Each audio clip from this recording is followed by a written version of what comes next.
Watu wangu tuingie show sasa, tuingie show.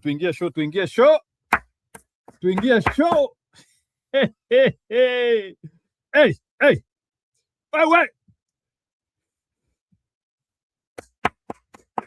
Tuingie show. Things are working, man. Things are working. Kasongo, eh. Kasongo, eh. Kasongo, hey. No, man. I can tell you, the journey of Sugoi begins now.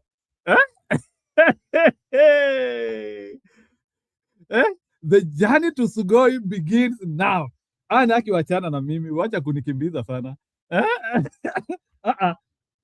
You cannot say that. You cannot say that. We have now to hold tight. I had said it here yesterday. If we missed Orokarao, kwisha sisi. Sasa ni kushikilia hapo sasa.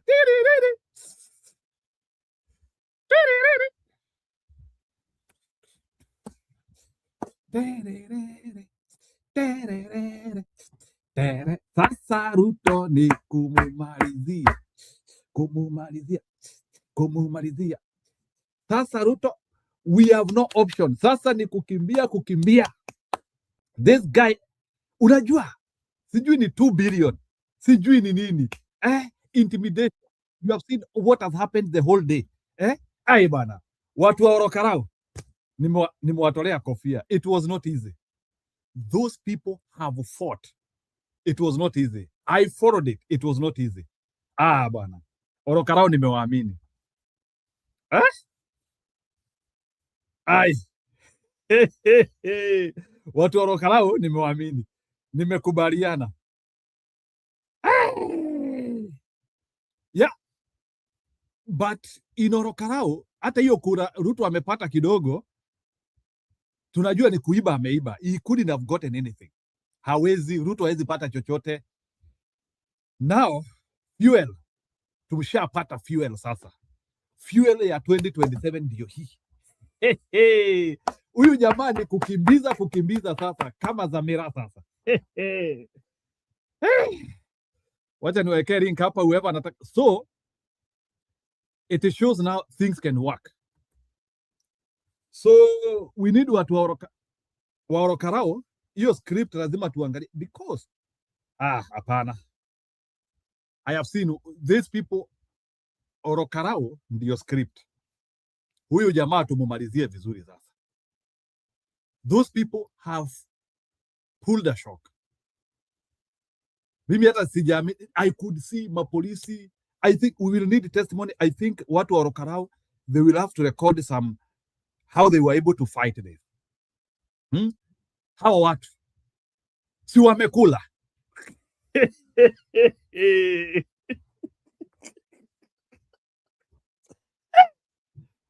Si hawa watu wamekula.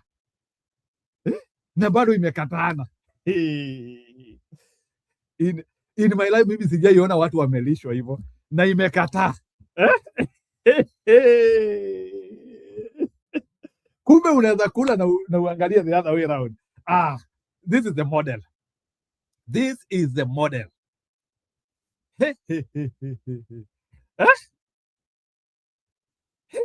Hey. Bwana. I think we have now to, I think Kenyans can now appreciate that it is working.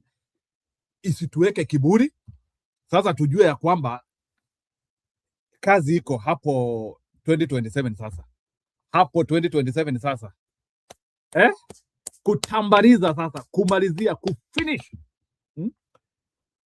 Mimi mwenyewe hata nimejaribu kufanya kazi nikashindwa, nikasikia tu Orokarao manze, Orokarao hoye. Orokarao hoye. Hiyo hata sio ile ati unangojea ati the final verdict. Hii sio ile unangojea. Venye nilianzia kuona kwani unajua kwani wa UDA na perform aje leo? Alafu sasa nasikiliza kina Itumbi the intimidation ya by the way, hii kitu isituweke kiburi. Hii kitu sasa ituweke, I am saying it should give us the fuel for 2027. It should give us the fuel for 2027 so that we know how we can now be able now to work together. Tujue ya kwamba still mulima, we cannot make it alone. We have to know how to tie the pieces together. We have to know how to tie the pieces together. So Seremati, Mbere and Malava iliibiwa, lakini ile swali nauliza, are there lessons which happened in Mbere and Malava which maybe people learned today? Maybe I would like to hear from people. Kuna jambo tofauti ambalo Mbere limefanywa, and that is what has made us actually to get this win. Ni swali tu nauliza, kuna jambo tumefanya tofauti kama tu ni all it was too big to rig? Unajua pia inaweza kuwa kitu ni kubwa sana hata iwezi ibiwa, ama tu ni vile we swarmed them. Maybe we need to evaluate the voter turnout. Hiyo bado sija evaluate because that one can also be a big thing with a good vote. Na vile niliona asubuhi it was serious with a good voter turnout. Rigging does not work because unajua voter turnout is a sway by design. Ni baraka kutoka kwa Mungu, ni baraka. Leo wewe Ruto, wewe, we will show you kwenda kabisa. Tunatuambia tuwe ndio mwenye Kenya. Kwenda, you an idiot. Kwenda huko Ruto, kwenda. Where's Ruto? Kwenda. Where's Ruto? Kwenda. Ruto ati mutajua ati wewe Ruto, tunakungoja. We are waiting for you.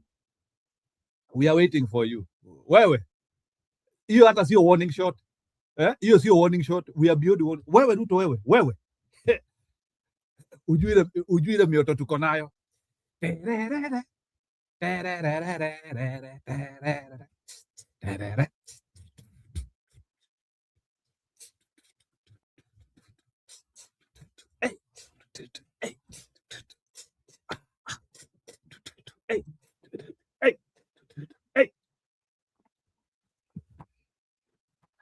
Wacha kwanza niwaekee kwaya kidogo.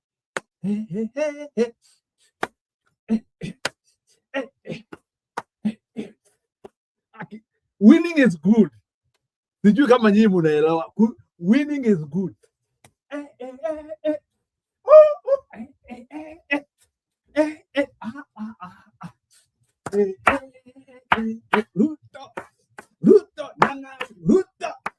Ruto nyang'au, Ruto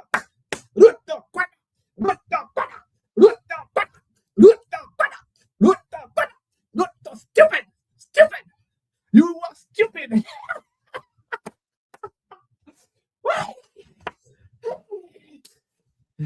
Ruto ni nyang'au, Ruto ni nyang'au, Ruto ni nyang'au, Ruto ni nyang'au, Ruto ni nyang'au, Ruto stupid. Unatuweka baridi ati hata hakuna kitu kabisa. You are stupid. Ruto, you are stupid. Who are you? Ruto, Mr. Stupid. Wow. Hallelujah. Ruto, you are so stupid. Who are you? Kanda kabisa. Hatuwezi hata. Tunaangalia hivi. Our people.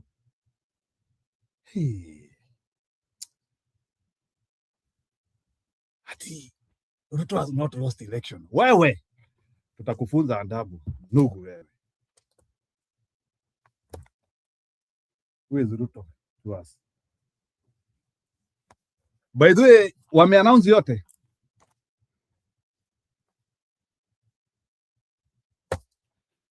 Sasa nimeanzia kuona tukijipanga vizuri. Hii tunamaliza hii. Hii tunamaliza.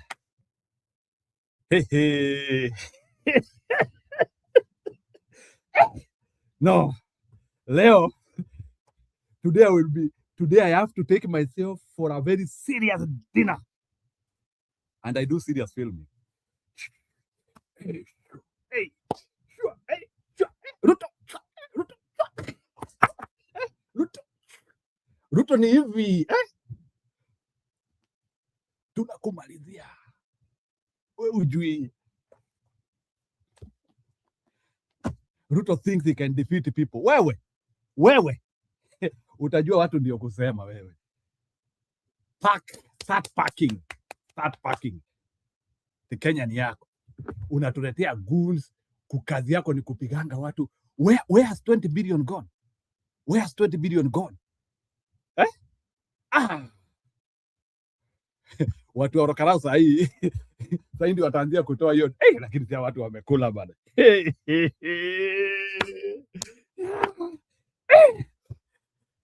Hao ni zaidi ya magold digger manzi. Manzi, Orokarau ilikuwa shimo. Ile tu like sijui kama ile tu unamwaga tu. Watu wa Orokarau bana hawashibi bana. Kumbe alikuwa anamwambia mzae tutakuonesha. Wewe utujui. Watu si wamekula bana. Orokarau should be a model. Mama Tre. Chakula. Niliona ile. No, let me tell you. The pain losing an election with all that investment. Pali Gachagua wako kanyanga, Gachagua hajatumia hata bob. Don't joke with it. Hata bob. Gachagua hajatumia hata bob. Kwanza hii tumeshinda hata kuliko Kawajiko.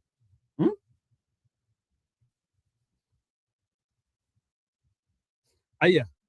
Sasa we Edi huna habari. Orokarau tumeshinda mbaya.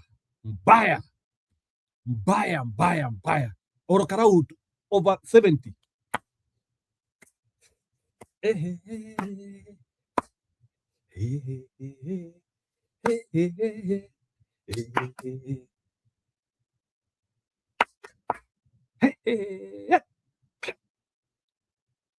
Wewe Ruto, wewe utajua ujui.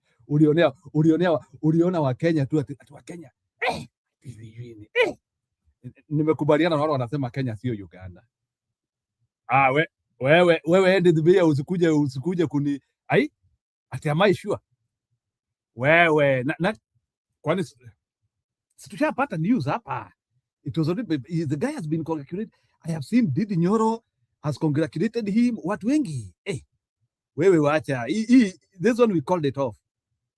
This one we called it for. Hata Itumbi si aliongea yeye mwenyewe. Hebu. Hata Oscar Sudi. Hata Sudi amesema. Even Sudi in their wars. Wacha nione Kiziomi.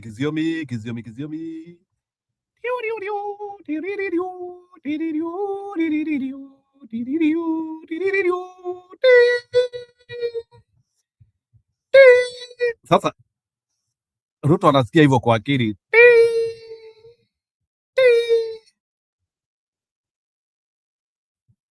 Yeah, Kiziomi, you under serious voter turnout. Yeah, of course. We know Ruto ameiba. Of course hiyo tunajua ati na intimidation. Ruto. Ruto, you are so stupid.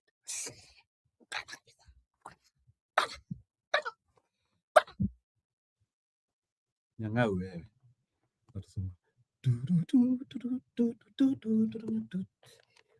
Iri ndiro neno nzuri la Bwana. Iri ndiro neno.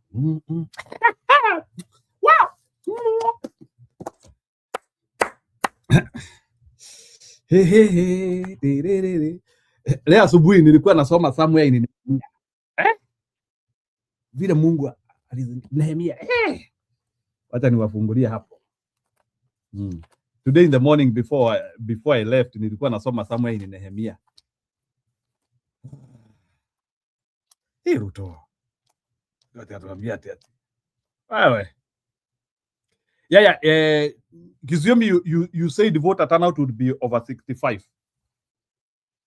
Bwana. Model ndio hiyo. Lakini bwana, hiyo watu ya Orokarau bwana.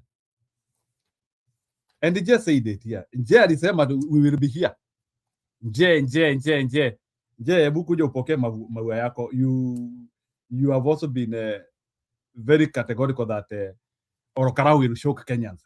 Nimekubali. This is too much. Too much winning. Too much winning. Too much winning. Tumeshinda sana. Too much winning.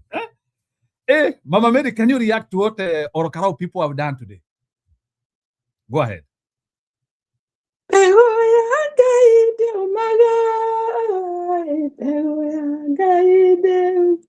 You know, I am so proud with Orokarau. Jiro, how are you? Fine, thank you. How is my Kenyan people feeling right now? My goodness. Imagine yesterday I watched all what was transpiring. I went to bed around 1:30.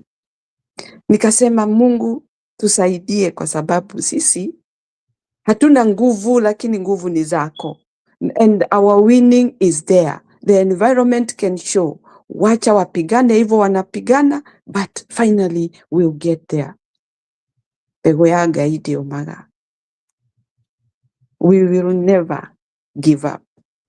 I'm very happy and very proud to call those people my heroes. Aki wamefanya kazi mzuri sana. It's so emotional. Mama Mary, Orokarau wamebeba mulima. It was not easy. Let me tell you, those people in their situation tuwatolee kofia. Kupigana na serikali, kupigana na pesa, kupigana na intimidation is not a joke. Yeah, with all what was happening there, like a war zone. That's terrible. Lakini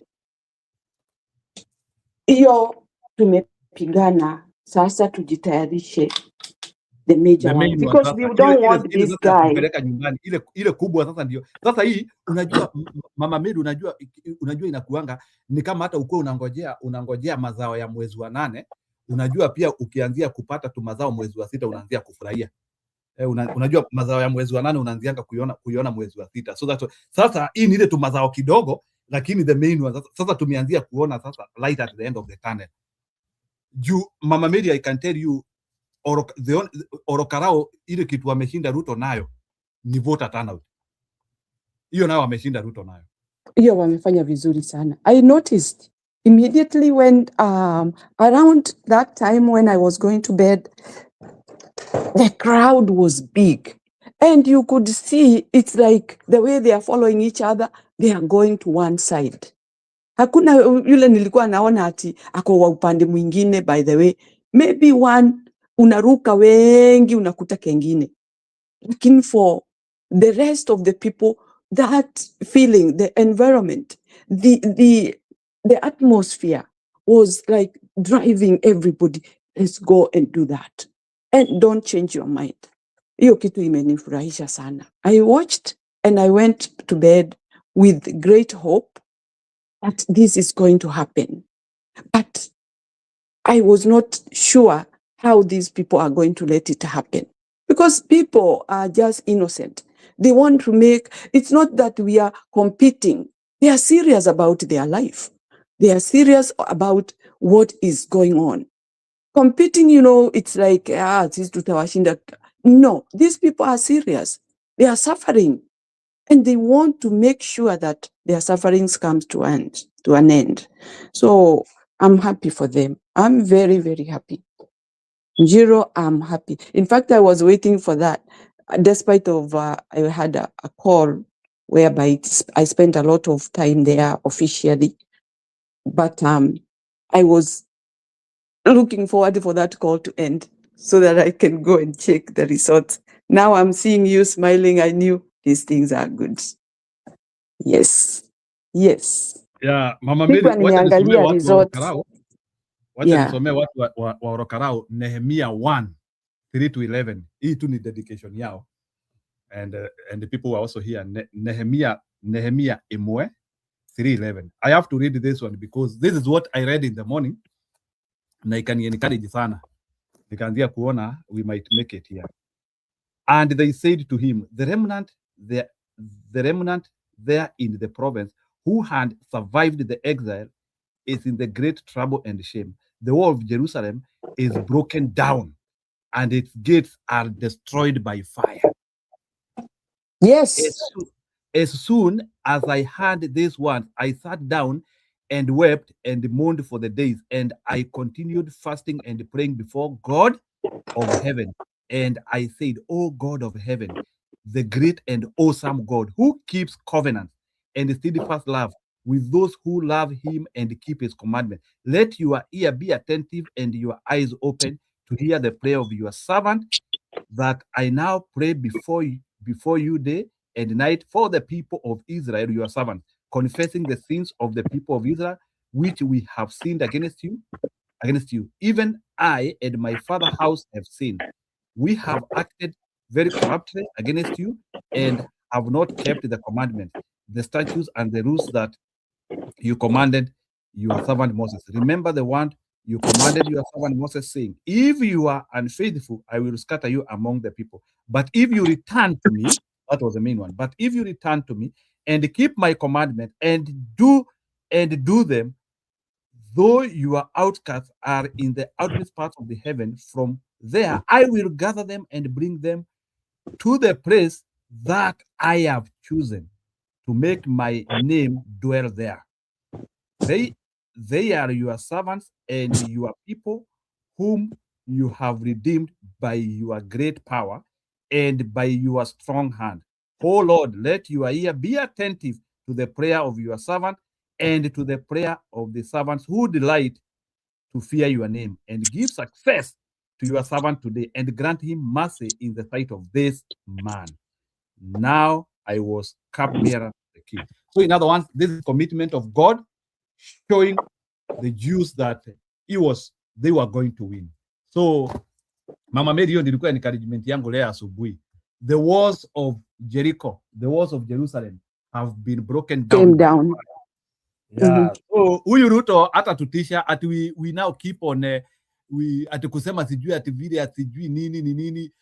Let me tell you, and Mama Mary, even like when we did our show yesterday, tulisema, I even said here, maybe Anne, you can bear me witness. I talked about fear, and I said we have to face our fear with courage. Ile kitu unaogopa sana Mama Mary, ile kitu unaogopa sana, unless you kitu uiende one on one, you will not make it, because if it is the one which is blocking you, there's no in which you'll be able to do anything in your life if you don't go through that thing. So our main fear is Ruto, and we have to go directly with him.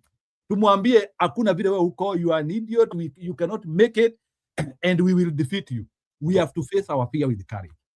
So Mama Mary, I am very happy Karau people have faced fear with courage today. Ile kitu tumekuwa tukiambua ni kigumu sana, wameenda na wakakishuhudia na wakakuambia we will tell you who we are, and today we can talk of one of the biggest win, which is supposed actually to catapult us to 2027, and there is nothing happier than that Mama Mary, because Ruto leo alikuwa anataka to build that momentum na kutuonesha sisi we are stupid, we are idiots, money can work. So already now it has been proven Mama Mary, pesa sio mwisho wa kila kitu.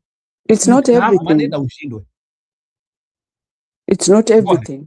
Na kuna kitu ambacho nataka watu wa Olkalau wajue.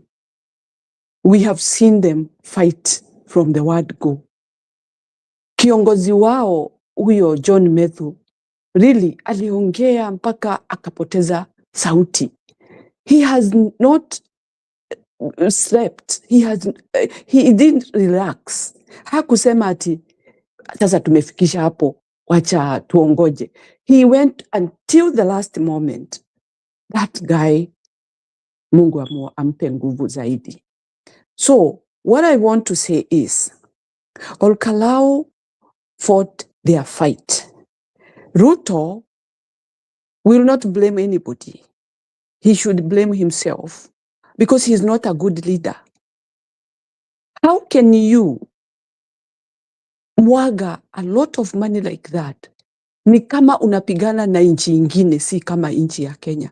Why don't you let people have their will easily? Because Al-Kalau people ought not to fight this much. Haingefika hapo, mnaletewa hata magari ya water cannons. What for? That is not a war zone. Al-Kalau, they are just innocent people. Watu wako kwa vijiji zao. Kwa nini unaenda kuwaharibia maisha yao? Mama Mary, sio kukukata. Kindiki asha post saa hii. Kindiki amepost in football connotation. Ameandika Mbeere North 1 or Karao 1. Final match 10th August 2027. So it's like they are accepting that loss, and they think that they can still so because unajua, and Mama Mary moving here, and this is now what we need to fight. There will be a very serious so what Ruto will try to do is he will try to split Mlima. Already now he has seen Mlima West hawezi vunja. So what he will do is he will continue hii rhetoric ya sijui wa Mbeere wa Tharaka sijui, because hapo ni kama ameona hapo kuko na mwanya. So and that is what we should fight heavily. Unaona sasa hiyo story ya kugawa Mlima West na Mlima, so Ruto will give up with the Mlima West. Hiyo sasa what has happened today, Mama Mary, hiyo sasa amewachana nayo. Ruto will not focus with the Mlima West again. Nyeri huko, Murang'a, Kiambu, huko Kirinyaga, huko sasa amewacha. He will focus with the places like Mbeere, places like Tharaka, those places whereby watu wakipelekwa tu vitu kidogo kidogo they can reason. So either we have to empower those people or we have to do something. So maybe Mama Mary hapo, and maybe Anne, you can help me react on that. So moving forward, because of, and that's why pia unaweza ona Kindiki wameweka Kindiki hapo. So Kindiki is there to destabilize, to bring that wedge. Na ndio unaona yule roko yao pia wamekuwa. So that is the narrative which we have to fight now. Hiyo story sasa ya kuanzia kusema sijui sisi wa Embu, sijui sisi wa Meru, sijui nini. So because that is what Ruto want to use. Go ahead, Mama Mary. For sure, Ruto will lose terribly 2027. If that is the tactics he is using, money and intimidating people with the police and whatever, he is going to lose terribly. He better let Kenyans do their will, because this one will shame him. That one, I tell you, he will lose it. And he should be ready to lose. Hii mambo ya kuwa ati unajifanya ati wewe ati ni mwerevu. By the way, Ruto is not a hard worker. Ruto is a lazy thief ambaye anatuma wengine wakamuibie. Kwa hivyo, he is not a hard worker. He should go himself. Na asiblame wale soldiers walikuwa ametuma hizo goons kule kufanya hiyo kazi. Yeye ndio mhalifu na ndiye mwenye mambo yale mabaya ambayo yanatendeka Kenya. Na ile imeendelea ni kwa sababu yeye ni muovu. So what I'm trying to say is, Njiru, in the end, the same thing will happen. Kwani Mbeere ni nchi ingine? Kwani Mbeere, is it a foreign country? Mbeere is in Kenya. They are neighbors with other people, and this thing will move like wildfire. Hakuna watu watakubali hiyo maneno ya Ruto tena. Hii sasa itakuwa chanzo ya kila kitu sasa na kuendelea. Wale watakubali, ole wenu. In fact, remember, walikuwa wanatoa transformer wapi? Mbeere. Ati wanapelekea nani? Kwani Mbeere nyinyi mnaweza kuwa wajinga namna gani? Mnakubali vitu zenu zichukuliwe zikapewe zawadi kwa watu wengine ati ndio wapigie. Nyinyi mnaachwa bila. Sasa tena atachukua hizo arudishe kwenu. Kwani nyinyi hamna mambo ya kufikiria kama watu ambao wako na akili? Honestly, Mbeere, wake up. Mlidanganywa mara ya kwanza kama vile Wakenya wote walidanganywa na Bible. Sasa amkeni, change your mind. And not changing your mind, what are you going through? You are going through pain. Mko na tabu, na tabu hizi ni mtu ametengeneza, amewaletea kwenu. So Mbeere, any other part of the country, everybody is suffering. Please stand on your grounds. Now we see the light at the end of the tunnel, kwa sababu mambo ile yote watu wa Olkalau wamefanya, it's the same thing can be done anywhere else in our country, na tutafika tuvuke. Kwa hivyo Mbeere, msiwe chanzo cha kuanguka tena. Mumeelewa na mumeona. Dogo, Mama Mary, I'm sorry, sio kukata. Wacha niwaonesha vile Moses Kuria alifukuzwa leo. Kidogo, it's just 50 seconds.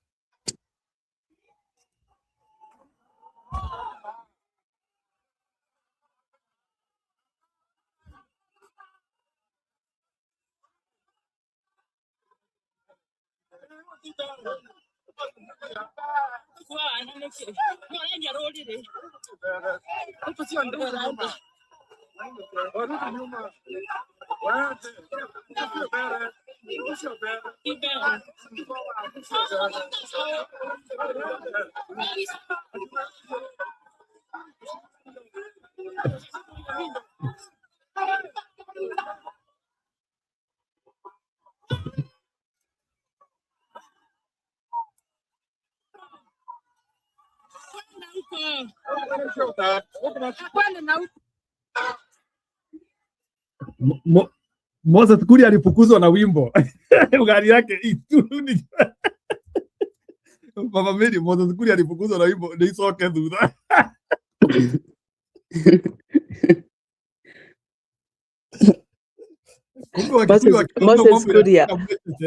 Moses Kuria does not respect himself. He don't deserve to do that. But amejitolea kuwa mtu wa aibu.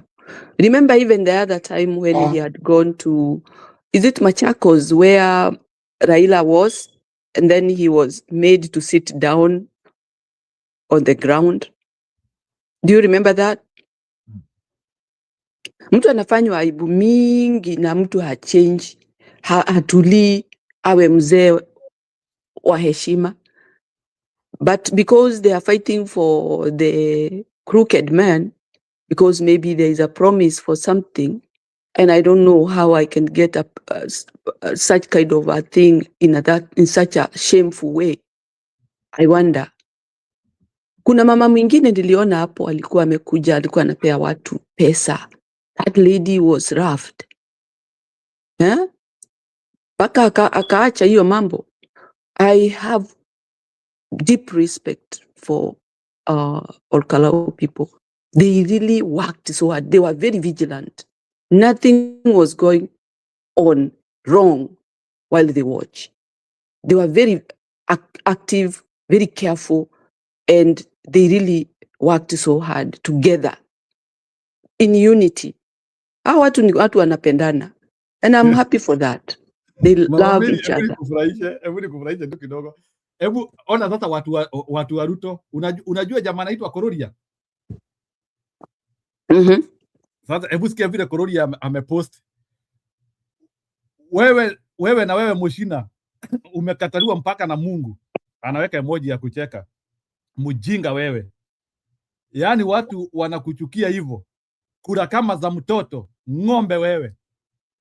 Kororia na akaposti picha. Huyo ni Kororia, post ya Kororia ameposta kitusi Mushina, candidate yao.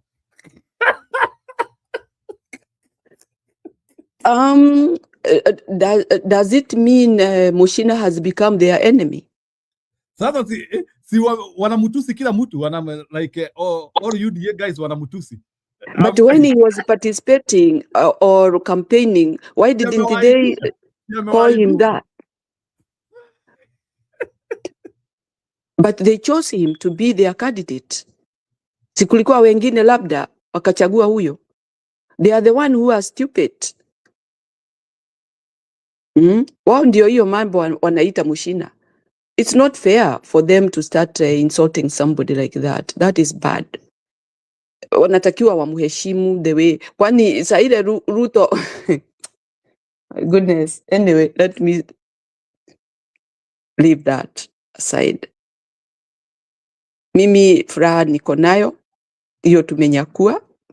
Sasa tuangalie mbele, tuone hayo mambo mengine yale yatakuja. Imepostiwa na mtu mwingine, Olkalau proverb. A hen can eat all over the village, but it knows where to lay the egg. Congratulations, Kamau. Ati kuku inakula kila pahali, lakini ati ikifika wakati wa kutaga yai, ati najua pale inaenda. Kulalisha kichwa. Is that a supporter of Kamau? No, is a famous person, anajiita Muthoni Ngari, anasema ati kuku inakula kila pahali, lakini ikifika wakati wa kutaga yai inajua pahali ya inataga wapi. Oh. Yes. Then Mama Mary, sijui kama uliona hizi ma M-Pesa messages zilikuwa zinatolewa zinapostiwa ati kuna watu walikuwa wanatumua fare ya kwenda kupiga kura. Habari Peter, umepokea shilingi 500 kutoka Pollmaster Limited. I don't know if you saw this. Pollmaster Limited kwa niaba ya Mushina.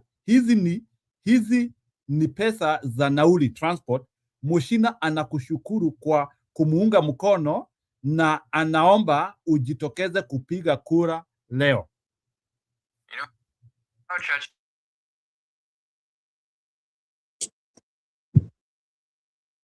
Hiyo sijaona, lakini niliona mama mwingine hapo alikuwa amejifunga ile shuka ya Masai ati anaenda kupiga kura. They discovered she does not belong there. She was wrapped up. Akasema wachaneni na mimi, sijui tuulize. Kuna jina alisema ya mtu ambaye alisema aulizwe. Yeye ndiye alikuwa amemtuma. Because she saw the ground was hostile. So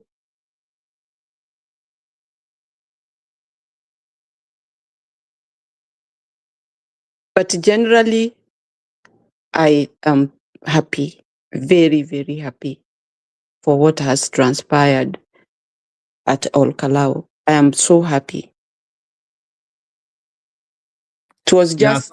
Yes, I 27 against the 4K. Hapa Ruto amekura vumbi. So right now it is 27 na 4K. 27 na 4K. Sasa ajue pesa zitakuliwa na hatapata kura. Sasa decide, think about another trick you are going to use. Kenyans are not sleeping.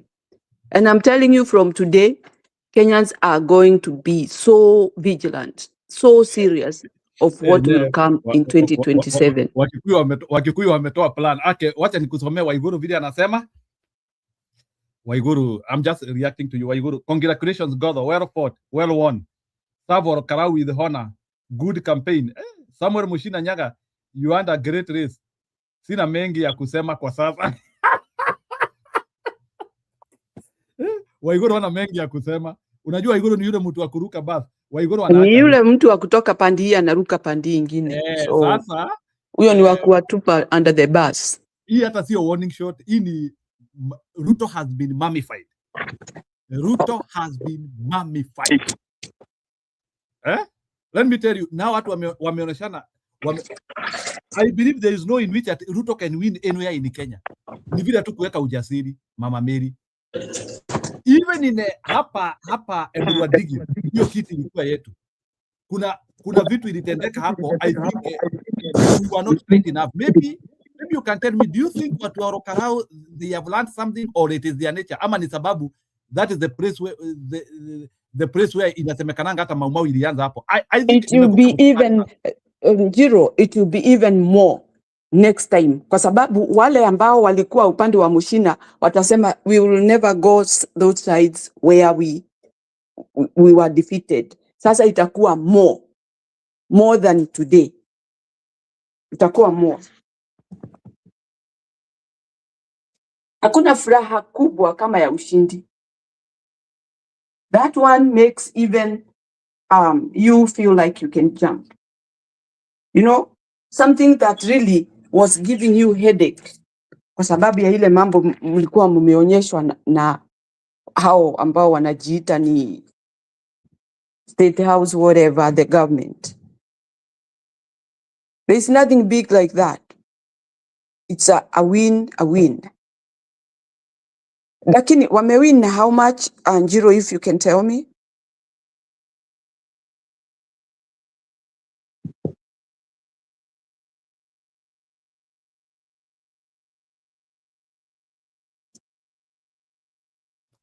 Mama Mary, wacha nikuwekee kama umepotea. Wacha nikuwekee majuice.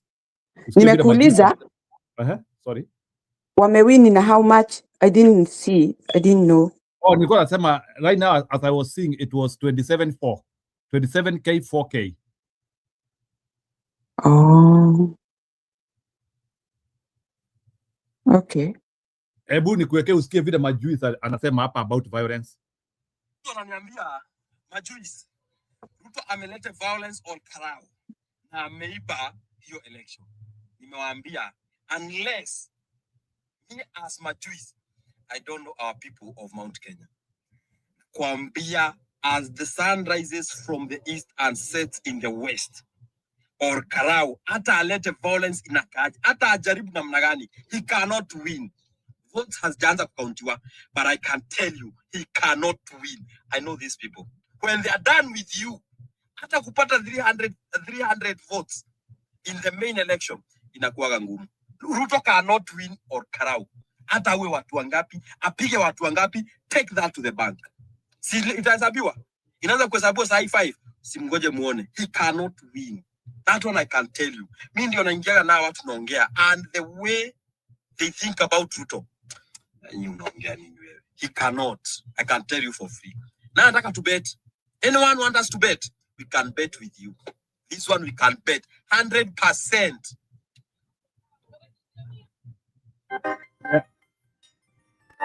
Those were some of the people who are reacting exit poll. Wacha nione Je ameingia. Je was one of the person who believed that Karau ndio itafunza Kenya. Okay, Je, at the home of Dedan Kimathi, the home for the brave, true patriots. Na wewe Je, true patriot. Thanks to everyone for resilience and refusing to be intimidated. Karau is not Mbere. Wow. That one must, watu wa Mbere itabidi wajiprove. Stony Pika. How many times did I call you? Mbere itabidi, hii manto itabidi Mbere muipitishe pali ingine. Hii manto itabidi mupeleke Sugoi. It is a very bad manto in Mbere. Shame on those who have been bashing Kikuyus.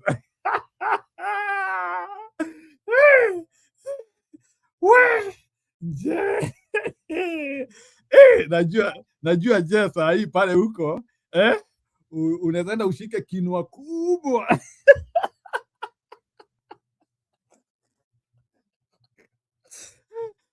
Leo watu watajispoil. Mama Mary, please spoil yourself today. For only today. Why can't you not spoil yourself? I've not done. How much stress do you think we have handled, Mama Mary? Hebu nikuulize hiyo swali. Are you there, Mama Mary? Sarah, okay. Sarah, thank you. Hope you are doing well. Some of us can't this early. Je, nimekubali. I think your instincts are very good. Your instincts are very good. Nimekubali. Hata sisi ambao tulikuwa tumeanzia kupata wasiwasi ni kama you stabilize us. I have come to trust your instincts. Your instincts are very good.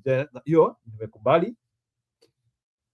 Hata ana hapo na instinct nzuri, ni vile naye sasa anakuwekea instinct kwa mdomo kabisa. Sasa anakuwekea kikucrash, but hata ana hapo na instinct nzuri. But Je, you called it very early. Ulisema hakuna. Hey, the home of amekubali. Jiro PK must apologize today when he said yeah, I will put down to nitafungua show leo. This one is a short one. This one was just a celebration. Immediately when I saw the election we have won, I had to open it suddenly because I couldn't believe that what we have pulled. Dawa ni voter turnout.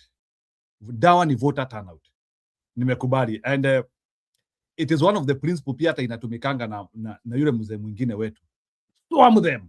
Yani mnawatokezea until unajua kuna ile yani I think Mama Mary vile hata always wa Ruto waliona vile watu wametokezea. Unajua, let me tell you, you only steal in an election whereby watu wataki kupiga kura. Lakini wewe by 6 line ilikuwa imeanzia kukua S line. Sijui kama Mama Mary ulikuwa umeanzia kuona by 6 line ilikuwa imeanzia kukua S. Yes. Mimi hapo ndio niliona yeah, as long as there is serious voter turnout, hata yule mtu anakuja kuiba unamsuppress because how do you steal 70% to win? Hapo itabidi alafu sasa kwani utaenda all the polling, kuna vile tu like let's do voter turnout, hakuna vile Ruto atatoboa. I have come to believe voter turnout can change tides. Munatokezea vizuri because pia hiyo kutokezea hiyo ndio ulinzi. Juu hakuna vile hata polisi kama wanataka kukuja kuiba kura na wakute watu 100 hapo washapiga raini. So unaona kuna vile watalitreat Mama Mary. Yeah, and I got the figure, Njiro. Tuambie, give us the figure now. Hata ni post hapa DCP. Ati DCP akona 20,329. UDA sita UDA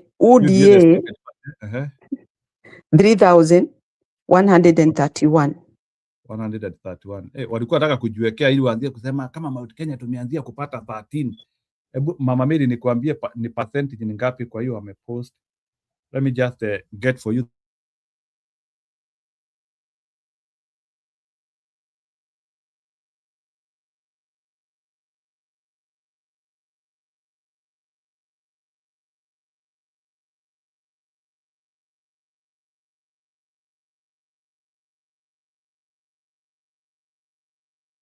Mama Mary, Yes. Ruto anapata 13% na kuiba. Kwa sababu ni wizi. Yeah. It Na is pesa. 13% na 87%. 87%. Yeah, sisi tuko na 87% na Ruto ako na 30. Even after stealing. What is this? Bring it on. Hey! Wewe, watu wa Orokara, who knows? Kuna mtu wa Orokara hapa. Please kama ni mtu wa Orokara hapa, hebu andika message. They are jubilating. They are very happy. Celebrating a lot. Wamefurahi sana. Yani, Mama Mary, can you imagine 2 billion ina manage kura 5,000? Kwani lakini pia unasemanga hiyo ni hesabu gani? Sio mtu ameingia sala noma. Na sasa hiyo amepeleka boat. Mama Mary, wacha niwakumbushe, amepeleka boat. Wamejaza walijaza watu kwa mahoteli. Too much money. Sijui ma 20,000. Hey. Enyewe. So maybe there's something I would want us to audit. History ya mkula kabisa na mjue kura mnapeleka wapi. I think pia it is a script which can also work if people know themselves. But hii script sioni kama kuna places it cannot work. That's why I'm usually scared of.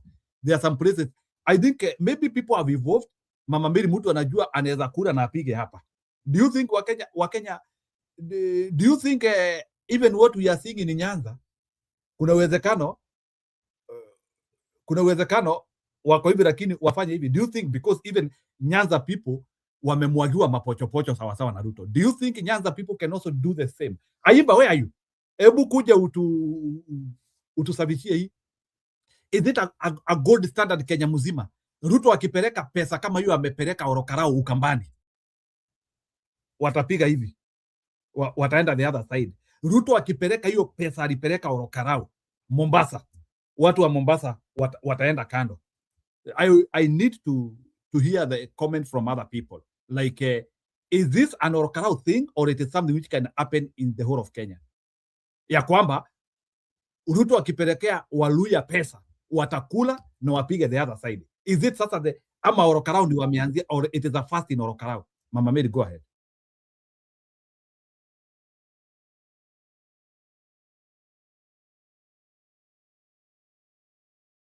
Mama Mary, swali ni yako kama uko kwa studio. Rudia tena. Nimekuuliza sasa Wajaluo wanalishwa na Ruto. Wajaluo, can they learn from, can they also wakule kwa Ruto na wapige kura the other side? Ruto akiamua kupeleka pesa kwa Wakamba wanaweza kura wapige the other side. Ruto akiamua kupeleka pesa kwa watu wa Coast wanaweza kura wapige the other side. Swali tu. You know, this is the high time for Kenyans to get to know where they are heading to. Na wajue hao hawakufanya hivyo ati kwa sababu wanataka kukasirisha mtu. These are people fighting for their life. And I expect all other Kenyans to see this example. Mpiganie haki yenu. Si ati ni kuwa ati tunaongea habari ya Wakikuyu ama Wajaluo ama Kalenjin. Surely, hii ni wakati wa kupigania our rights. Kupigania maisha yetu. Na inadhuru kila mtu. Kwa hivyo, mimi nataka wachukue hiyo example. Waone ati, yes, tunaweza kula chakula ya mtu na tumteme. Kwa sababu si mtu ambaye anatujali maslahi yetu. Anatupea chakula for that one day. How about the coming long days that are coming? People should reason and they should think about their future. Unajua future si Ruto anakujengea, ni wewe ufanye kazi na nguvu. And if you are working hard, what ways are you going to work hard so that you make your future? Ni vile unatengeneza hiyo njia ile utapitia ndio uweze kufika the other side. Kwa hivyo watu wasiseme ati hao walipiga hivyo sisi tutapiga hivi. Sasa wewe ni mchezo unachezea maisha yako na unaharibia hata yule mwingine. So take this as a good example, kitu ya kuwaonyesha ati mnaweza. You can. Don't relax. Kenyans, we are fighting, all of us. Hakuna mtu tunabagua. Hakuna mtu tunaweka kando. Mjaluo, Mkalenjin, Mkikuyu, Mkisii, wote tuwe pamoja. Sisi ni wa Kenya. Na shida imekuwa kwa kila mtu in the country. Why do you want to be left behind? Hiyo mfano tumepewa. Those tactics, let's use them because it has really brought fruits. It is fruitful. So I'm looking forward to see that Kenyans are working hand in hand. Mkijua formula hii ndio inaweza tutoa kwa hii shida. Kila mtu angalie hiyo. It worked so well. Like a charm. Watu walikuwa wanaogopa na wanafikiria ati Ruto kwa vile amemwaga pesa, amepeleka mapolisi, he is a winner. No. We have the will. Na sisi ndio wenye nchi. Tafadhali wa Kenya, let's not give up on her. Don't give up. Ukifanya makosa ujue unakosea hata your neighbor. Mambo itakuwa mbaya. So Njiro, nitasimamia hapo nifanye kitu nilikuwa nafanya, niko kazi kidogo. Nitarudi. Yeah, ni sawa. Thank you. Nashukuru sana. Thank you. Yeah, as you go. Thank you for even coming and celebrating. Let me a genuine win inajulikananga. Mama Mary, wakati Ruto aliiba mbele, did you see any genuine celebration? Uliona hata watu wakicelebrate? Were you even see, mlikuwa mnafeel hata mood ya kuna mtu ameshinda huko? Wakati aliiba kura Marava, mlikuwa mnasikia mood ya kuna mtu ameshinda? Sasa hii Orokarao you can feel a winner. Sijui Mama Mary, maybe if you can react to that mood in 30 seconds as you go. Can you feel mood ya a real winner hapa? Kulingana na vile unaangalia ama una feel. Maybe Anne, you can comment to this. Can you feel a real winner? Unajua hata ile wakati Ruto alikuwa declare an election, you can feel this guy has not won the election. Kuna vile mood ya mtu ameshinda uchaguzi, you can feel. Sijui kama mnanielewa. Mood ya mtu ameshinda uchaguzi, it's so organic. Nitumie hiyo term ya Anna, sijui kama amepata. It's so organic. Mtu ameshinda uchaguzi kama hii ya DCP, you can feel hii kitu tumeweza, we have done it. It is not something which it's artificial insemination imefanywa hapa. People went, they campaigned, they mobilized and they won. You can feel the win. Nataka niwaoneshe ujasiri wa watu ya Orokarao. One man ambaye alisimamisha polisi. Nje, can you see this? This is serious.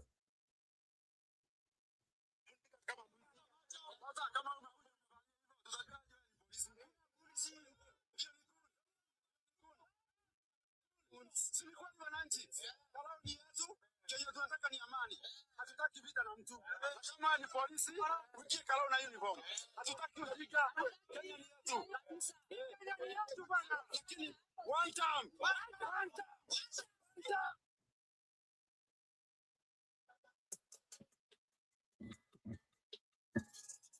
That is how they were handling police. Leo police alikuwa anakuwa lectured kama raia bwana. And hata mimi unicongratulate, I'm always here with you people.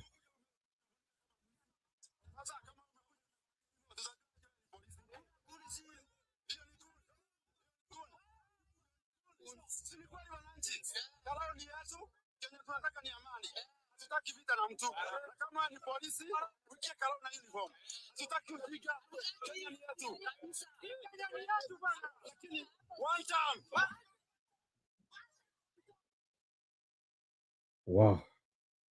That was tough. Yeah, ni sawa ni ati leo leo ni sawa, hata wakinipiga is okay. I have no problem. Yes, enjoy. I saw those people in black parandos and I don't know what was their intention. I think walikuwa wanataka kuja kudestabilize watu kwa kura, but I think they were neutralized by people. Watu wa Orokara ile mambo wamefanya. Atu research polisi sio mchezo. So kwani Kiziomi ananiambia aje? No, I think now even in Mlima Kenya now we can declare that other parties have to, if there is any small party in Mlima Kenya, they have to see how now they can now make DCP a more gigantic party. I think Jubilee should fold now. And without disrespect, Jubilee should fold for Mount Kenya. Sasa ili confusion iishe sasa. Even PLP, by the way, PLP should lump itself in DCP. That's what I feel right now. Sasa we build one bigger movement. Yeah, we just build one bigger movement now. DCP has proved they have rubber stamped the authority in Mount Kenya, and that party need to be built more. So I know Mother Karua could be very proud, and Zataka, she could still want to sustain her party, but I think now it has come a time so that we can be able to nuke Ruto properly. Sasa we now build one formal movement now. Now all the other parties have to fold now. Tukuwe na chama moja maarufu Mlima Kenya. So I think Kipril, moving forward, I think PLP will have to be neutralized in Mount Kenya. Jubilee has to be neutralized now, because the more the parties there, the more the problems. Yeah. Jubilee and they have to be neutralized now. So they have to look on how to work with the DCP now moving forward. By Daktari recently said that they are aware how Ruto bungled elections and the DCP had put measures to curb it. Some people thought he was calling bluff. From look of things, DCP was well prepared. Correct. I think DCP somehow ni kama imepata hii script ya kushinda uchaguzi. Somehow they have gotten it. Because they have stabilized Mount Kenya win to close to what it used to be. Because it looks like in 2027, Ruto atapata 3% Mlima Kenya. Yeah, if I scale it, because kama amepata 13 na kuiba, taking that ameiba 10%, ama ameiba yote, Ruto should be prepared for 3 or less in Mount Kenya. Ruto should be prepared for 3% or less in Mount Kenya. Yeah. So, and this is a litmus test. By the way, Mlima watu washajipanga. So we are waiting for other regions watu wajipange sasa.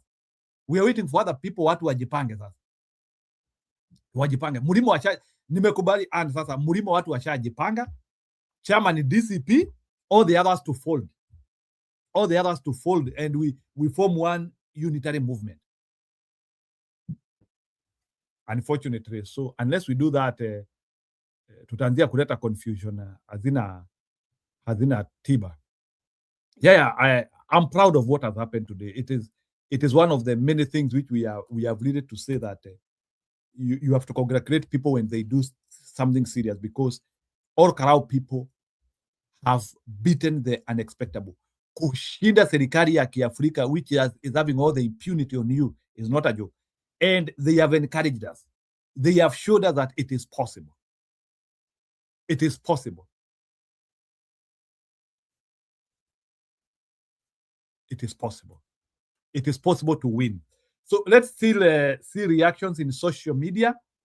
Let me see kama kasichana ketu Chebet kame post anything in Maisha TV. I can give you that as we look at that. So wacha niwaoneshe bwana Malala.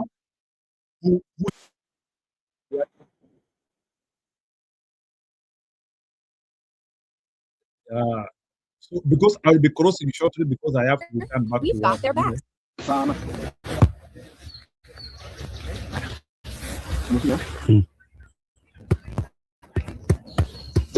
This is my response to you. Napepeta tu ball. Vile nakupepeta huko my friend, na watu wakalao nakupepeta hivi. Wamesema hiyo story yako iache tu. Nakupepeta. Wala kupepeta tu. Ni kubaya Geoffrey. Yani kula umepoteza. How to lose, man. Accept a loss is a loss, my friend. Man. Geoffrey. I was even surprised how Kenya can allow to be at this idiot. Mtu hata shule hakuwa anapata chochote ati anaongoza ati Kenya na opinion polls sijui nini ndio anaongoza. This is an idiot. Huyu mtu tulikuwa naye shule and he was an idiot. Hakuwa anapata chochote. He is an idiot. Ati sasa huyu ndiye alikuwa ati huyu. In fact, if you have to rely on Itumbi as your strategist, you are dead. Ni vile sisi hatukuwa tunaelewa. We say that here Itumbi is an idiot. Hakuna kitu anajua. Hajui anything. Alikuwa pale, he is a guy from Embu pale. Huyu. Sasa ati huyu ndiye ati chief strategist Kenya. Ati sasa huyu ndiye anatuweka baridi huyu. Who is this? Huyu ni mtu tuliona shule na ni bure.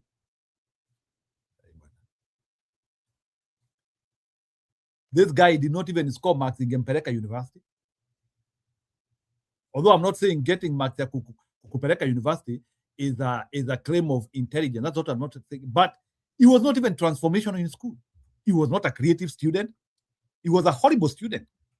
Sasa ati anatuambia ndiye anapanga Kenya. Useless. Ati traitor.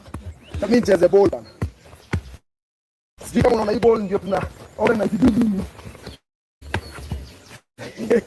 Geoffrey. Nitapiga huyo Dennis Tumbi. Kumbe unaongelea kwa Twitter uko wapi? Tumbi. Wewe ndio Twitter. X. Wa Mumbi na bibi yake tumefukuza. Sasa tumeteka over sasa. Tumbi uko wapi?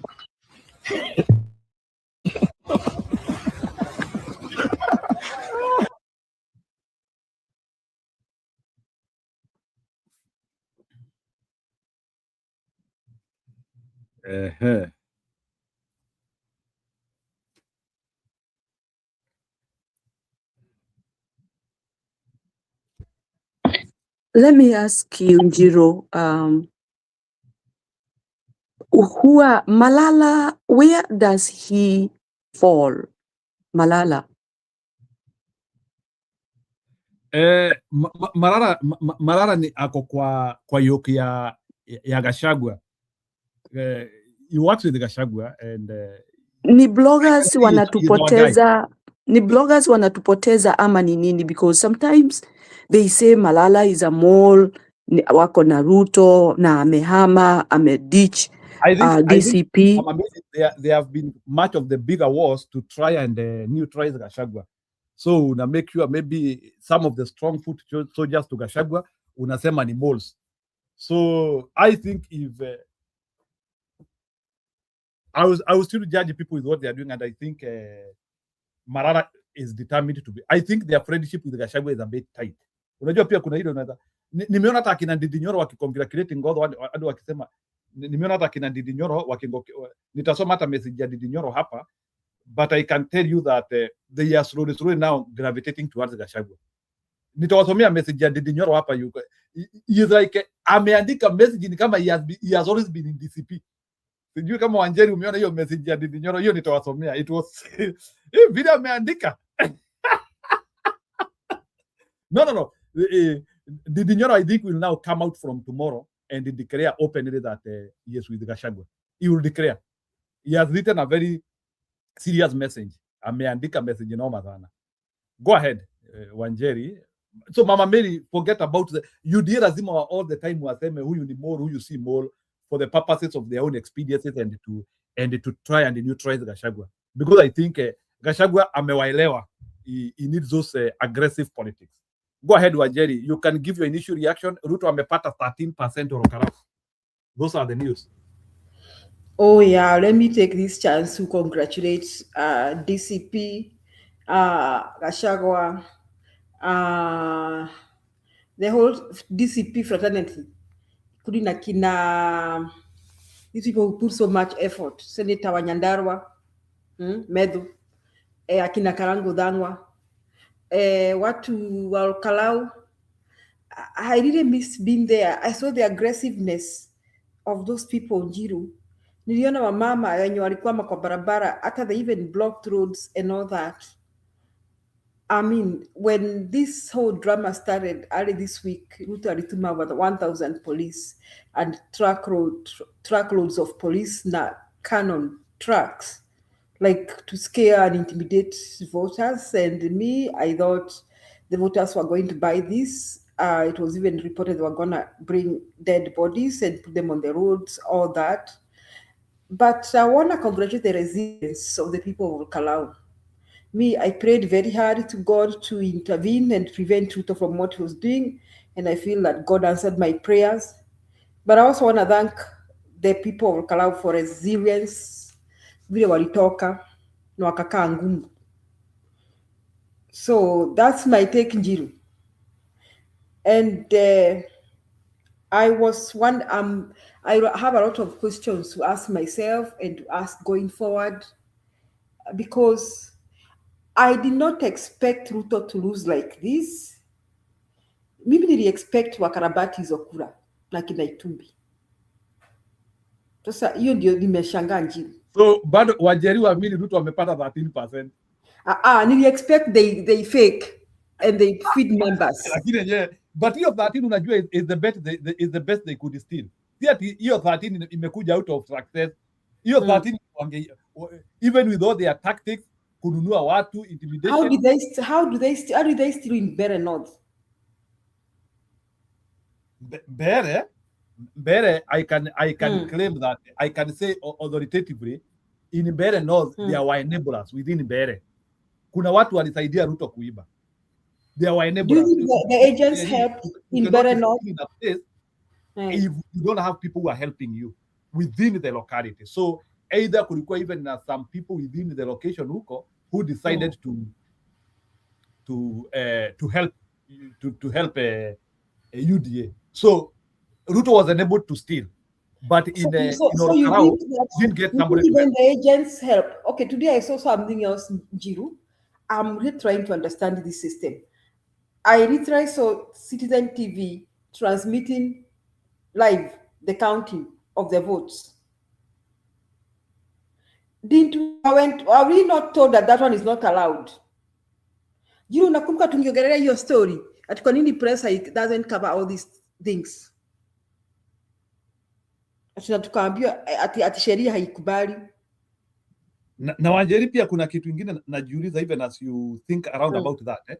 Na mbona hii counting ya Orokara imeisha mapema hivyo? Wamemaliza chap. Na sio hivyo, it was I saw on Citizen TV live votes being counted, and it was clear UDA was going, from that single polling station I saw, it was clear UDA was going to lose. Ilikuwa out of 10 you could, out of 20 or 50 you could find only one UDA vote. Unaona? So it was clear. So me, I have somebody needs to answer me these questions. Wakati wa Mbeere North tuliambiwa kwamba you cannot cover this counting live. You cannot take pictures, you cannot have videos, the press cannot be there. Leo nimeona Citizen TV ikitransmit live the counting of votes. So you people, there's a mystery we must unravel here. What exactly happened wherever with IBC ama systems ama kunaendaje?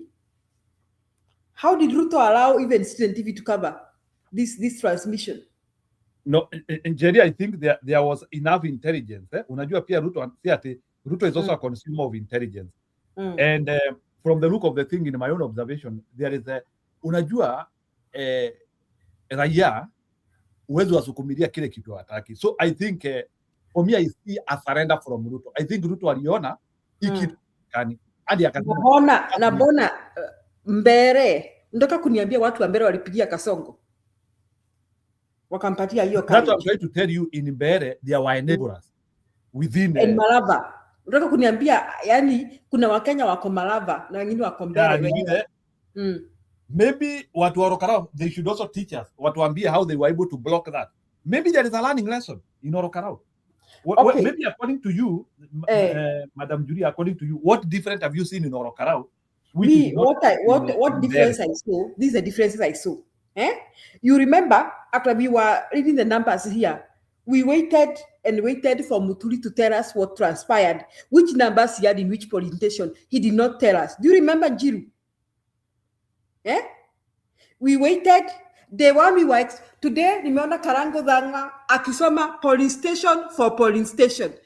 Karango Dhangwa, si tumeambiwa ati ni IBC takana kusoma hizo results. He didn't care. He read them. He was reading them. Yeah? And the results were all over social media. They were over in X, they were in YouTube, they were in TikTok. Now, we are told that it is the IBC who's supposed to declare these results, but the results were all over the media. Even Citizen covered live the counting of the results. Na mbona leo YouTube akutuwekea result kwa social media? These are the questions we are asking ourselves. Look. He was overwhelmed. And what about Berenov? Why we didn't? Let me say this. Why we didn't? It is because the media in okay, Kidogo, Julia, let me tell you. It is because Muturi is not strategic. I can tell you that for free. Muturi is not strategic. He is not. Kidogo Julia, nilisema hapa, it is impossible to lose in your stronghold. Hata kwa dawa, you cannot lose in your stronghold. It shows you don't have control. The fact that in Mbere it was taken away from us, the fact that Marava it was taken away from us, there is something which terribly went wrong. Either our principals who are supposed to make sure that the win is gotten there, they relaxed. So what I'm trying to tell you is that in your stronghold, uwezi ibiwa, because in your stronghold, kila mtu ni wako. Hata yule anapigisha kura pale ndani, there is a likelihood of 90% huyo mtu he is aligned to you, because they also the presiding officer, the most likely ni wako. Yeah, ni wako, because it is your stronghold. So it is impossible to lose in your stronghold unless if you and that is the spirit which I've always been saying here. Once you start seeing you are losing in your stronghold, there is something terribly wrong. Either your strategy is not working, either it is not your stronghold, or kuna kitu. So I can tell you, Muturi has no explanation here. Either atuambie Mbere watu walikuwa Waruto, or it did not work. So he has to separate those 2 points. But he cannot exonerate himself. But based on what I know, Muturi aliachilia hiyo uchaguzi. And he is a very bad man.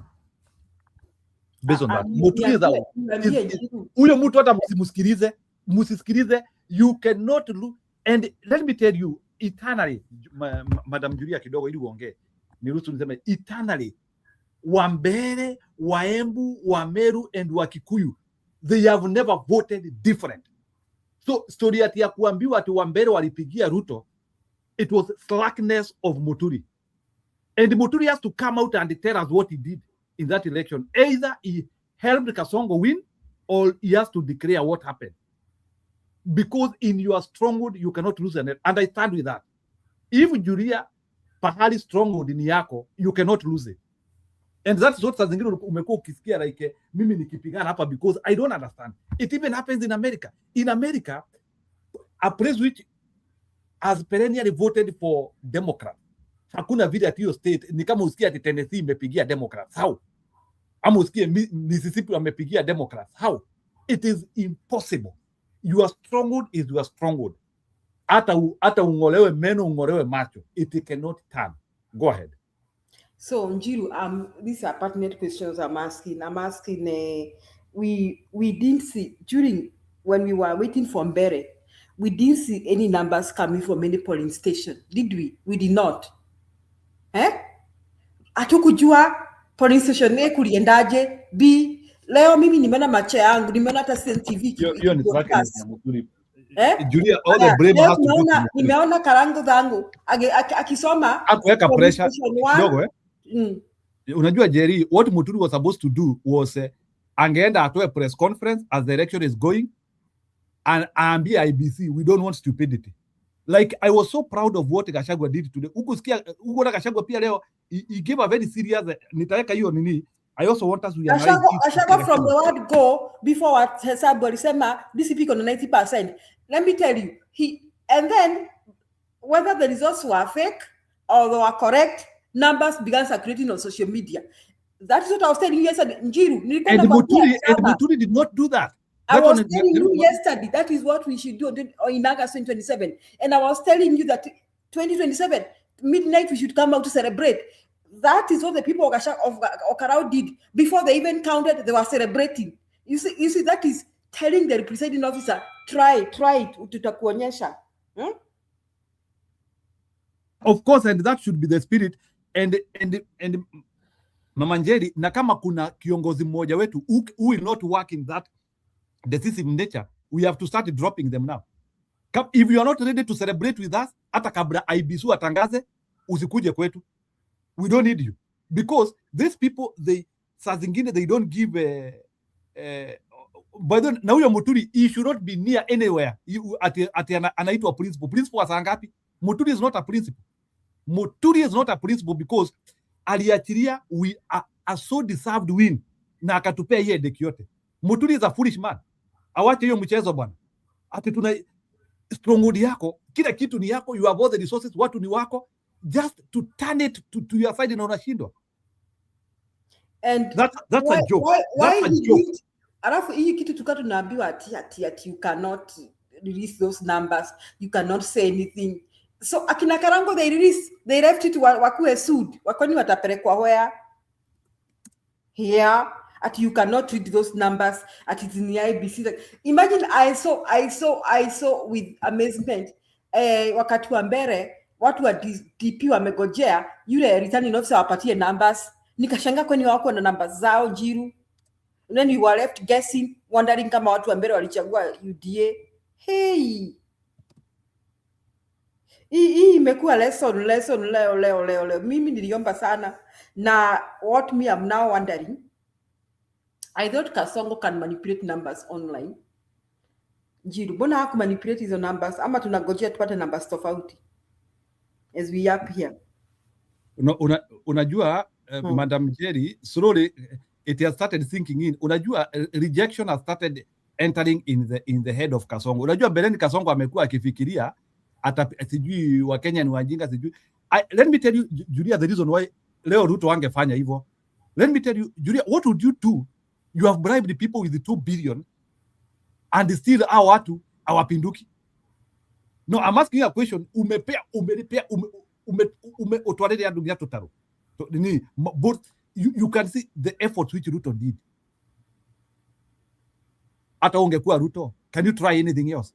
Uwe tu kwanza evaluate ile kazi Ruto amefanya Orokarao. Can even try even to even do another shenanigans. Hawa watu let me ask you, 2 billion.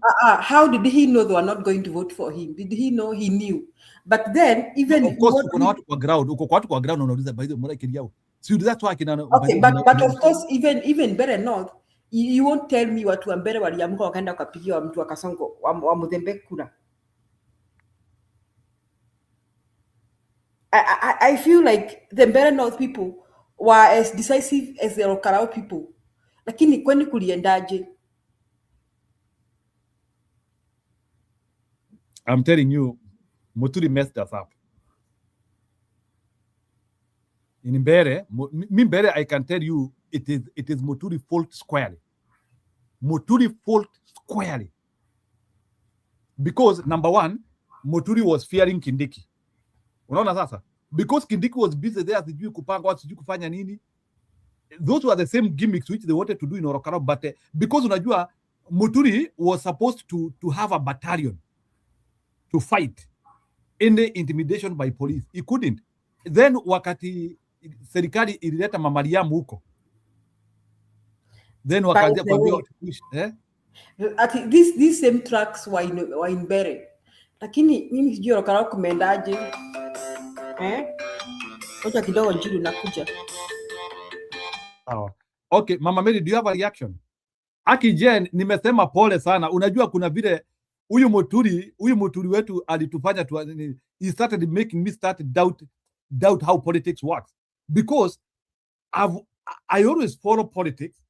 I look at how strongholds operate. Unajua ni kama vile saa zingine, even like when tukiambia watu even in America, hii kura hapa tunaona ni kuibiwa, imeibiwa, then some people tell us we are mad.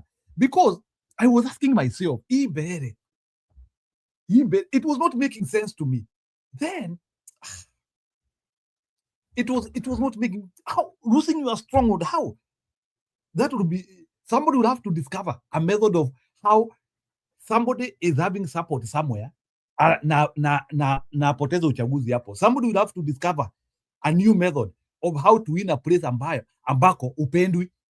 I will need somebody to tell me how you can win in such a place. So that is why I first of all got shocked. Then either we are lying to ourselves, Muturi is lying to ourselves, or things were terribly wrong. Sawa, nimekubali Jen, nimekubali. That one I agree. You have shaped so many of my things. I think hata kuna venye of late sija kutafuta. I think hapo ndio nimeanzia kukink mentally. So I think kuna vile I've not even looked for you. I think that is why my things are not working. So maybe I will consult you heavily. Kumbe your political advice, you hold it. I agree now. I agree. Sasa nimekubali. So nimekubali. So je, you win. Unajua saa zingine is also good. Si unaona hata Kasongo amekubali mapema leo.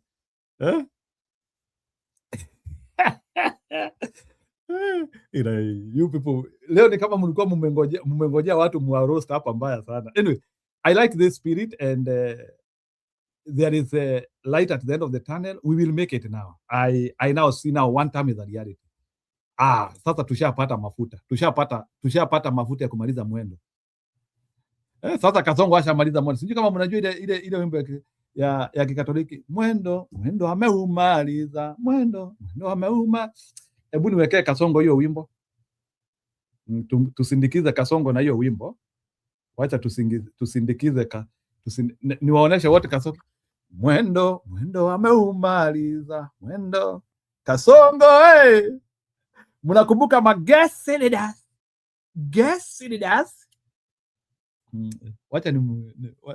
Wacha niwekee Kasongo wimbo ya mazishi hapa kidogo. Ajue tumemuzika politikali.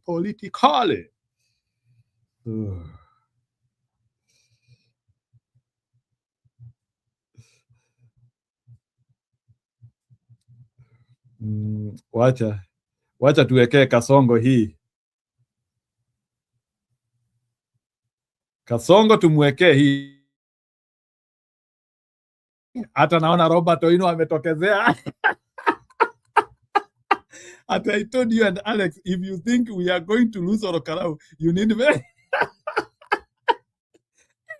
So finally now guys are coming. Ni sawa, nimekubali. Ni wasiwasi tulikuwa nayo sababu ya ile mambo mjinga alikuwa ametufanyia. So wacha nimwekee wimbo ya kumumalizia.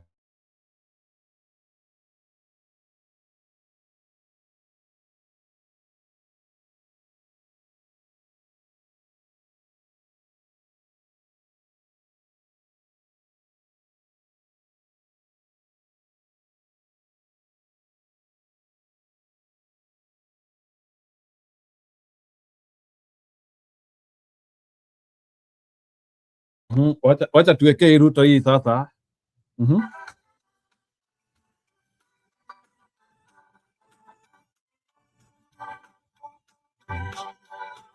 Amezipiga vita na atoboi.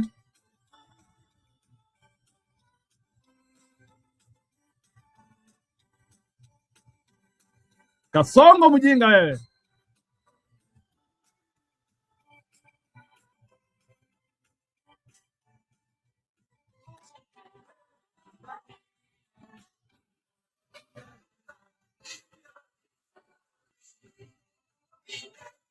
Zake sio nzuri.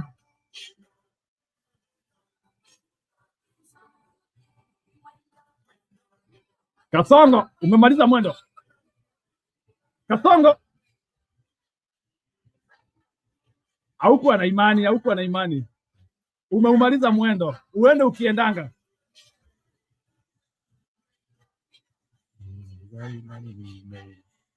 Kasongo uende ukiendanga.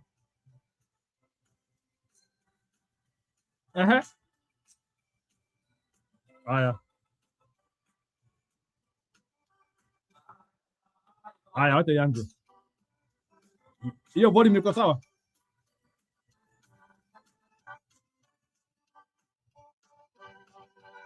Kasongo mjinga wewe.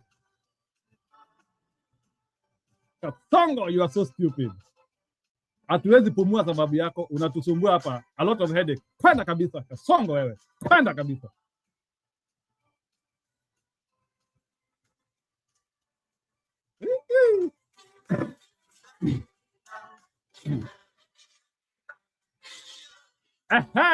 Wewe.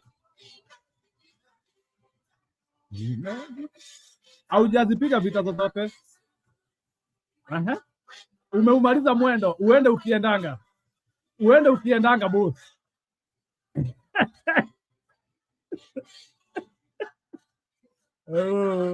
Ruta.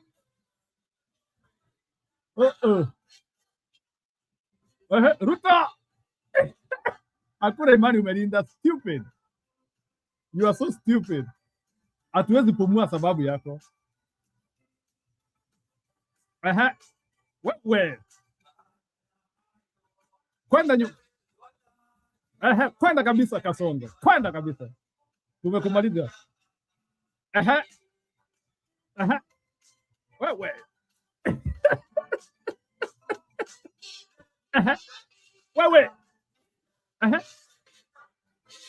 Wewe. Wewe. Murima. Wewe. Umeumaliza mwendo. Kwenda kabisa.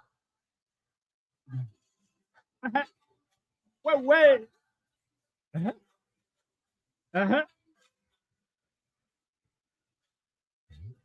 Kwenda kabisa. Ruto umetusumbua ya kutosha.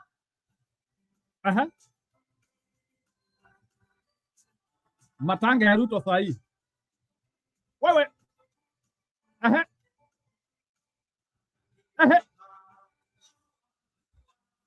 Kwenda kabisa. Hatuwezi pumua sababu yako. Kwenda kabisa Ruto. We have been stressed for ages. Miaka 3 ya stress. Wewe. Tufurahie. Wewe. Kwenda kabisa. Wewe.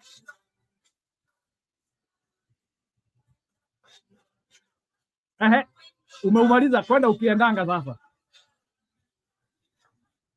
Ruto amemaliza mwendo, aende akiendanga. Wewe. We have been having stress for so long. At least you need to celebrate your small wins as you wait for the big wins. Usipoona ile kidogo Mungu amekufanyia, hata ile kubwa huwezi ona. Wewe Ruto wewe. Tunakukuta. I will be the first person kwenda kupanda ile mumea inaitwa mutongu. Sijui kama mnajua ile Sodom apple. Immediately tunapeleka Ruto Sugoi. Naenda Sugoi kupanda Sodom apple kwake nyumbani. Yes. That's what I will do. Naenda kupanda Sodom apple kwa Ruto nyumbani. Yes. Sodom apple. Yes. Naenda kupanda Sodom apple kwa Ruto nyumbani. Kwenda kabisa. Umetusumbua miaka 3. Our small win as we wait for the big win. Tuendelee.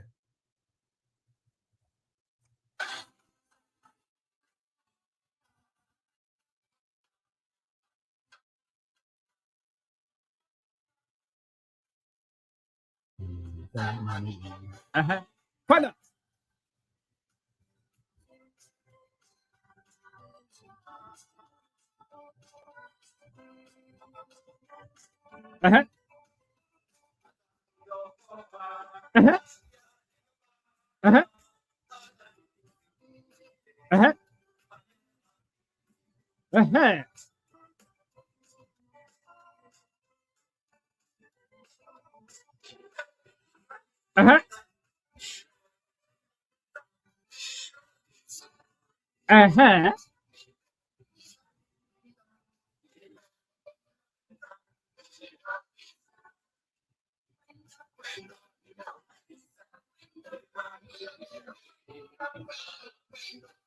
Mali. Umemaliza?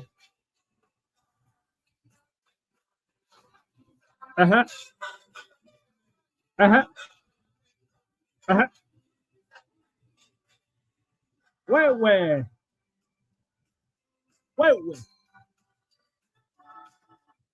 You can imagine.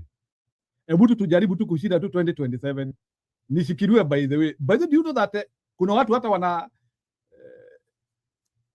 wanatendeke, yani like you can celebrate to extremity.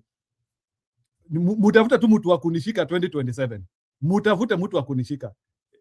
Inaweza kuwa mbaya.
Mambo ndiyo hayo.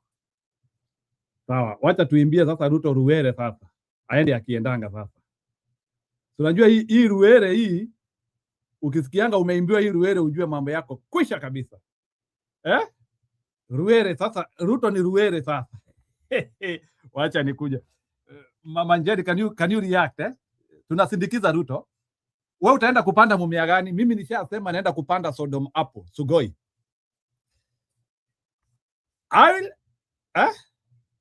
Naenda kupanda Sodom apple Sugoi. Sodom apple yenyewe. Asiwahi toka huko.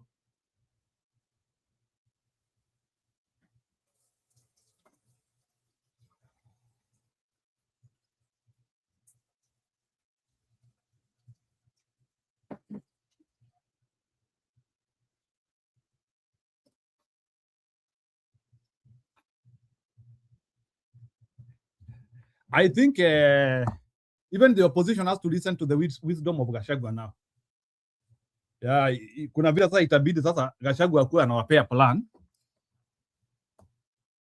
Gachagua inaonekana bwana ni kama anaelewa kumalizia huyu jamani ni gani. Gachagua itabidi tumpe kiti hapo mbele sasa. Huyo jamaa bwana ni kama ako na equation bwana. My work is to plan government. Power in spoken words. Mimi kazi yangu inakuwaka kupanga serikali. Nimekubali. Gachagua tupangie serikali. Nimekupea hiyo nafasi sasa. Enda upange sasa. Enda upange sasa. My work is to plan government. Nimekubali, wewe ndio unapanganga. Wewe enda upange haraka. Haya, wacha tuimbie Ruto Ruwere sasa ili aende akiendanga sasa. Tuachane naye sasa, tuanzie mambo mengine. Ruwere sasa. Ukisikia umeimbiwa Ruwere ujue umekwisha. Ndio hii sasa Ruwere Kasongo. Aha. Aha. Ruere. Ruere. Ruere. Kasongo. Ruere. Aha.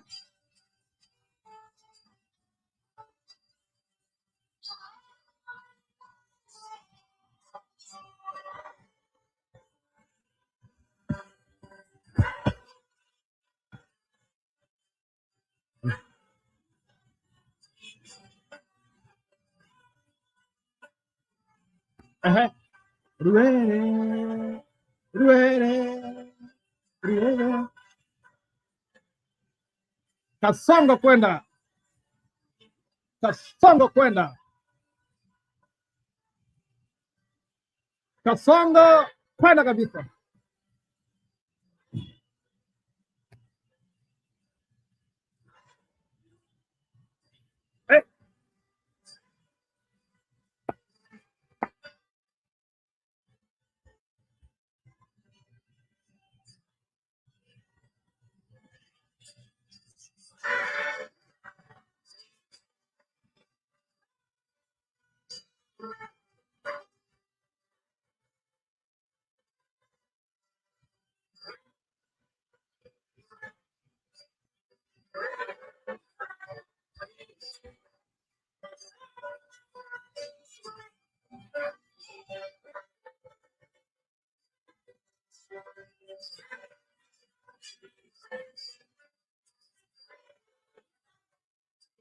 Eh.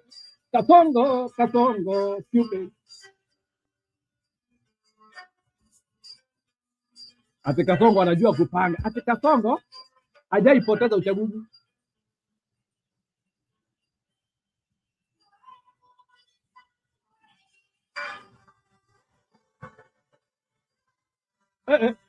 Kasongo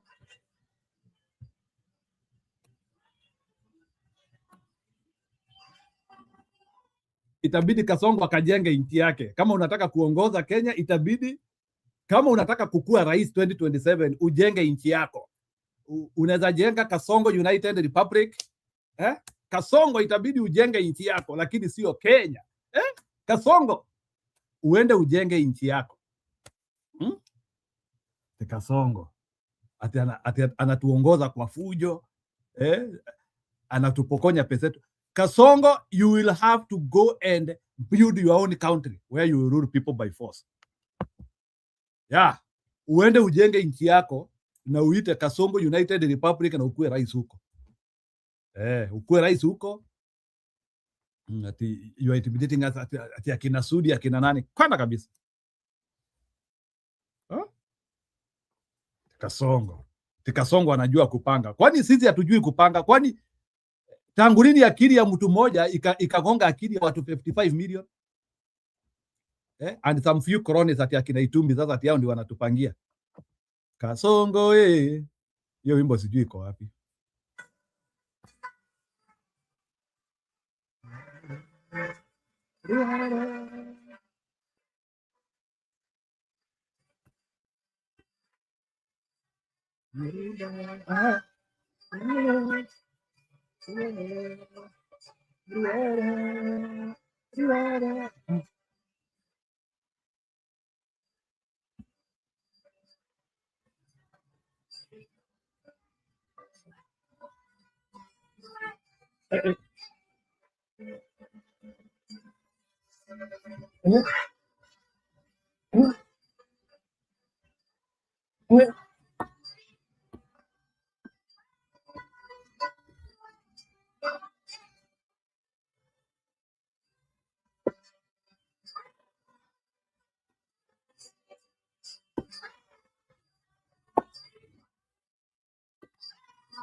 Kasongo.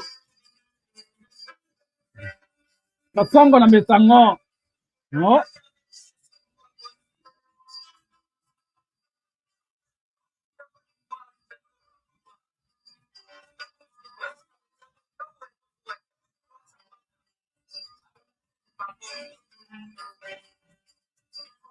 Eh.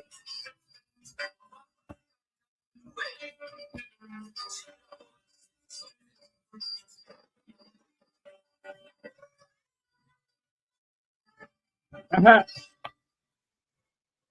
Eh.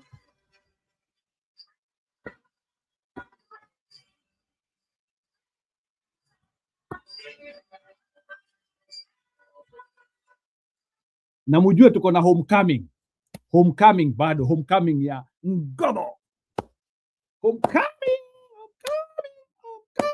Eh? Ati mulimuita aje? Moses Kuria alimuita aje? Haya,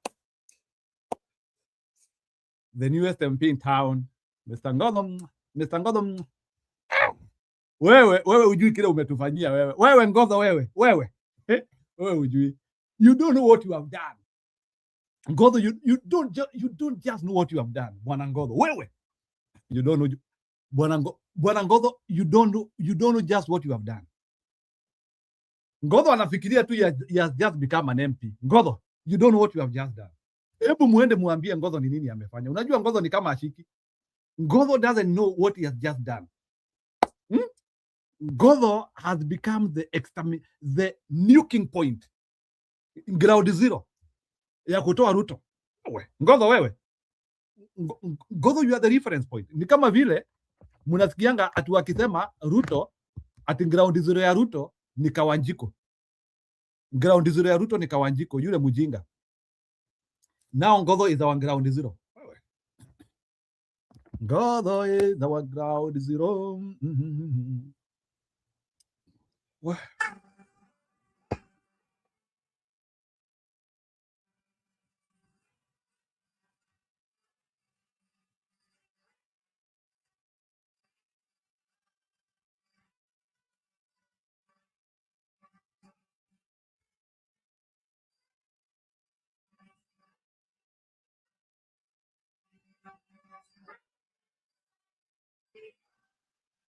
Hey, hey.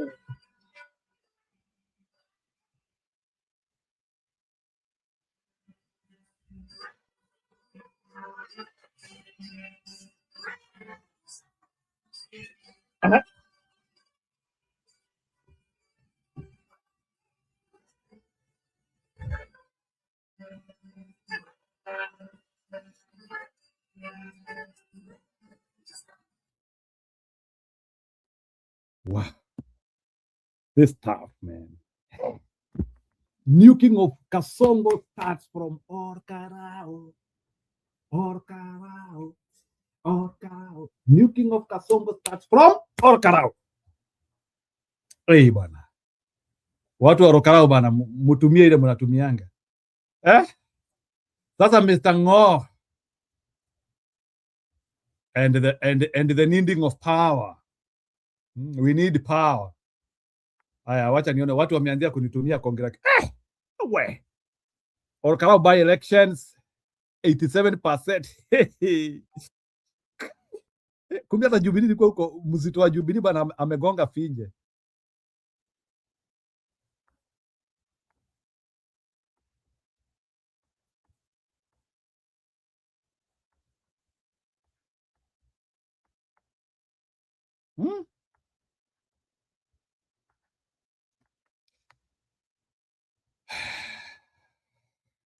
Wow. This is good.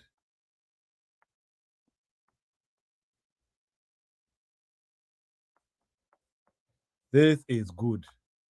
Wapendwa. Kumbe wale tafadhali. Please, kama unafikiria ati kushikana na Ruto ndio kupata kura. Please, Mr. Ngo, you don't know what you are looking for. Hey, wewe ujui. And sisi ndio tunakuanga, we celebrate things as we want. Sisi hatunanga chills. Ati tumeshiba sasa ati hoteli. Wow. Desperate times. Hii ni mali imepigwa na goods. Hapa ni Mungu police station. Unaona? Imepigwa kila mahali. Hao ni ghouls wametumwa. Wanatafuta Dominic. Hii gari ndio tumekuwa tukitumia hapa. Mimi na Dominic, na timu ya Dominic. Wameipiga kila mahali, wamepiga mahali, wamepiga hii. Hii ni mali imepigwa na goods. Hapa ni Mungu police station. Unaona? Imepigwa kila mahali. Hao ni ghouls wametumwa. Wanatafuta Dominic. Hii gari ndio tumekuwa tukitumia hapa. Mimi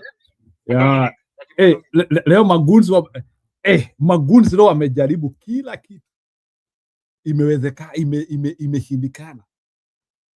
Goons nation, this is what goons can produce. Goons can only produce 12%. Hiyo, can you imagine? Without goons, afadhali kukaa. Goons 12%. Hii resort naenda na iprint na ihangisha hapa. Nitakuwa nafanya show mkuu, mnaziona hapa hivi. Hii ndio New King of Ruto ground zero. Hii resort itakuwa inahanga hapa. Kama kesho hii resort haitakuwa hapa, mniulize swali. Hii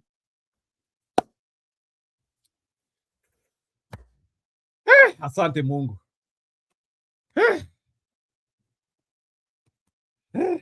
Hao watu bwana wameonyesha Ruto ate Jubilee wamegonga finje.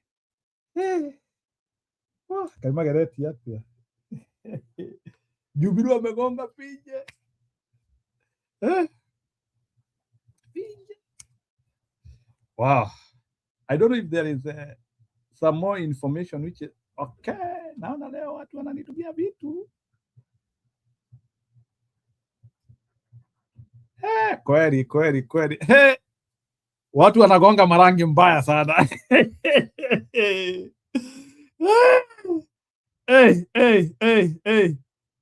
Watu wameanzia kugonga the color is blue. Hii sio ile yetu, ni blue ama ni green? Ni green. Watu wameanzia kugonga hii light green noma. In Mount Kenya, it's people that show where the leaders must go. Ruto sasa, we need a very big rally in Mount Kenya. We need a very big rally in Mount Kenya. Ulisemanga wewe ni kingpin. Mr. Kingpin. 12%.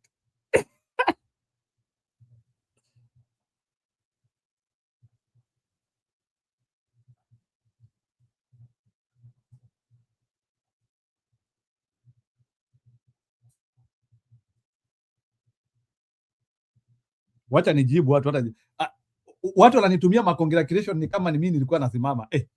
Kumbe ni noma hivi. Sawa, nimepokea hizo congratulations. There are too many congratulations, man. Unaona tu congratulations you and the team. Kumbe yawe.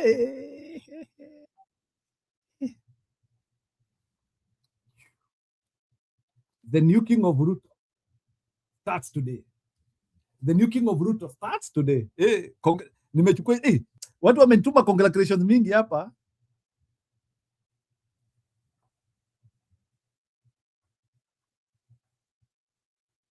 Wacha tu niwapongeze.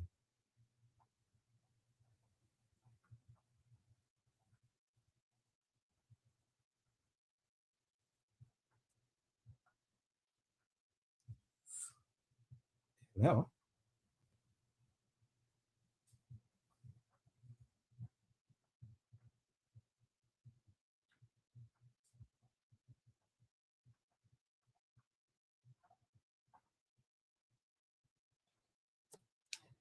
let me tell you, niwakumbushe ati Kasongo Mr. Ruto aka Ruto anaua watu and then he thinks people will just follow him bana.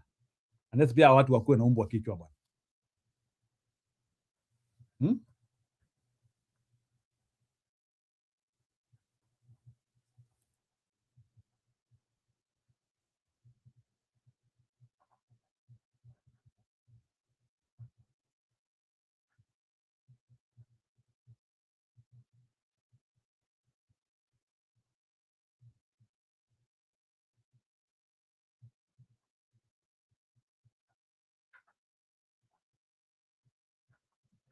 What?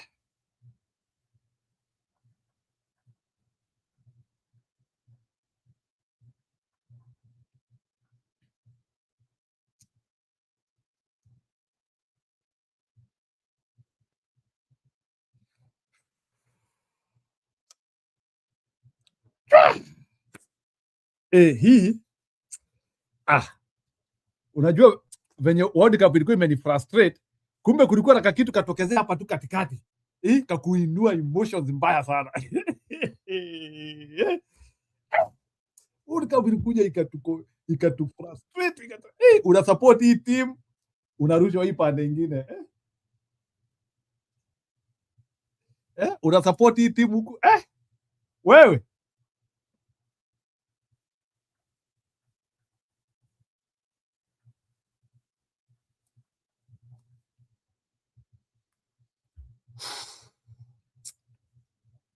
I can't imagine what Ngodho, nyinyi watu, you don't know what you have just done. Unaona, the day when Orokarao atakuja kurealize ile kitu amefanya. Orokarao, nyinyi watu hamjui kile kitu mshafanya, mumefanya leo. What Orokarao has done, watakuja kuelewa kile kitu amefanya 2027. Orokarao cannot understand what they have done today. Orokarao, nyinyi hamjui ile synergy. Nyinyi hata wale majenzi walikufa wameshukuru. Even the Gen Zs, let's see Gachagua speech for posterity. This speech is very powerful. Nataka tusikilize Gachagua. I want musikilize vile Gachagua aliongea.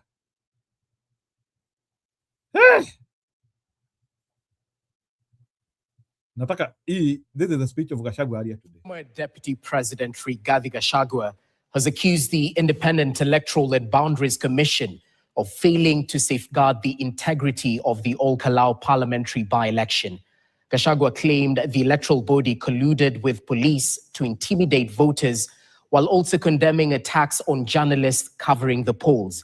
However, the IEBC has dismissed the allegations, insisting the exercise remained peaceful and that the votes were secure. KTN's Clement Masombo has the details. Former Deputy President Rigathi Gachagua has launched a scathing attack on the IEBC and the National Police Service over the conduct of the Ol-Kalou parliamentary by-election. Speaking at his Omnyoro home in Nyeri County, Gachagua accused the Electoral Commission of failing to prevent what he described as systematic voter intimidation. He said he would mobilize Kenyans to express vote of no confidence in the commission if the by-election will be interfered with. I have been told now they are regrouping. They are planning to storm all the polling stations. And I'm surprised that EFOCON and IBC have said nothing, even after polling stations have been attacked by hooded police. They are moving in vehicles in broad daylight with rifles and wearing masks, and IBC is quiet because they are part of it. Gachagua claims plainclothes officers and alleged state-sponsored goons were deployed to disrupt voting after it became apparent the ruling side was losing the contest. It is now clear that we shall not have a peaceful general election. I think Ol-Kalou is address rehearsal by William Ruto on how he can use rogue police to subvert the will of the people. I want to tell IBC, from what has happened, we'll be mobilizing the people of Kenya to call for your disbandment. You are an embarrassment to the people of Kenya. This election was very peaceful until you connived with William Ruto to cause violence. The DCP leader also condemned the attack on journalists who were covering the by-election, saying the assault on the media was an attack on democracy and transparency. Reports from Ol-Kalou indicated that hooded men confronted members of the press, seized their cameras and caused chaos before police used tear gas to disperse crowds. He warned that acts of violence will set precedents for violence in the next year's general election. I want to say now I'm convinced than ever before that we shall not have a peaceful election, that we shall have anarchy and civil war. If what William Ruto is doing in Ol-Kalou today is what will happen next year, there will be civil war in this country. We have seen it.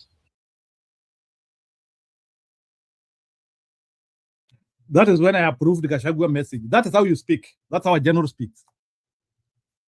There will be a civil war in this country. Those are the terms which I find kuondoka kwa mdomo yake.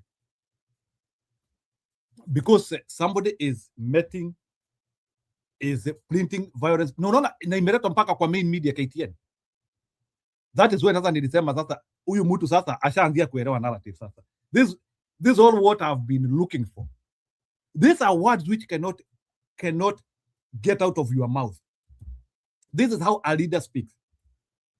And for the first time in the many days I've listened to Gachagua, today's speech was the best. Those are the terms. Hata speech writer akijaribu kukuambia hii toa, you don't return such words. Kwenda kabisa. Wewe na anu acha kutuandikia Mushina hapa. Mushina ni nini? Just sema UDA loser has considered. Usituandikie jina hapa. Sasa nitakukimbiza kuliko vile umenikimbiza. Wewe ujui. You don't know when I get motivated. Na kuanga mbaya sana.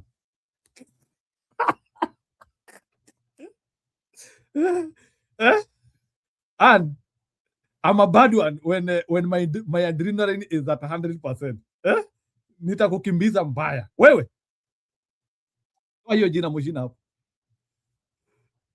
But I'm also when I get discouraged, I also, those are my two laws. When I get motivated, I can do a lot. But pia nikikuwa demotivated, I wink. I chicken out kabisa. Gachagua ongea. You, the media, the nation newspaper, the NTV, the journalists who are beaten up and their equipment confiscated so that they don't record the mayhem that is happening in Olkalau. So Kenyans must know now, they must be prepared that we are going to have a big problem next year. The Olkalau by-election has emerged as a major political test in the Mount Kenya region, drawing intense interest from both the government and opposition as the battle for the region's political influence gains momentum ahead of the 2027 general election. Clement Masombo, KTN.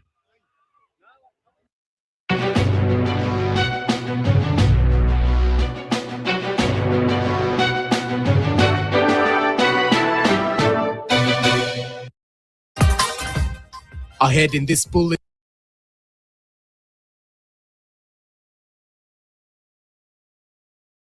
Kipril Orokarau is green. 12% for Ruto.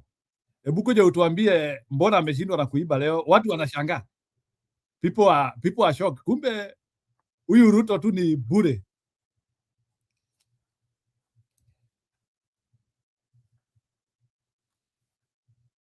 Maisha TV. Wacha tuone water. You're invited to join Phoenix Energy's next webinar, where you can drill deeper into our bond offerings. We currently offer 2 investment.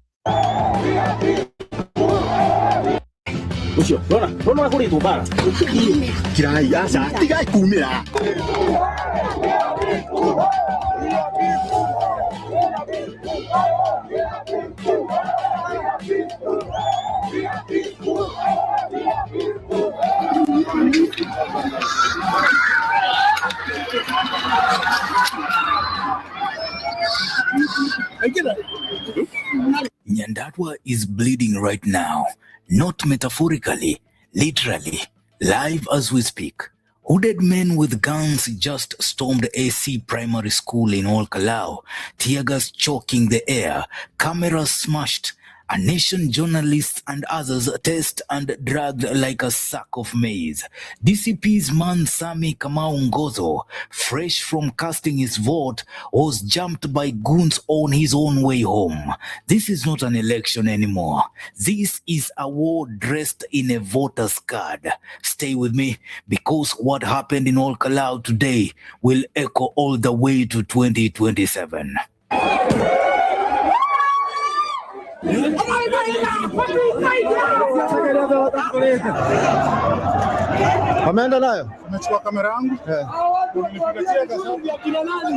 Here's the backstory. Kenya.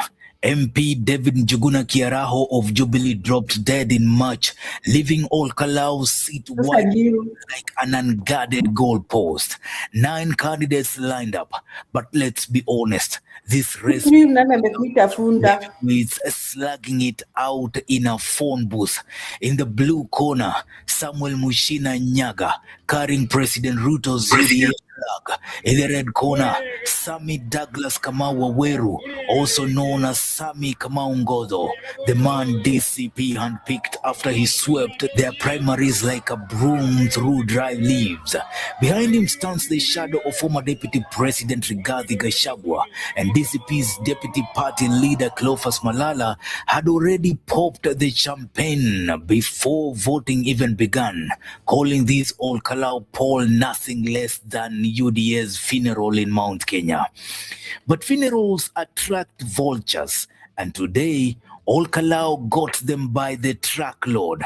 Before dawn had even properly stretched, warnings were already flashing red. IEBC, KNCHR, Amnesty Kenya, ELOG, all of them smelling gunpowder in the air, documenting bribery, gunshots and goons weeks before ballots were even printed. And then it happened. Unmarked Prados, no number plates, no shame, rolled in from Brooks Hotel in Gilgil, spilling out armed men in balaclavas like a scene ripped from a heist film.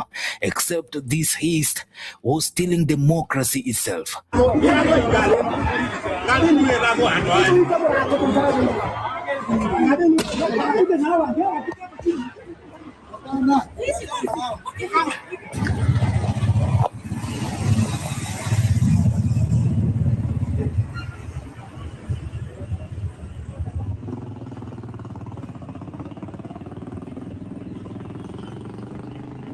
One account tagged them a killer squad, allegedly marching under the command of Mathira MP Wamumbi, sent, they claim, to rattle voters with tear gas and gunfire dressed as intimidation by President William Ruto. Whether that command chain holds up, the streets of Ol Kalou don't wait for verification. They reacted with their fists, their voices and their fury.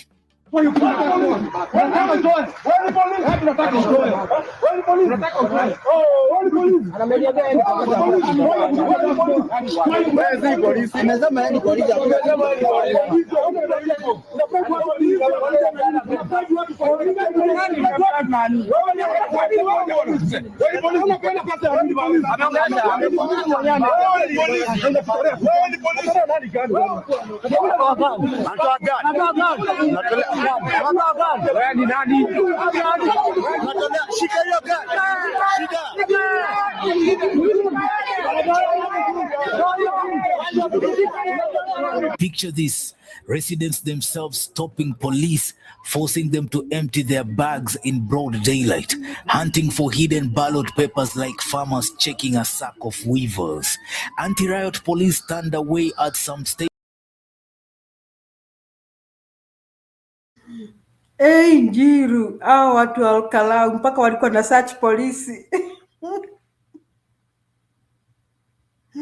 Kuni kuonyesha sasa watu wameanzia kushangaa kutoka location zingine. Hebu nikuwekee.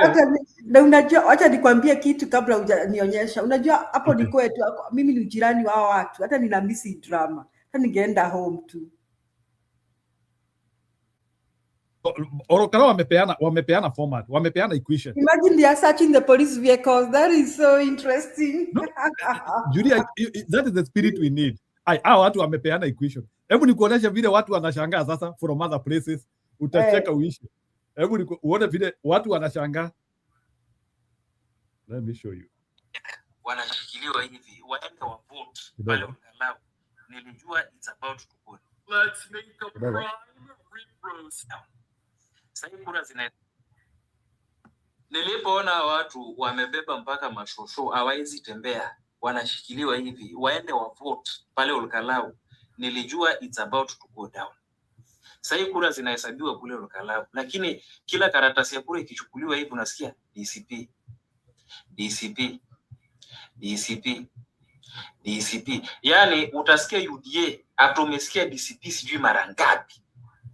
Kwani hizo mattress nilipewa na gas boat na kila yani ni kama kila mtu akipewa karatasi alikuwa anaangalia tu DCP kwa wapi. Hizi hataki hata kujua kuna nini nyingine kwa hiyo karatasi. DCP.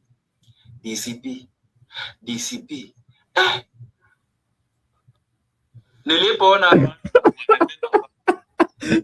Sasa niambie watakujia mattress, nimesikia wanakujia boats na train ilienda 2 once.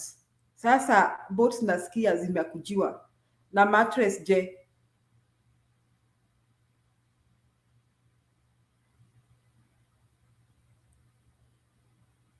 Mimi nakwambia niliona hiyo clip ya Citizen DCP. I literally saw live counting. So how did Citizen get that? I mean, I'm trying to say this. I think it is a lie that we cannot broadcast that. We can broadcast the counting, the counting of votes.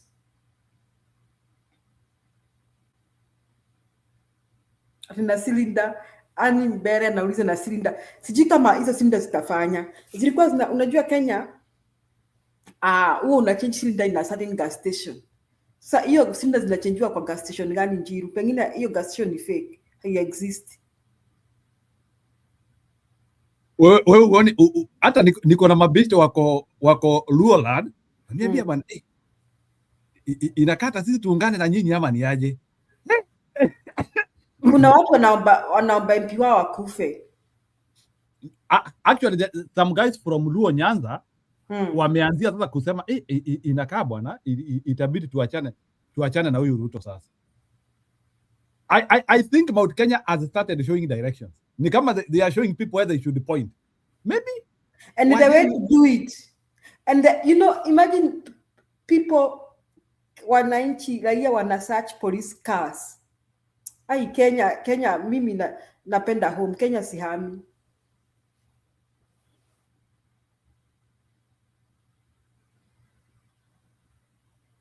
Ati ni mabonoko gas. Nakwambia hizo gas ni mabonoko. Mtu ataenda kuchange ilipuke. Hizo cylinders. Julia, let me tell you, ile kazi Orokarao amefanya, unajua Orokarao has proved that unaona ile wadi tunasemanga, watu wanasemanga tunafikiria ni uongo. Kuna kitu tunasemanga and we think it is not true. Na nimekuja serikali iwezi shinda watu. Nimekubali leo. That statement is true. Okay, and listen Jiru. Yesterday we said a few things, me and you, Sina PK. Tukasema step number 1, the opposition should announce the winner of the election. Wasigoje kusomewa. They should start giving numbers from the word go. Waseme sisi namba zetu ziko hivi. Nyeri tuko na hivi. Secondly, they should ask the people to come out and celebrate. They should, and you know Gachagua did exactly that.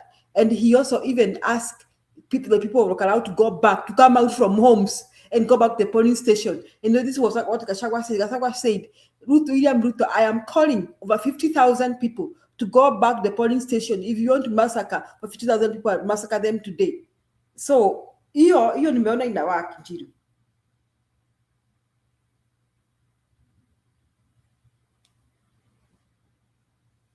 Yeah, Julia, and those are some of the learning points I can say we have gotten because during Muturi time, they were not able to stand strongly that way and question Ruto and also guide people directly. Tulikuwa tu tunaonyeshwa tu Muturi tu akiwa pale kwa sewage anashikana na vijana hivi, while he was supposed to be seriously strategizing how his candidate should be announced. Atuweke Medhu, people want to see Medhu. Medhu wako wapi by the way? No, by the way, Medhu amederiva. No wonder hata Gachagua alisema that kumbe Gachagua alikuwa anajua hii kitu ataproduce, sasa ndiye alikuwa anataka sasa. Na kuna mtu alisema hapa Gachagua alikuwa anataka extremely in Kisii akutaibiwa. He said, okay, Helen anasema kura pia Kisii haikuibiwa. So we are learning. Good. Hiyo ni mzuri kabisa. Okay, I never want to talk about Kisii so much because those were MC elections. And I think Ruto did not pay attention to MCA. Hata zile za Gachagua za Narok na Kariobangi. You know, we kind of dismissed them because they were MCAs. But now, I want to agree with Helen and Akina Gachagua kwamba it is possible to prevent rigging. I didn't know we can prevent rigging. Mimi nilikuwa nimefika mahali kwingine, nilikuwa nafikiri leo Itumbi atajaza numbers. Mimi niliombea hiyo story Njiru. Whatever happened, my God answered my prayers. Hata kama mkisema nini, mimi niliombea hiyo kitu.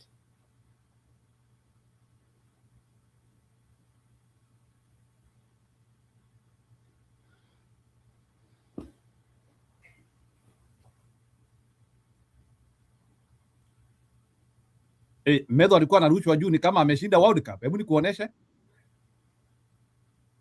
nikuoneshe scenes. Medho alikuwa anarushwa juu bwana. Kumbe ndiye huyu. Let me show you. Ndiye huyo.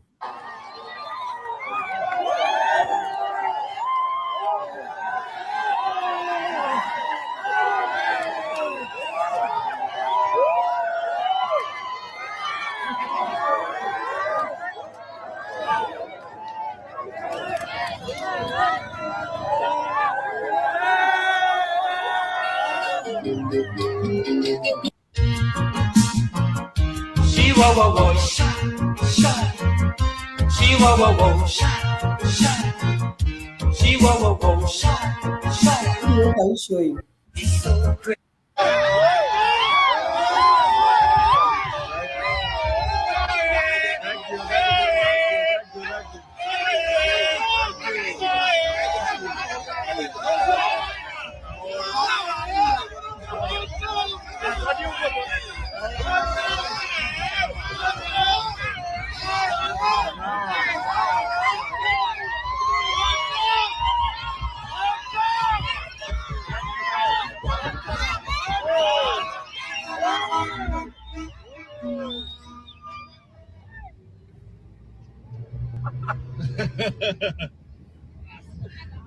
It really feels good to beat the government.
I saw that people in my community needed affordable homes closer to their work.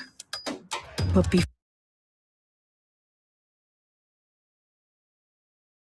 There you can react. And watu wakaomba. This thing was very spiritual, by the way. Julia, do you want to react on that? Power belongs to the people. Hiyo nimekubali. Hii story ati mtu kusema ati unaweza jiweka kwa raia kwa nguvu. My friend Ruto, you better retreat. Acha tuweke hizo. No muikie ja. No hubira murengeti wa Ruto, no muikie ja. Neti ogera gita muguru kiugo. No riambo ciake, no muikie ja. Neti ogera. No riambo sara wake wa plastic, no muikie ja. No ruge sai na ngasi yake, no muikie ja. No hade mikorobia ya Ruto, no muikie ja. Koguo Kenya ngima nitwamenya ati 2027 tumwetereirio turi na tumuikie ja. Mohoro mathira regi. Seneta wetu jirani, rafiki yetu, kiongozi yetu ameshinda huko Mukendo, amewalivaliva, akawaharagania, akawamaliza. Seneta John Kenyua. Hara Harambe. Nitramwirite atiriri. Njuki ona eguo. Temumunyagwo.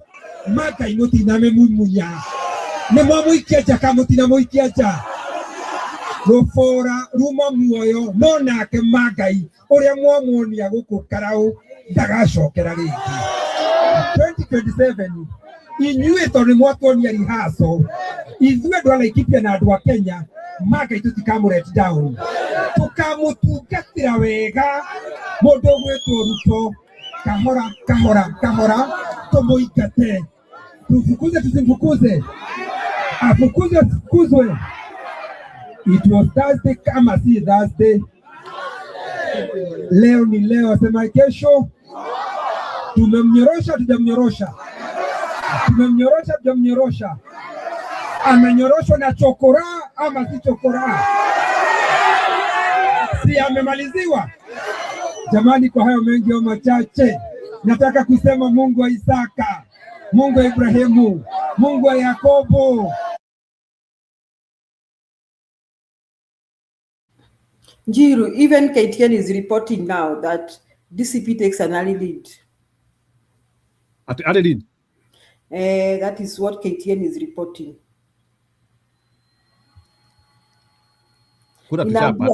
Hata wajaribu moderate. We know as one. Sisi tusha celebrate, tusha maliza hiyo story. Of me understanding this. Okay, go ahead, Bwana Budi. Wacha Budi react pia to the initial process. Go ahead. Mimi si react. Mimi niko tu hapa na wapea comfort. I want to ask these members. Go ahead. I want to ask these members of parliament from. Sorry, wacha nijimute sasa Alex. Alex, kwani ulienda Olkalau?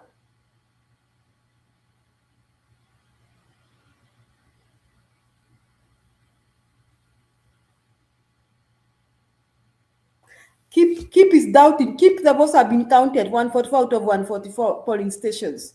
Kuna ingine tunangojea. Keep anasema ati numbers zitabadilika. Keep can promise you that. Hakuna hata vile Ruto will dare. Ruto cannot dare to steal that election. Election imecelebratewa hivi. Uanzie kupea watu mtu mwingine tofauti. It's already 144 out of 144. Even Kindiki has conceded. Yeah, even Kindiki has conceded. Keep real. There's no magic here, bana. Story imeisha. We have nuked him. Go ahead. Wachana kusikiza maneno ya Kipril. Mimi nawasikiza nyinyi. Wachana Kipril. Wacha kae kule comment section.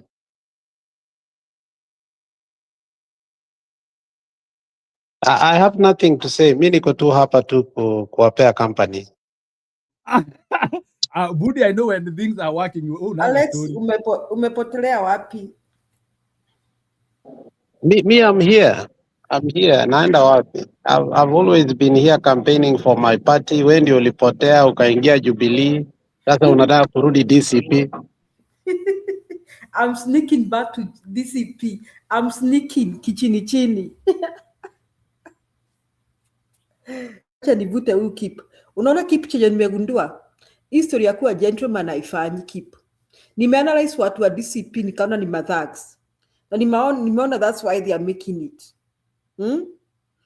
Sasa history ya kujifanya mimi nilikuambia hata Gachagua atana akue goni. Niko nyuma yake. Njiru akakataa. Mimi nimeanalyze hii ndio ina make Kenya.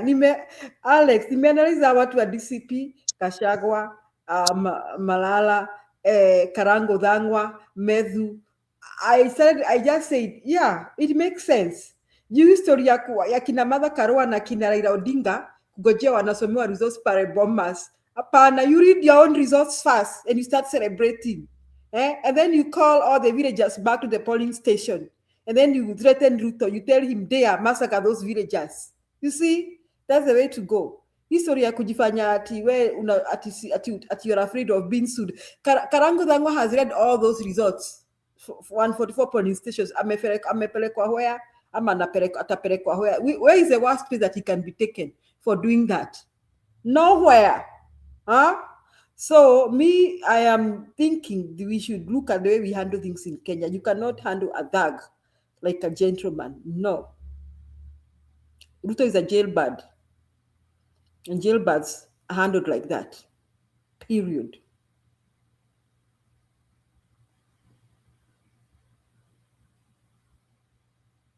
Unaona Kipururu vile ati anaandika ati I'm slowly being convinced Raila always wanted to lose. Hao ni madefectors wanaongeanga hivyo. No, ile kitu nimekuja kuamini and maybe Bwana Budi I can now react to this one over with the 95% confidence limit. 2027 is winnable. 2027 is winnable. You know what the reason we needed this win, and the reason why even the state is now confused is the ripple. It's not the MP that we have won. It is the ripple effect. Wamatangi, it is too late to come to DCP. Everyone who was walking on eggshells knows that they are going to lose election. Okay, the mountain has made a resounding come back to its original political weather frame. If you look at the members of parliament, the senators, the governors tonight, whenever they are seated, you know, for us, we are celebrating. There are people who are truly crying. And all this was done with Gachagua being out, giving only Methu, and Methu was a lone ranger. Everybody deserted him, except for the, I think, Kirinyaga women rep. And two things come out that we really need to fear. Not only to fear, and the mountain needs to celebrate. You are making, you've created a presidential candidate. It might not be this election cycle, but as I said, kwa matanga ya the former, and I think nani alikuwa hapa, Julia alikuwa hapa. As I said, Methu will continue to rise and shine. And if Gachagua is not even careful, he will not be able to contain him. But Methu seems to understand how to walk in this path, because had he been foolish, he would have taken the money. For a long time, he hasn't been given the salary, and the kind of threats he has gotten from all these people, he has weathered them. So I think what has come out of this is Methu comes out as somebody to watch in 2027. Is Gachagua will not be in the ballot. He can decide either to mentor him. Let's be honest, Irungu Kangata seat is gone, because if Methu decided to go for it, I mean, it's gone, it's gone. So I think, and I said that earlier, that the ripple effect of this win, leave alone the seat. I'm not looking at, the Chokorawetu. I'm just looking tonight, the politicians in the whole of that region, when they're seated down and being honest to themselves, a lot of political careers have gone to the graveyard or the cemetery. It doesn't matter what they will do. And they are not dealing with somebody like Uhuru Muigai Kenyatta who can redeem them, or he can actually compromise because of a community, because of a village, so on and so forth. We are dealing with somebody who decided from the very first that he will not deal with Tugegas. He's going to decide and deal with Raila's politics and create the best of the best. And he has charted a path. So as you celebrate, a lot of political leaders, almost 99%, are having a shock of their lifetime. We are talking about Moses Kuria. The good thing is not holding any office. We are talking about the people like Kindiki. We are talking people like the governor for Kirinyaga. We are talking about many politicians who thought that in one way or the other, I mean, they can try their luck. And Gachagua seemingly played them in a way that having one-man show, you see, this win is not only sweet, but it's unique because it comes from the point of political persecution of Kikuyus. They are being persecuted within the government and it's all seen. But at the same time, there are people who are still, hating Gachagua, but not remembering that by doing so, you are isolating the community. I don't know. The people like Njiru who had said they don't want anything to do with Gachagua, they only want something to do with the DCP, where they will be going. And I have said this. We created a monster, and that monster is the only thing that we need right now to deal with Ruto. Ruto has created an environment whereby if you want to run your campaign like Matiang'i, it's going to be impossible. I have said it over and over here. Matiang'i will be a good candidate for a different election, but not this kind of election. Now, the complication that we are going to have after this resounding win in terms of negotiation, who is going to become our presidential candidate, is going to be more complex now, more complex. And the only man who has an upper hand here is going to be Gachagua. Either you toe to his line or there is no opposition. For those who had seen this kutoka kitambo, they will not be afraid. But for those who within Jubilee who are praying that Gachagua should be humbled so that the negotiation could be better, because I know many within Jubilee believed that Gachagua must be tamed. I think now they don't know what to do. These are the Kionis. So they have been brought to. So for me, it's not just the win I'm celebrating. I'm celebrating that there are people, in spite and despite being told that, you are not going to be bought this time around, they kept on going with that idea that the mountain can be bought. And they thought 10 billion could buy them. I think this is sweeter and better than Kipipiri. This is better than any other by-election so far, except for the Langata by-election that I witnessed myself. This is better than even the Kibra after Ken Okoth died. I think we will go down in history to look at it that if we use this opportunity very well and understand how to handle Ruto and his thugs, I think 2027 must be done the same way. Otherwise, it is only our disunity that will make us not win. We had many challenges going to this by-election, but I think one thing we agreed was it was UDA versus what? DCP. And we need to also agree that this thing called democracy ambayo nani anatuleteanga hapa kipa anatuambia kuwa PLP can compete in the mountain. That's a fallacy. The mountain is DCP, and let's not even try to compete there if we want to win against 2027 against Ruto. A lot of people are going to criticize this, but I'm not coming from a point of democracy. I'm coming from the worst case scenario that should we play democracy while Ruto plays winning? So for me, I'm not playing democracy 2027. I'm playing Ruto must go. And if you must play Ruto must go, I think this is the only way to win elections. I think the blueprint is here. And I think it's not just paste and copy. It is a Xerox. You must do everything this way or we will cry. I don't know if they are going to declare him as the winner, but whether they declare him or not, whether they postpone the election or not, I don't know what they might do. Ruto is a very, conniving character. So let's wait and see.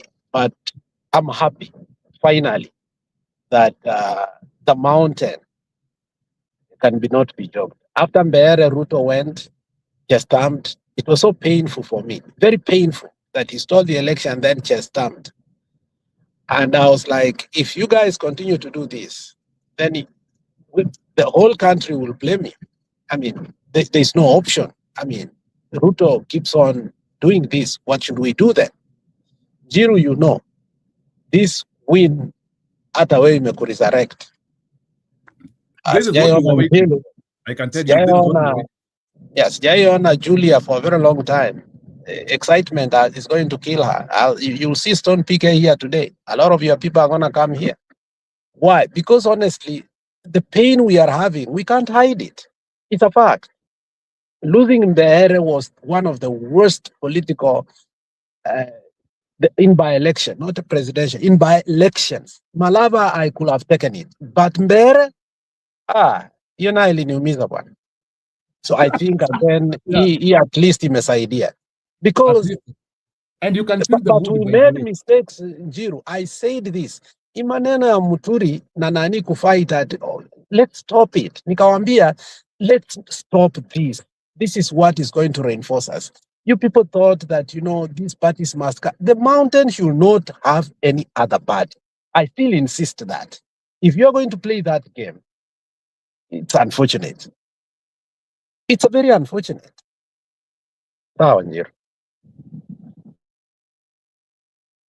Yeah, I appreciate actually what you have said, and maybe before Kipriro Akuja, maybe in 1 minute. So, Bwana Budi, can you help me to understand, like, do you think Kenyans can feel a genuine win here? Like, ukiangalia the way like things are this way, do you think like people can feel a win which has not been moderated, a win which people wanted to show the government something? Because like, for instance, I've seen this win is being celebrated as far as Meru. Like, it is in Orokarau, but in Meru people are celebrating, Ukambani people are celebrating, like, I've even seen some celebration. Do you remember my criticism? Do you remember my criticism to my party leader that these sentiments are unfortunate? He was like, "This is local." Yeah, it is local, but this is national. Whether you want to localize Olkarau, you are not going to, because our desire is to make sure Ruto does not use the mountain again. The celebration of Olkarau is like a celebration of a presidential win. Unaelewa? In the day they took Sifuna out, in the day they have done everything that they could, in the day they introduced some draconian laws again in the Senate, in the day they were doing all this nonsense, is the very day that the people actually saw that we must continue to soldier on. In fact, this is a win for Rex Masai. This is a win for Albert Ojwang. This is a win for every person that has been abducted and brought back alive and the person who has died. This is a win against the betrayal of Raila Amolo Odinga. This is a win for even the people who say, Sisi ni Sifuna. This is a win for people who believe and who are forcing the united opposition to sit down and till the conclave comes and the smoke comes out and say, this is our candidate. This is a win for Kenyans. Trust me.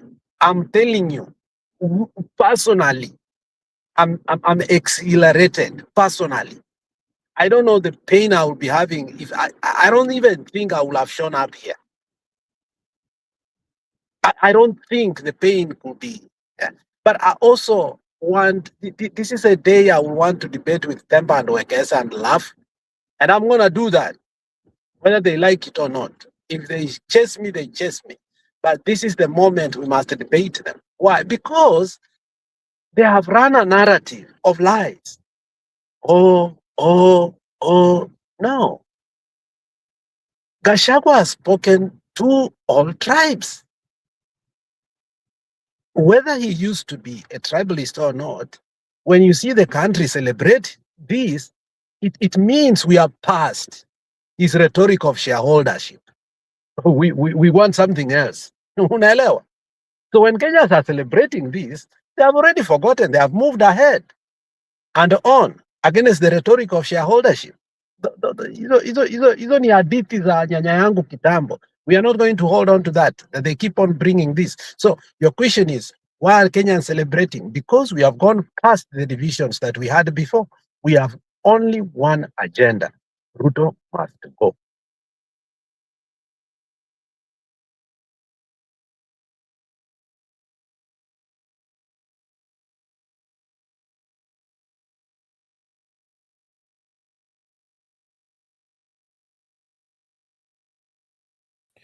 You think Njeru was listening to you, Alex?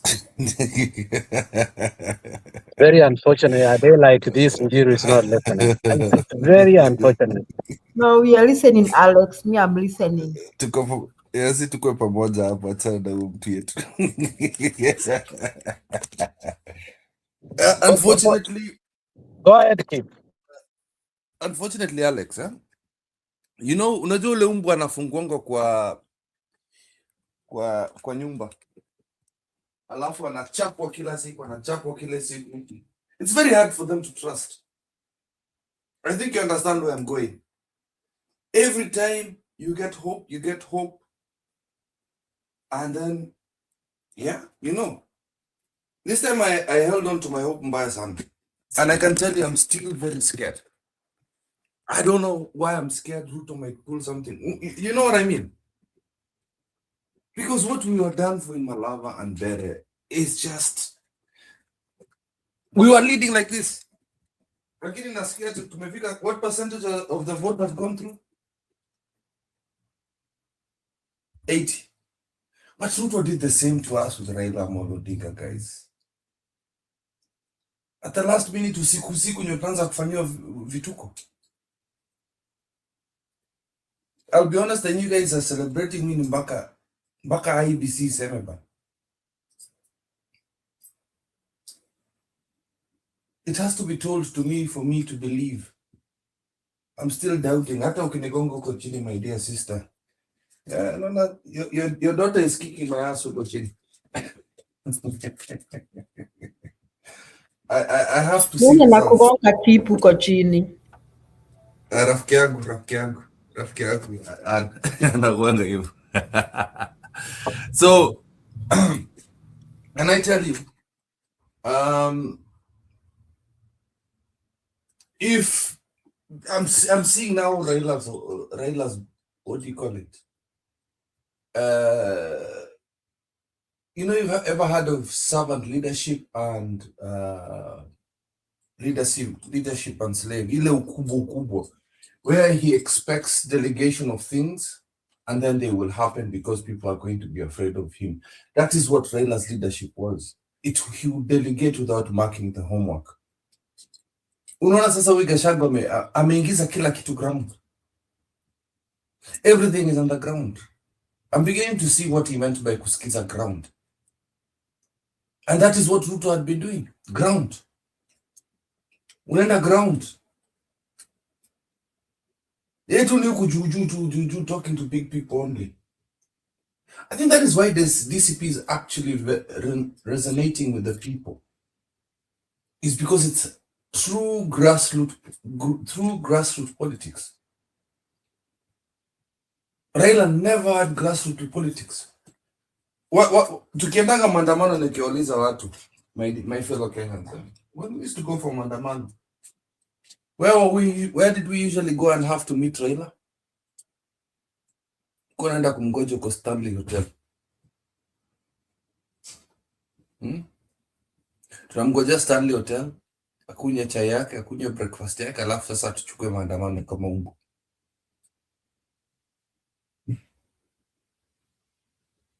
Yeah, so Kipril now on the future of maybe like the way we are doing politics now, like in Mlima Kenya, don't you think like somehow not Mlima Kenya? Not Mlima Kenya. No, I understand, but DCP. there's something I want to say about DCP. Mlima Kenya.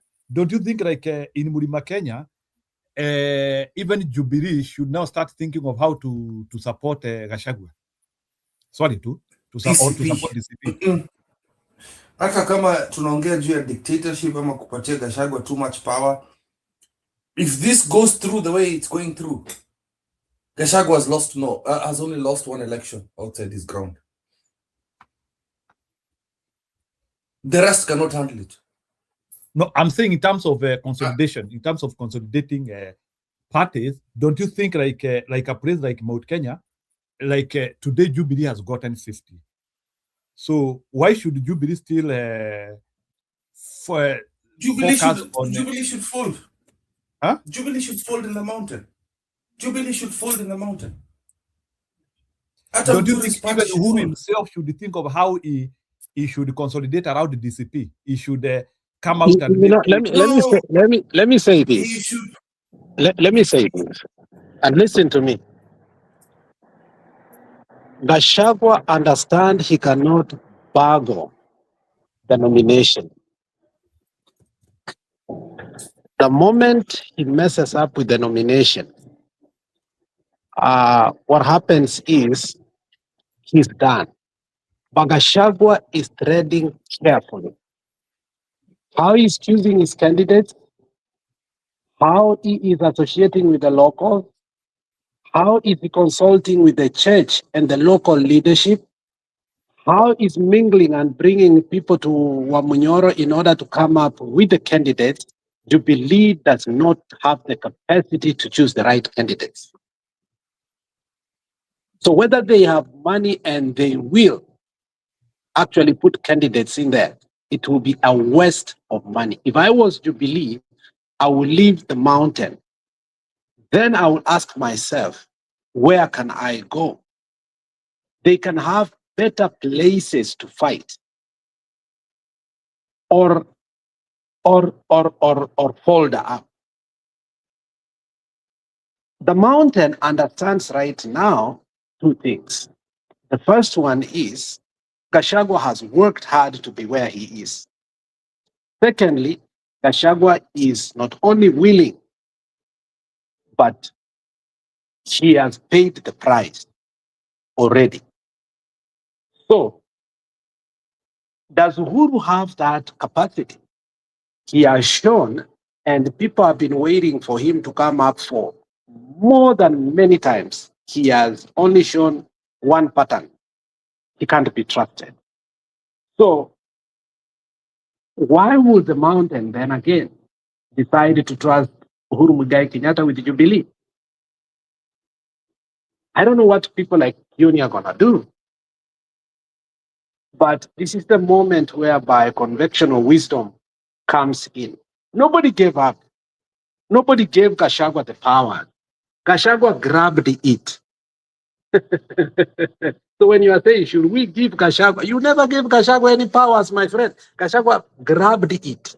So what are you talking about?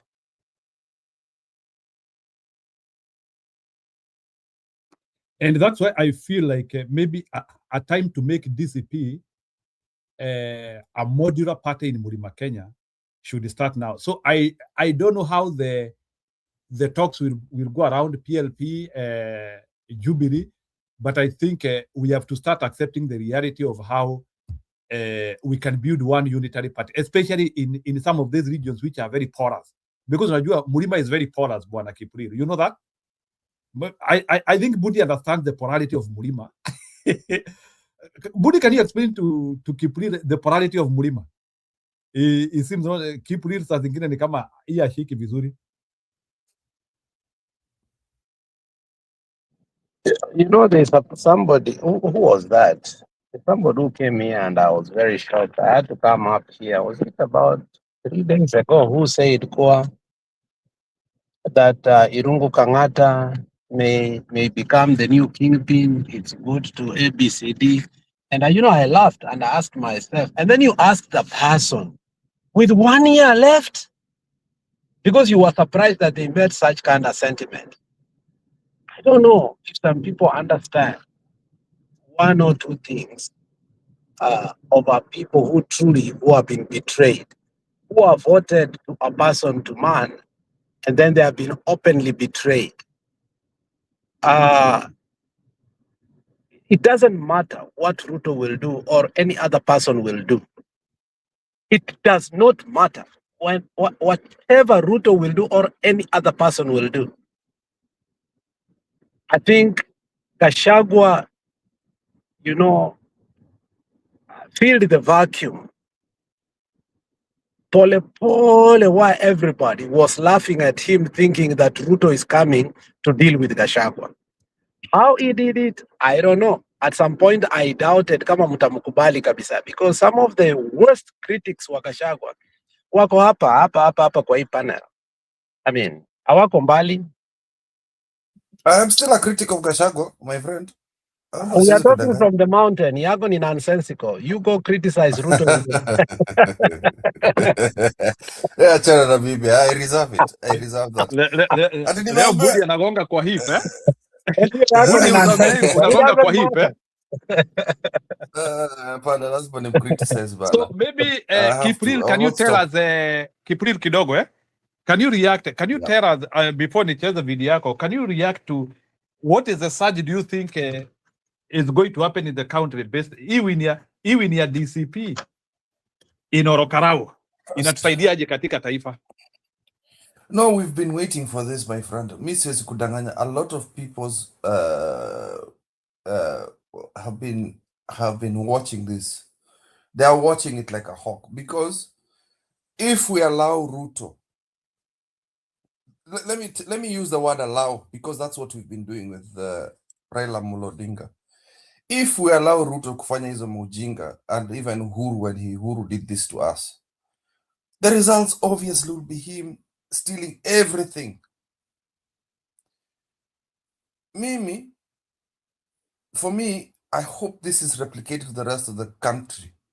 Unless this fool decides to hire Sudanese and Ugandans to come and kill his own people, the way he did in Nairobi in 2022, where he killed a whole people in, what was this area near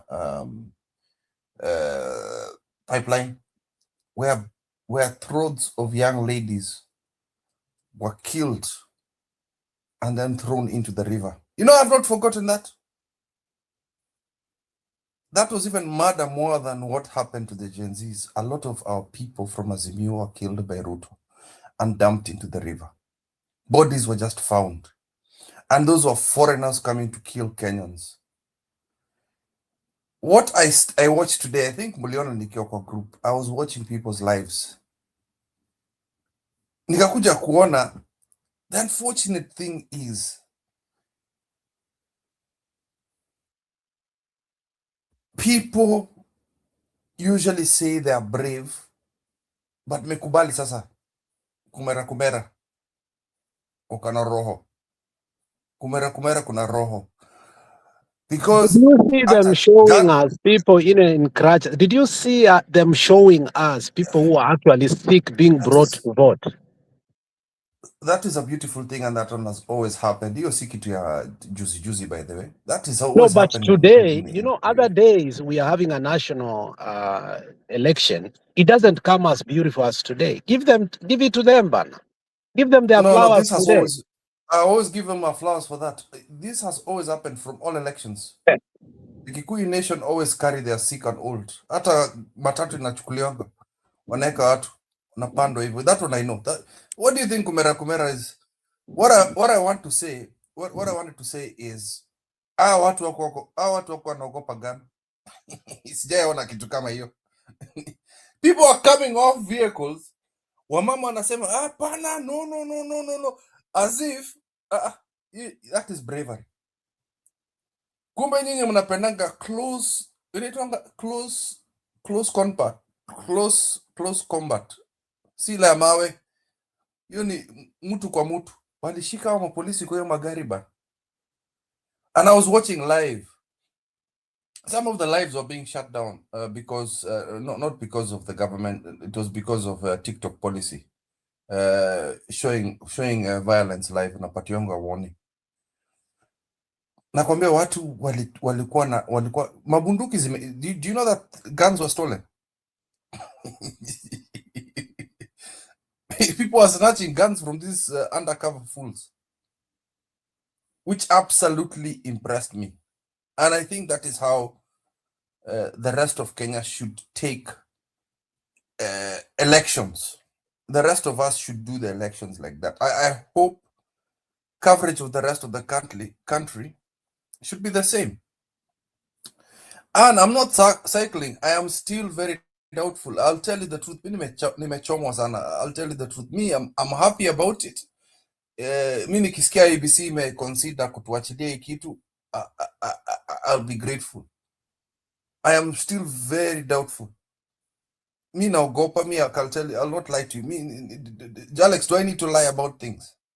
No, there's nothing they can do by now. I mean, the only thing Ruto can do, Ruto has already considered even the way he restructured the Senate today. He has moved from the mountain. Amewacha sasa.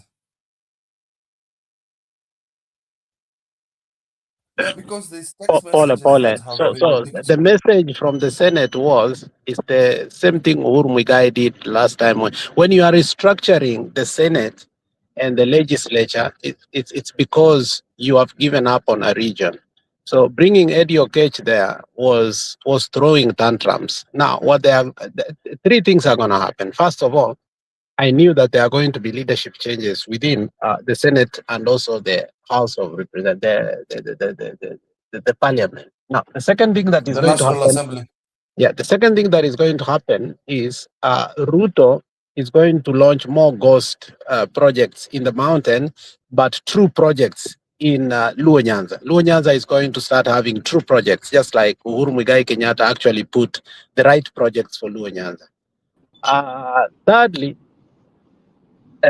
Ruto is going to stop bankrolling the people like Moses Kuria and so on and so forth. Ruto is going to become punitive, and that is it. Now, let's see the repercussion of this way. Kindiki might not be the running mate now. Take it to the bank. Aluya is going to counter Sifuna. Take it to the bank. Here, Kindiki must understand he has lost on this. Okay, so Oparanya is positioning himself, Wetangula is positioning himself, but Ruto will never pick another tough man. Like who? Like Gachagua, like Wetangula. So the person they were going to take is who? Is Oparanya. Oparanya seems to be on the soft hands of what? Oburu Odinga because of the proximity. But Oparanya understands that it might be his deathbed politically because it's use and dump, and it's because of demeanor that they're going to choose him. So, I mean, the true restructuring of 2027 is going to happen with speed, But what I'm trying to say is this: the monies that are going to the counties through the governors that people like Kangata have been getting, ABCD, they are going to freeze that money. The mountain will have to pay for the 1 year. They need to tighten their belt and understand Ruto is punitive. Yeah. And Gachagua needs to understand and let his people that it's only 1 year. Let's unite and let's vote this man out. So I think that's a good thing that the mountain will be ready to sacrifice for the whole country. Secondly, now we must talk about it. Thirdly, the Luyas must be vigilant so that they should not be divided. They might be saying Sisi ni Sifuna, but is that enough? Let's wait and see.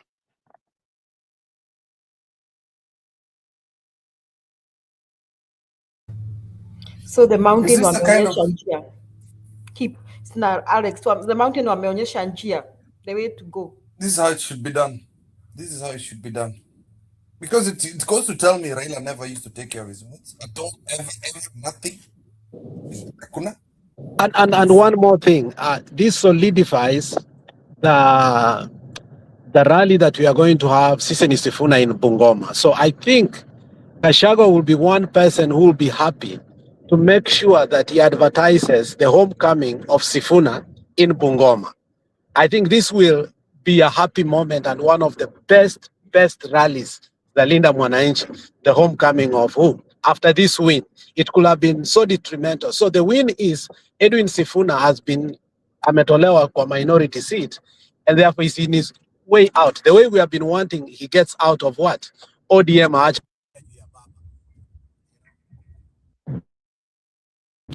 But secondly, he is going home, not now talking about ODM. So it is a real restructuring of the 2027 political movement. So I love how we have won and how now we are introducing the new kid on the block that many people have been dismissing.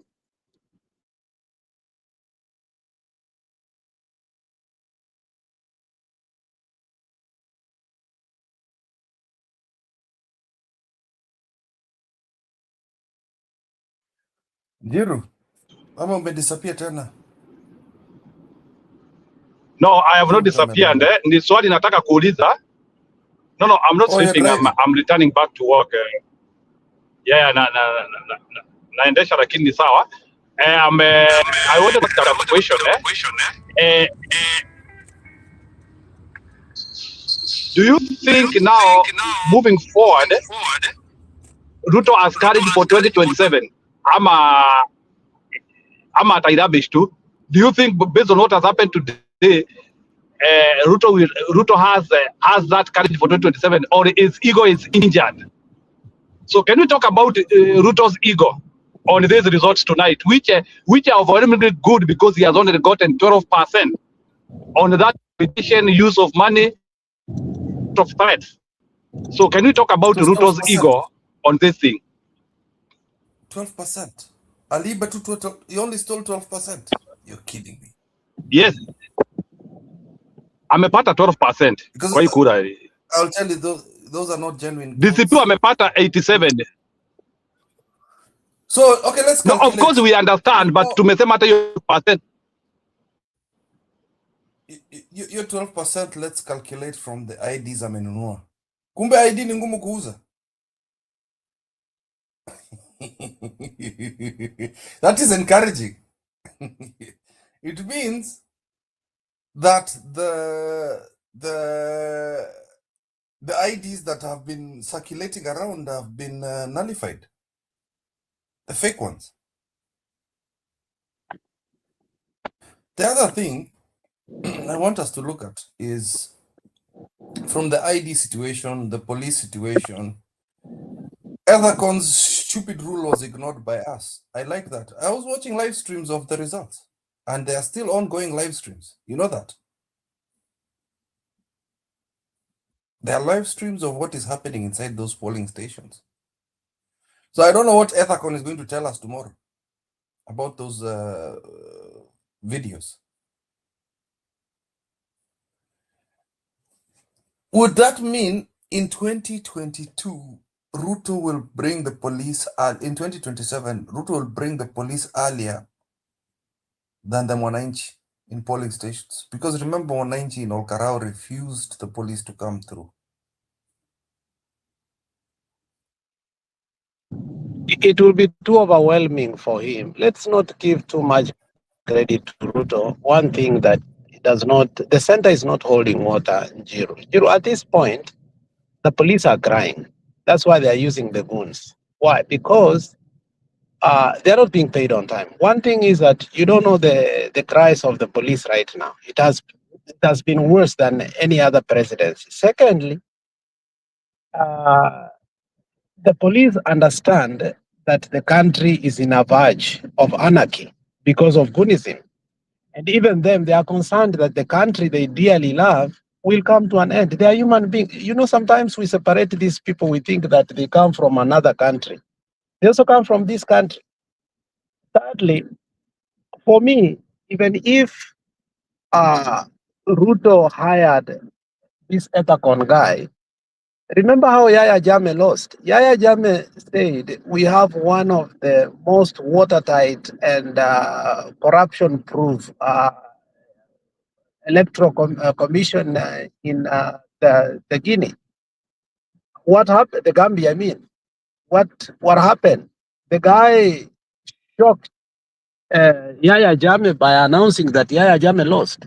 So this guy, Ethacon, there is one thing he did that I can still be confident that if he continues like this, he might be the savior that we never thought he is. He called out what most electoral commissions have never called out, the rampant, especially from the government. And he called the state officers who were distributing. I even called out what they were distributing. So let's not sometimes forget Kwa.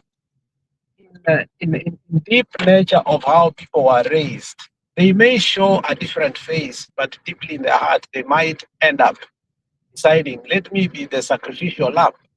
So Ruto may think that he has the system, but it might collapse. People like Mobutu Sese Seko, others who are not paying the inner security, the intelligence and the security collapsed by itself to pave way for a new dawn.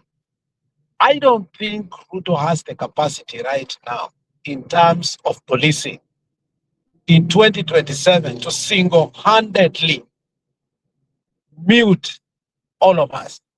Olkarau alone imemsumbua. Murdikir ilimsumbua zaidi. The only place mpaka sahi, I don't understand how this Roku guy, this guy is also a very good goon. I wish he was in our side because the guy is a real goon. Hello. So yeye ndio mimi nilishindwa how he was able to do all these things that he was doing. But I don't think personally I can give credit to Ruto that he has the capacity, to micromanage the police in 2027. I think Ruto should be, and I think somebody like Cheragai has warned Ruto on several times that look, this man called Murkomen is just a pimp. I think the chances of Murkomen being taken from that docket are very high. Take it to the bank.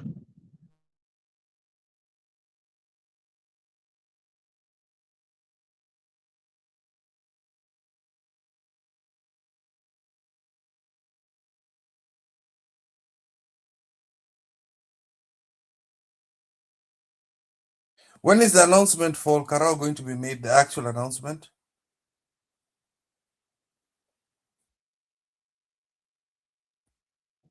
It should be. It should have been made because kuna hiyo projection. Because obviously, beyond a certain point, I mean, there is a projection that somebody will never win. Unaelewa? Legally you are allowed to say the projected winner. You announce it. Why? That's Because America. even in Kenya, you're supposed to do that. I mean, projections are there. Wewe wachana hii maneno ya America. We are not here. Tutakosana na Njiru saa hii. So let's concentrate in Kenya. Sawa.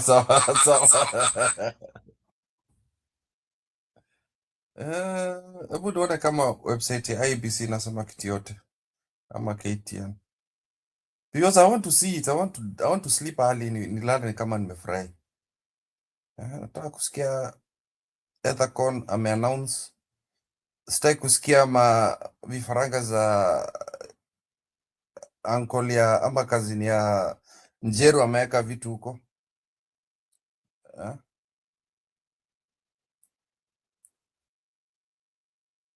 Nani Itumbi. Sitaki vifaranga za Itumbi ingie kwa hiyo kitu zaidi. I want to see the real results. People are actually projecting Gachagwa's website, not IEBC.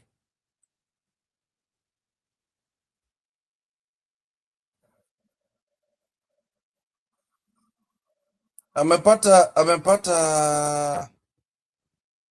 33%. 33,000. Some amepata 5,000. Njeru. Robo ameniambia niache kuongea juu ya Raila. Raila must be discussed. Raila must be discussed. We have to see the mistakes of the past so that we don't repeat them in the future. Raila alikuwa anaachilia kura yetu ibiwe because he never wanted to be president. We wanted him to be president more than he wanted. Because this is the kind of behavior that we needed to have in all our elections. This is why we've been losing all the time. Watu wa mlima wametuonesha na kuchunganga kura yao. Now I believe in that thing ya kuchunga kura. Kama kuchunga kura ni hivi, nataka hii. So Raila must be mentioned. And I will not apologize about it. Because look at this. Look at it. Njeru bado una drive ama umefika wapi? Because there's something that has live results hapa. Naona.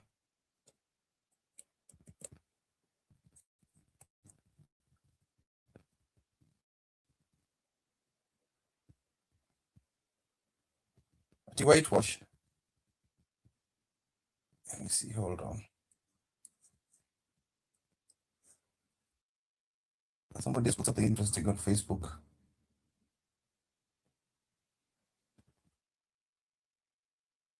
Jubilee Party Forum. Whitewashed. What does that mean, whitewashed?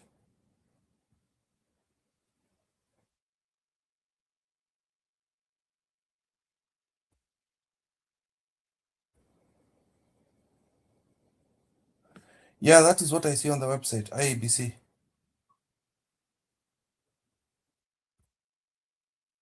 $33,000. And I've just posted on the group. I've posted the link on the group. The live results are at the moment. Hold on.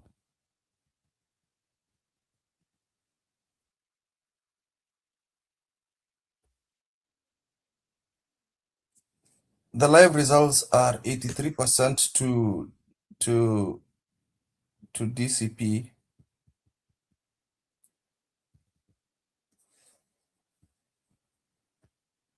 $3,937, and then UDS 5,300. But I thought we had 50,000 votes. Okay, guys. 33,000 plus 5,000 ngapi? It's 38,000. 38,000 out of 70,000. 38 out of 80,000. Acha nianze kuwatetemesha sahi. 38,000 out of 70. Hold on. Let's give a round number of plus the other candidates. Let's say 40,000 have already voted. I've been counted. 40,000.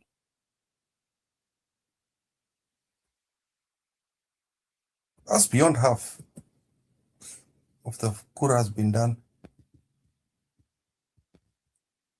So IBC projected 70,000 voters in Ol Karau. Na tumefika 33,000. 33,000. 33,937. 937 divided by 70,000. That's almost 50% of the vote.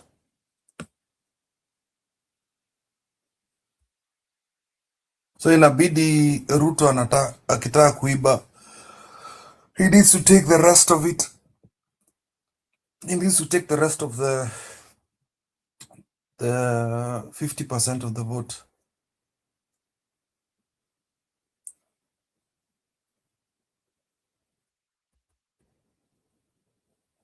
Roba wants his voice to be heard. Raila must be mentioned. Njiru, let's engage. Tuongee pamoja, bro. Let's talk.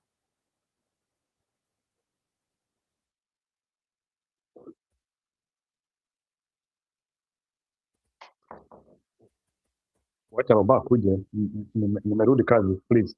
Siwezi engage sahi. Unaweza cheza at least videos. Cheza videos as the Roba is coming.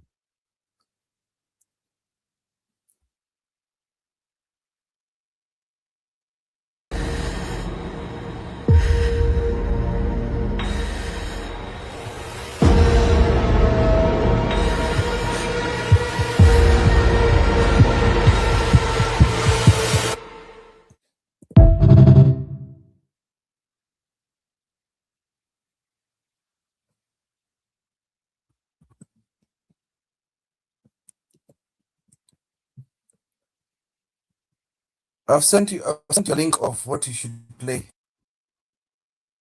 Gun wanapiga watu, ndo hiyo list Kasmall, ndo ile list, ilikuwa na ule jamaa jana, na ndio ule jamaa mwenye tulitaka jana, unaona jamaa mwenye tuliona jana.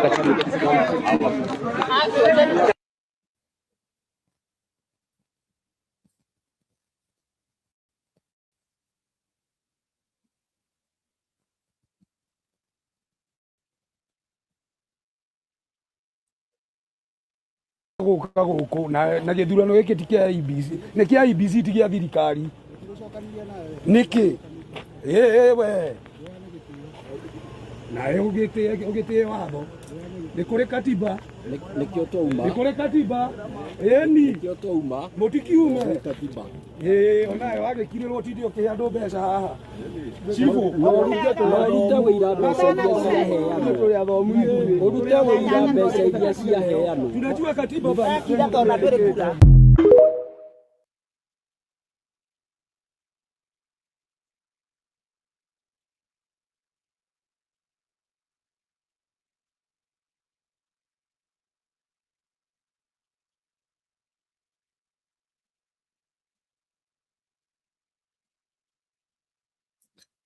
Nje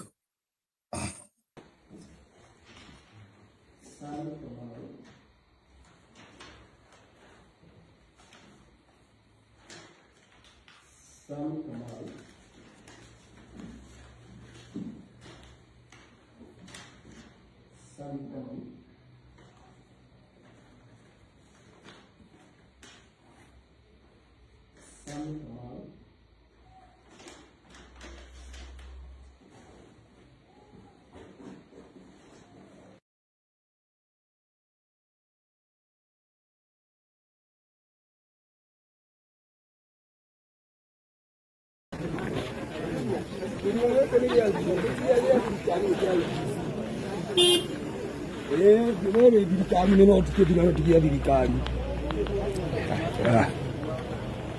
ĩni wewe thirikari wĩ cibũ ũrokicoka gũka gũkũ na gĩthurano gĩkĩ ti kia IBC nĩ kia IBC ti gia thirikari nĩkĩ we na ugite watho ni kuri katiba nikio twauma ni kuri katiba ni nikio twauma mutikiume katiba onayo wagikirirwo tindi ukihandu mbeca haha chifu urute wira mbeca iria ciaheanwo urute wira mbeca iria ciaheanwo tunajua katiba bana kila tona mbere kura Nĩkĩrĩ mami wa Ngai ũgĩtwĩkĩra gĩbandĩ gĩakwa na kandi ndirĩ na thĩna tondũ ũrĩa mũiri na cibũ nĩ wa mũiri toka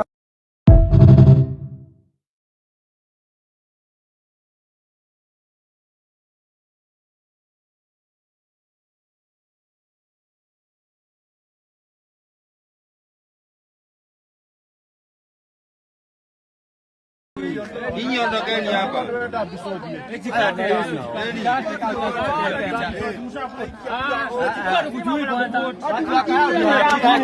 Toka hapa. Kwa nini? Hapo. Rekodi yeye. Nasema msirekodiwe nini?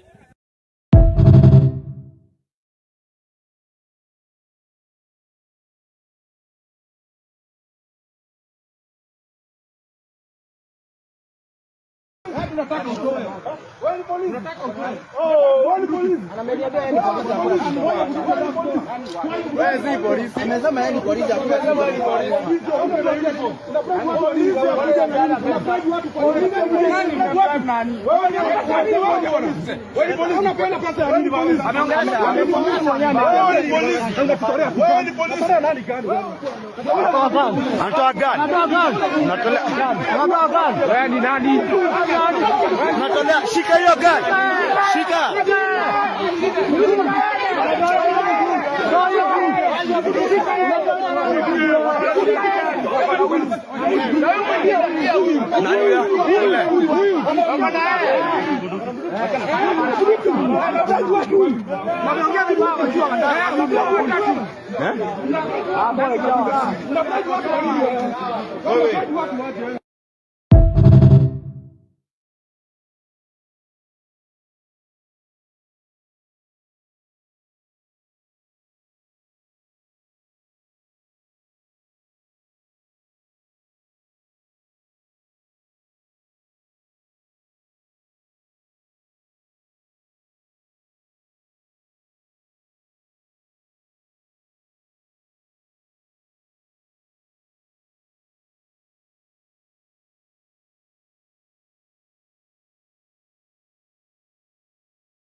Hello. Wacha itabidi nifunge show because I cannot be able to siwezi endelea zaidi ya hii. Yeah, anyway, it was a nice opportunity to come here to evaluate kile kimeendelea so far. Yeah, maybe later in the day naweza sorry, ilikuwa a small celebration, so nitakuja tena, but Roba, nimekungojea lakini sikuoni. So Roba, kama unataka kuja kusema kitu you can come. Sijui ni kwa nini kama sikuoni. Yeah, sawa, nitakuja tena, lakini saa hii nimeshikwa na kitu, lazima niwajibike kwa mambo ingine, so that's why siwezi endelea. So Roba, nakupea dakika mbili, wacha nikupea dakika mbili, kama unataka kukuja ukuje. Lakini you can come and just react. Ngojea alafu nifunge. So Roba, hiyo link ni yako, 5 minutes alafu nifunge. Julia, unaweza peana wazo la mwisho? Julia, unaweza peana wazo lako la mwisho kama uko na jambo lingine la kusema?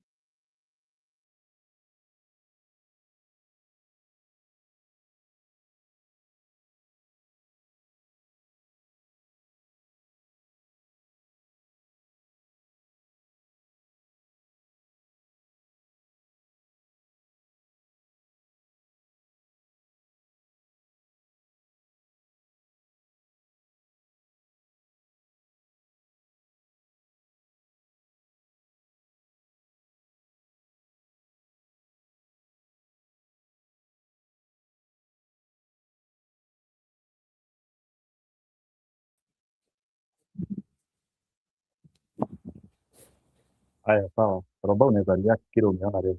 Karibu sana.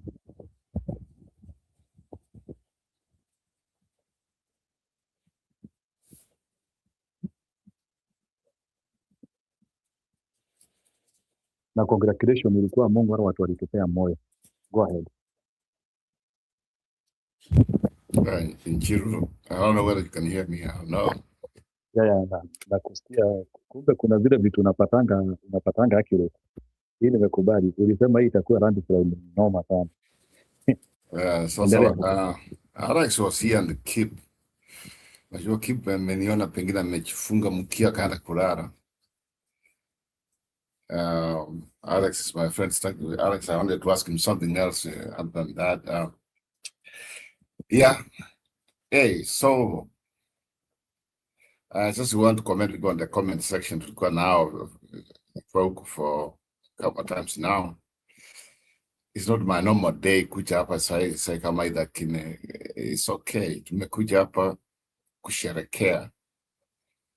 And it's not something yeah, unanisikia? Yeah, unanisikia Jiro? Right. Okay, go ahead now. I can hear you. Go ahead. Okay. Maybe. No, uko sawa, endelea. Okay, what I was saying was, first of all, what a win, because even though we have not been declared. Sasa, waja nianzie hapo.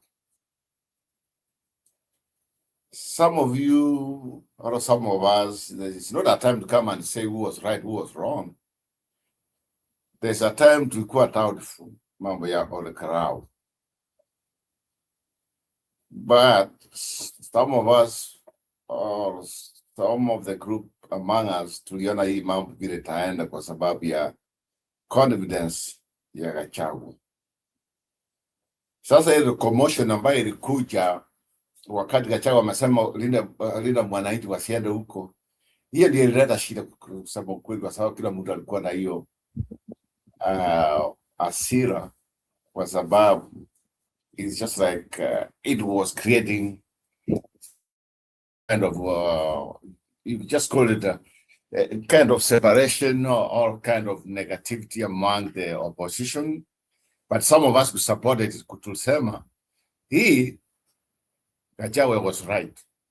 We should not intervene kitu ambayo inaenda vizuri. At this point, my fellow Kenyans, my friends, so those was on the comment section, let's be sincere. The person we are not talking about here is the governor of Nyandarua. What a job. What a job. He campaigned, aliambia Kasongo, since ile masisi when they were wanashika MP, alisema yeye anamheshimu, lakini afanye nini? Amuogopi. Yes. The Senate of Nyandarua. He has delivered. One thing, Stone BK alituambia, or he always tells us, Roko politics. This is the kind of campaign ambayo Gachagua was talking about. Kila kitu kwa Roko. Lakini wenye walikuwa wanasema, Gachagua amesema, Sivuna asiende huko kwa Mount Kenya nini kwa sababu ni Roko. No. And he was very, very clear.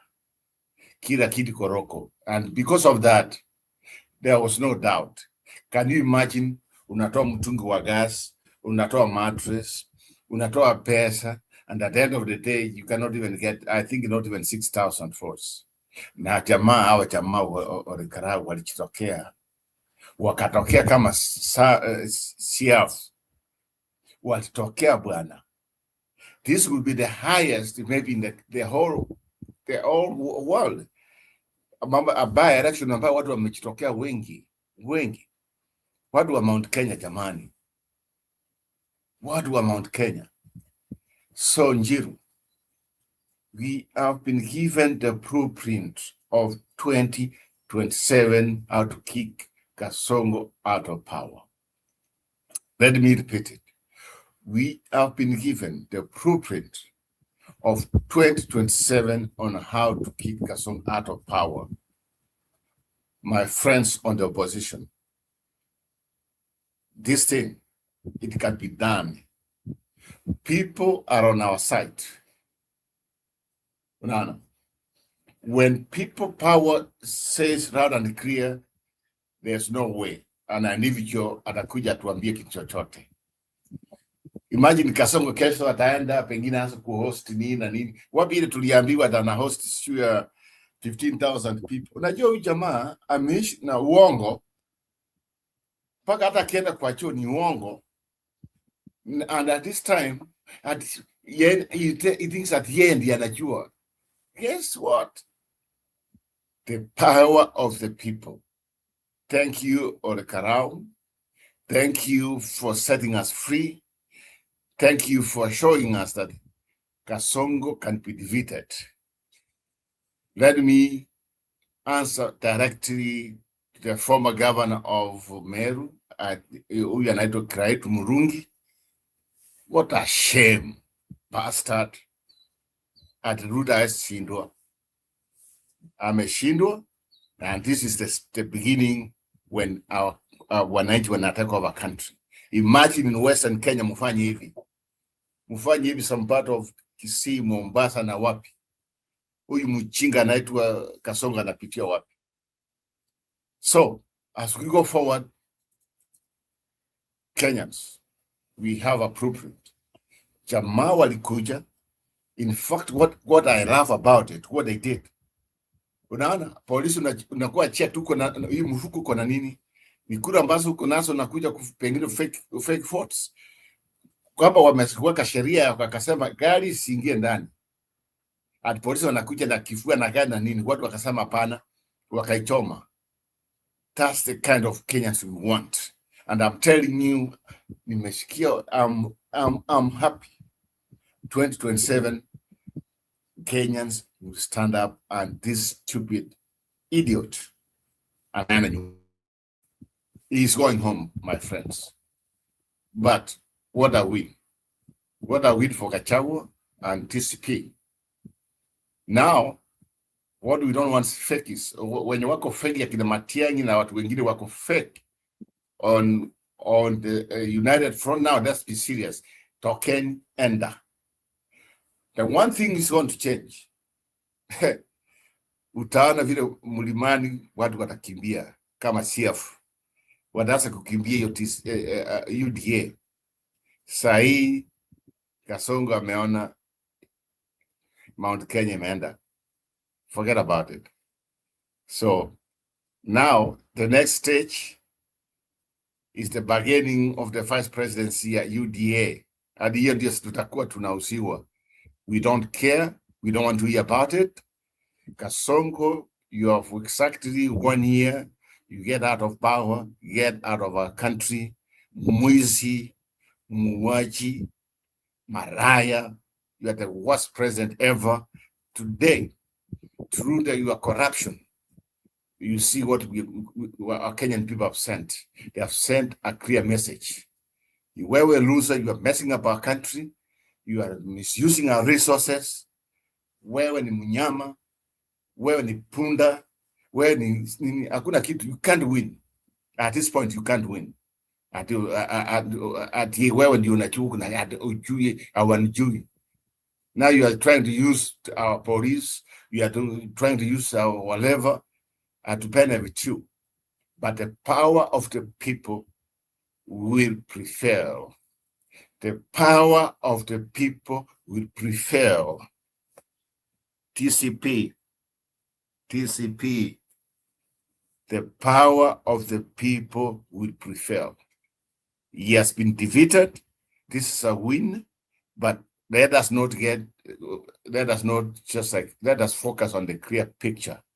Now, let us go, that there will be no other elections before the general election. Hakuna kitu ngine sasa, because the constitution says very clear, it's 1 year before election. Now, since we are approaching August, hata sahi mwenye kikufa, there will be no election. Hii lazima uongoje paka next year, 2027, when we will have general election. So kwa hiyo to move, we have crossed mambo ya na win. And let us start with the win come 2027. Sasa Gachagua, you have a voice. Katie, we want the way forward.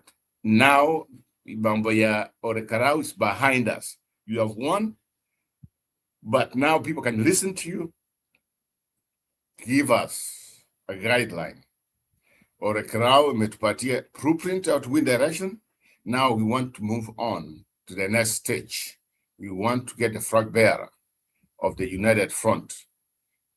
And that's why I like Gachagua, but at the end of the day, can you imagine Mutuli alikuja ndiye anatuambia sahi, how comes nini, ulishindwa.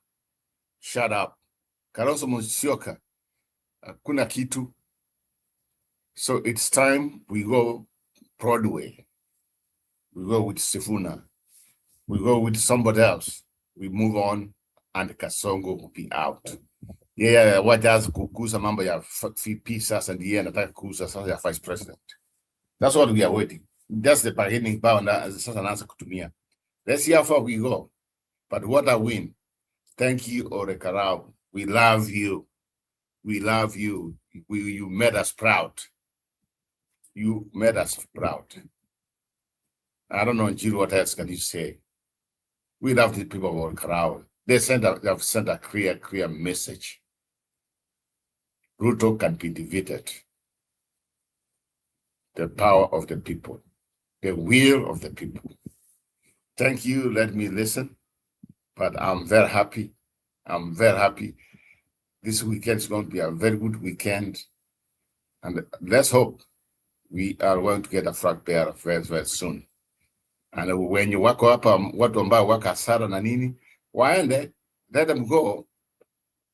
When you wanafuata Kasongo because of money, go. But the power of the people of Kenya will go somewhere else. Na hii imepatia momentum. The so-called opposition. Mtaona. Waje tusikie nao watasema nini. But at the same time, maybe don't forget, maybe what they set us up. Ndio wakuja sasa once kupanga vile wataipa, ndio wasema simuliona ile Orekarau vile ilikuwa free and fair. And let's not forget about tusiende hapo tulalie masikio. But hii walitaka hii sana, lakini what happened was the people resisted what was Qatar. And that's how it's supposed to be. This is not how we are supposed to do things. This is how we are supposed to do things. But we have been forced to so kwa sababu a country which was given by Uhuru Kenyatta, a working country, a country projected to be one of the best countries in Africa, akapatiwa huyu Kasongo, ameharibu. It can go as like Kasongo Gunism. That's what his presidency can be defined on. So as Pendas Popenda, he has 1 year maybe to change something before I end, but Gunism, that's what he has, that's what you can give him A plus for Kasongo, what he has done. Economy, he has F, everything he has F, except Gunism and apart A plus. And that's how much I hate this man called Kasongo. I mean, thank you, Orkarao. And Chiru, let me just leave it there, but wow, we feel good.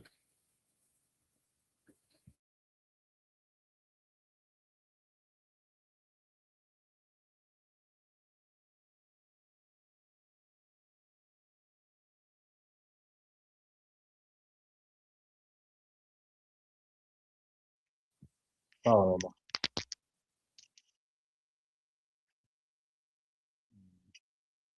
Yeah, that was a good hiyo imekuwa sawa kabisa. So hebu tuambie sasa eh, hao watu wanaitwa maguni, kuna kitu wamesoma leo watatumika tena? Kuna watu wamekuwa wakiitwa maguni ambao wamekuwa wakiambiwa wanaweza dictate vile uchaguzi inaendelea.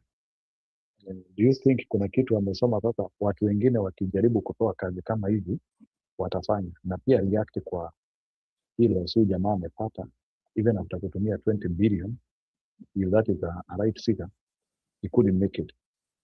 What does that one tell you? I mean, well, now we have come a point that we are talking about Gunism in every platform we go. It's kind of a shame. Instead of us talking about issues, debating on what has been done, the good and the evil of the country. But Gunism looks like today Gunism has been defeated. But you know, Gunism is a business. And Gunism is one way some of these people about Amipa Pesa, they want to show you that they have power. I think they tried to intimidate the people for a crowd when they were using Gunism. In fact, even they were using them. By the way, Gunism is part of the police force right now. How do you want to sumbua?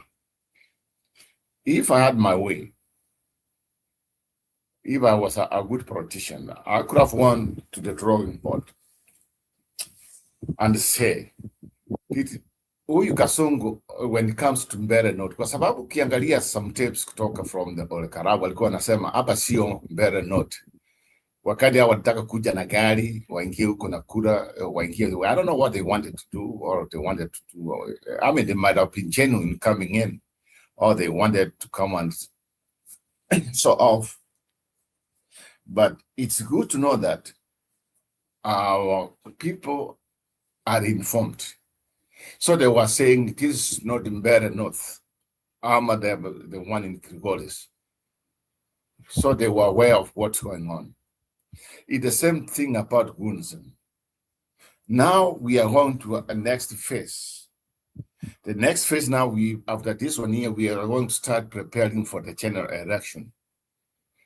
Now the question begs, do Kasongo want to use Gunism as one way of winning an election?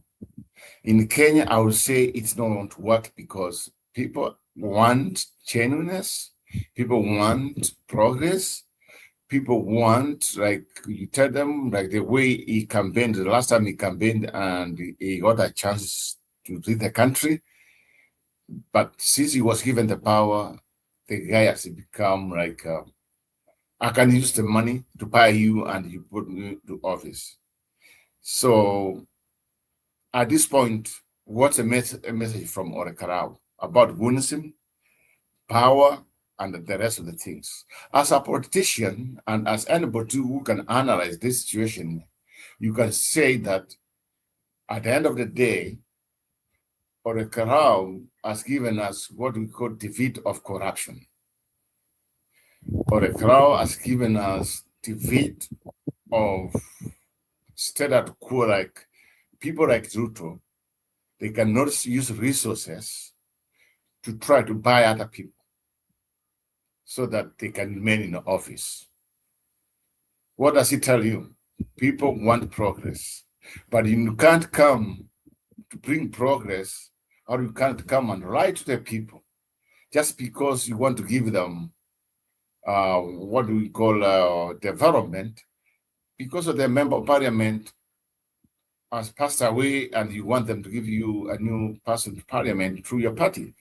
The question begs, where were you when the area of member of parliament was alive and you could have done all these things, development? You come from a good example, Mbere North. Our jamaa walifikiri they will not compare notes, both sides. Yeah, seriously. Where were they? After Mbere North walipiga kura. Siri waliama. That's what we call the Moi politics, which has been reintroduced by this conman called Kasongo. It has been defeated. And Orekarao was given as example. Pesa inunui kura. What matters is people want change. If they want change, they will prevail as a unit. And the people of Orekarao, they have shown us, if you people, you can achieve what you want to achieve. And that's what they did. They united, they showed up. Nana, imagine, with all these resources, with everything, with all this, at the end of the day, was not even a close election. Gachagua told us about 90%, it's almost there. It's almost 3% rest. The projection was very, very right. They send a clear message to the rest of the country. They want a consistent government. They want genuine government. They want people representing the country, not a section of other people. And the mambo ya ukabila and anything to do with corruption should not be part of our politics. And that's the message which has been sent. What are we for that candidate who are nothing? Somebody ambayo, what people had to fundraise him, hata wakipatiwa mattress, wanashare na yeye vitu ambayo anapatiwa kwa sababu, if you remember, few weeks ago, now the member of parliament from Orekarao, he was by Moses Kuria. Moses Kuria because alikuwa na pesa. Moses Kuria because wameiba pesa. Moses Kuria because he doesn't know what he understands. Usiku ako kwa UTA, mchana ako sijui wapi, in the afternoon ako wapi. So alikuja hapa kamuita huyu chokora, ati chokora iskiiba kula. And because of the people of Orekarao, mwenye alikuwa chokora, sasa ndiye anaitwa mheshimiwa. That's the kind of country we want to build. When abajiwezi kutoka hapa chini, they can win an election against billions and billions ya pesa ambayo they are campaigned against. That's the kind of politics we want.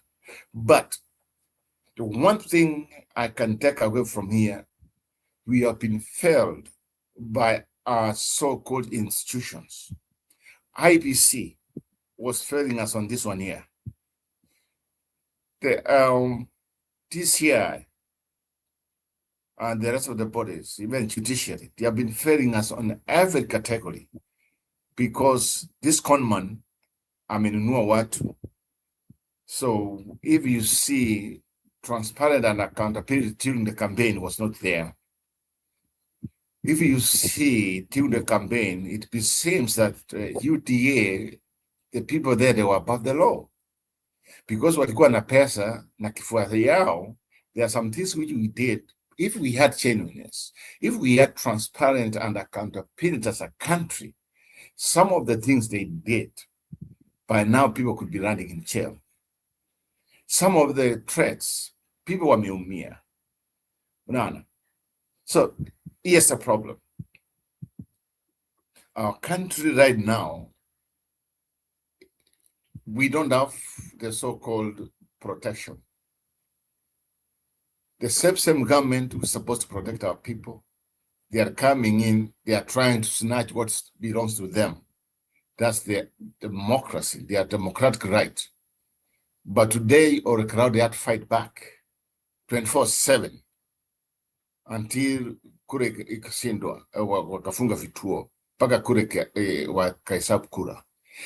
This is what united opposition has to run. And that's why I said this is the blueprint of what has to be done. So to go back to your question about Gunism, let's hope Gunism was defeated. But at the end of the day, Tutasawi, when the next campaign comes now, it's going to be even more and more worse. The more we go, the more William Ruto will go down the belt, the more he thinks he can. In fact, the problem with our country, even the police, don't be used by the government. As guys, we are very good. We have seen our multi-party system. Any party can come and rule our country when we have separation of the police, judiciary, and whatever. But these guys who have come in, they have tried to take us back to Nyayo days. And that's not good news. At this point, people are fighting back. Now the question begs, as we go to the next stage, what is going to happen? More especially the united opposition. Would they be united, as they say? Or are we going to have separation? But this is a win for whoever wants to be the next government. Which, for me, it's going to come from the opposition. The next government, if you are with Ruto, angalia vile Ruto orekana vile alikuwa amenuka, sitaki kutumia bad word, vile amenyoroshwa, amepigwa, unaona. And that's why I like the way Gachagua campaigns. Gachagua has been engaging the people from all over the country. Something Kalonzo cannot do. Something Matiang'i cannot do. Gachagua, when the campaign is going in a crowd, is bringing people from Kipsix, from the Maasai, from, I don't know, they are coming to Omunyoro. You see, that's the kind of what we want. Sasa, watu wengine wanataka tu wapatiwe flag bearer, hata wachui, yeah, you know, sometimes it's embarrassing. And that's why we also want to see what can Sifuna do. Hii campaign itakuwa itakuje mbebe, mwangushe ama nini? Because I know Gachagua is in good faith, he knows that he cannot be the candidate because it will bring this kind of, he understands it. But he also wants to support a candidate who can win. Lakini kama wewe ni Kalonzo Musyoka natakiwa upatiwe nini, adiye anatuma huyu jamaa huyu alikuwa huyu Mutuli anakuja kutuambia, oh, we want a flag bearer. Adiye anataka nini? Hiyo ni uchinga. He could not even win bearer note wakati alipatiwa at the end ya chama chake. He never delivered. Now they want to force us to flag bearer. Let Gachagua be the person who's going to tell us the way forward. With Uhuru Kenyatta, I will trust him because he's on to campaign. Gachagua is a campaigner and who wins? None. But the problem is, watu wengine wanataka kuja hapa wapatiwe vitu kwa sahani. Hell no. Hell no. Yeah. What a beautiful campaign. What a beautiful win. The Senator met from Nyandarua. You have done something unthinkable. Wow. Wow. Wow. Sasa Mutuli, Kalonzo Musyoka, Eugene Wamalwa, You want to go to Kasongo, keep going. But sisi tunafuata Gachagua, Pila amesema atengeneze government ya 2027. I believe in him. Even if he's not going to be the candidate. At this point, me niko too, let me use the word I used here against Alex, he accused me. Sahi, I don't care. Kama ni kuramba mtu matako ndio tushinde 2027, we are going to do so. Because kuramba watu matako utakufa. Lakini ukiacha Kasongo ndani hii win 2027, people are going to die. The way he has killed people. That's how we needed this win. We needed this win and we have got it. But what's the way forward? That's the question. What's the way forward? And for me, Gachagua atupange is going to consult with Uhuru Kenyatta and give me Sifuna, give me a running mate. When sahi wanataka kwenda kwa Kasongo waende mapema, tuachane na wao. But if they want us to build 2027 government, sasa ndio utajua Silisohiva na Mbichi. At this point, I don't care. If Matiang'i wants to go with Kasongo, enda. If Karonso, enda. Sisi tuko na wananchi. And that's why I said the right time is the next 2 or 3 months when we get the flag bearer. And then we know which team we have. And that's hii tunaenda nayo. Tukufa nayo, ama we win with that team. And Gachagua is going to be part of it. I trust him. He knows how to campaign. He knows how to engage. He knows how to kick out Kasongo. Something I've been waiting for Kalonzo Musyoka, hakuna mawe. Matiang'i, one day, second day, it disappears. Mawe. And then you want the ticket. I want to have the ticket. I want to have the ticket. Ticket ya nini? We'll work hard like the way Gachagua was done. Then unamwonyesha, this is my, nakuonyesha hivi. So I wouldn't mind if Gachagua becomes a candidate, he's the one the flag bearer. Twende tukufe na yeye. Yeah, tutakufa na yeye, mimi niko tayari. Kwa sababu that's not, but akipatia mtu mwingine, it depends who. And I hope it's going to be Sifuna. And that's the way to go. Sifuna, then the running mate. That Gachagua akichukua running mate, I will support that ticket at this point. Ama Gachagua mate, that's a ticket to go. We move on. And it is going to win. Can you imagine Central Kenya, Mountain wachitokea kama walitokea Orekarau? Mseme nini sasa? Ati mnakuja hapo Ruo Nyasa. Sasa huyu jamaa anaanza kuenda Ruo Nyasa hapa aende kununua vitu ya kufua samaki. Vitu vingine hapa ile meli sasa hii atachukua kutoka Orekarau, ingine atachukua kule Victoria. And but at the end of the day, I want to remind him, we supported Papa. Papa angekuwa president kama watu wake wachitokea wapige kura. They never voted for him. Unafikiri wewe ni nani? You be taona ngo itakufuata Kasongo. Itakufuata kabisa. So let me leave it there for somebody else to come in.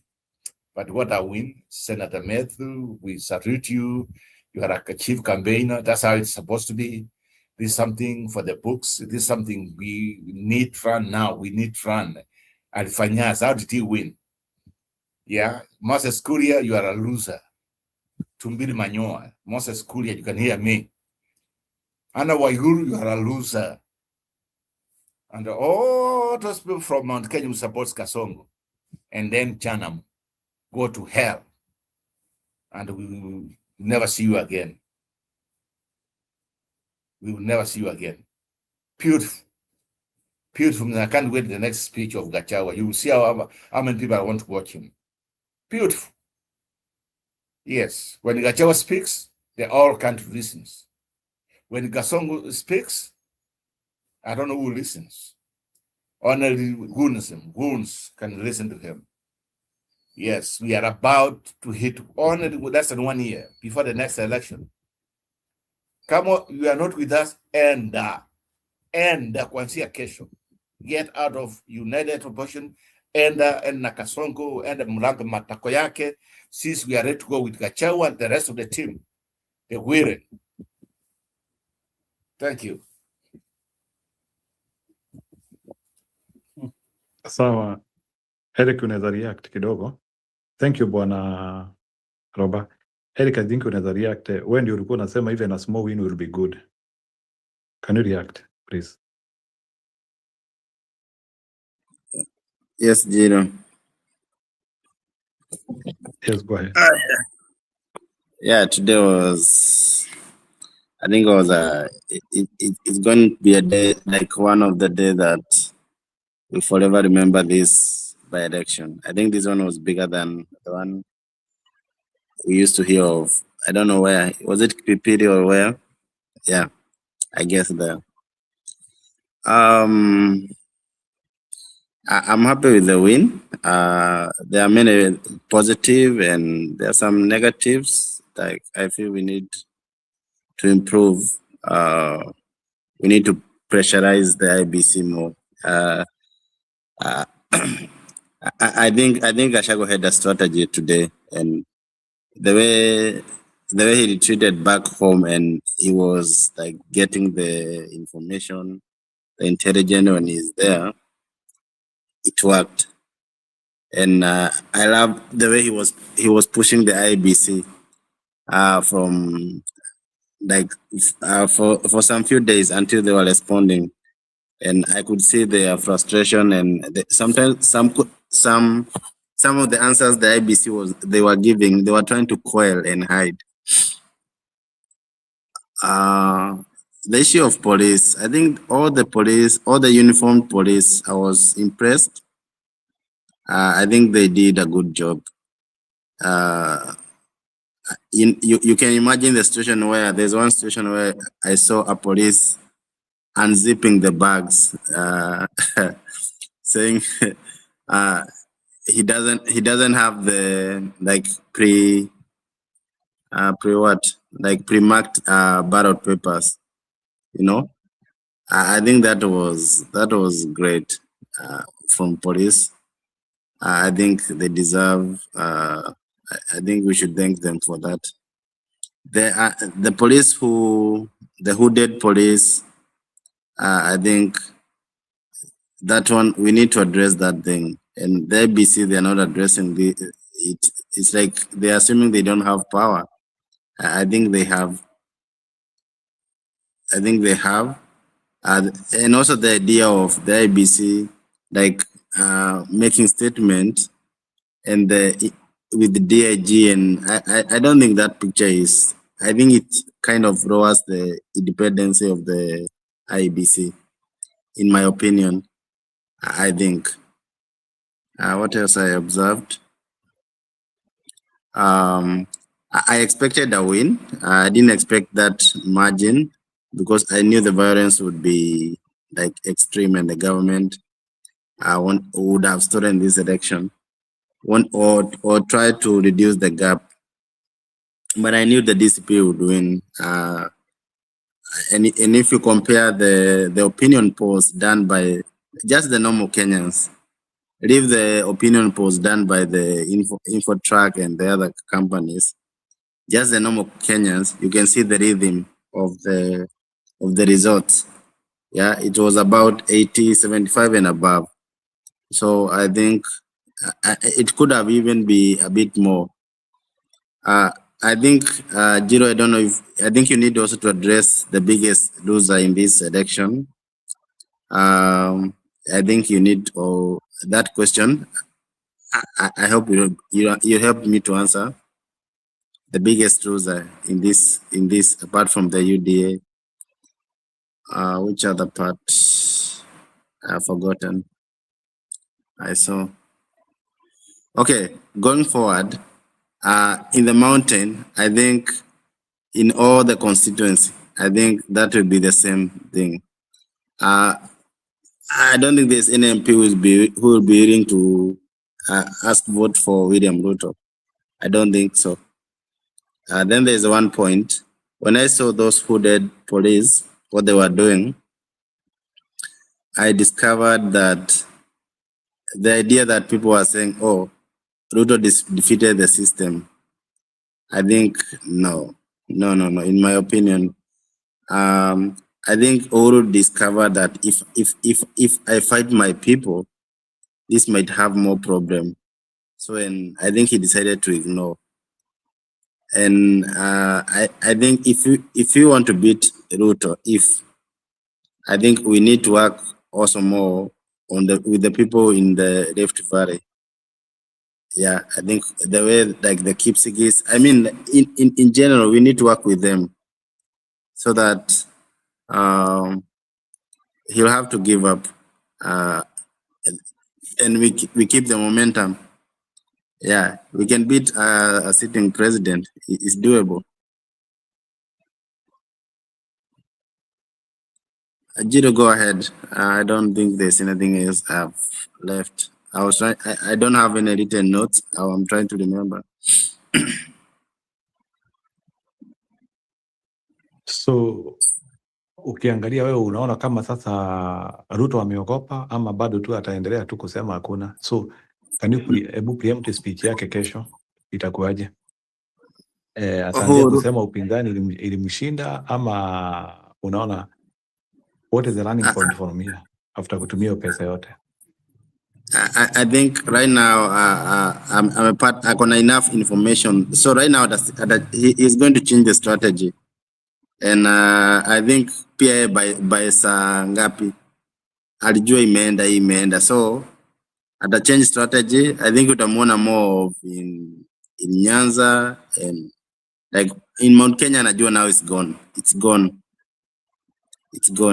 kabisa.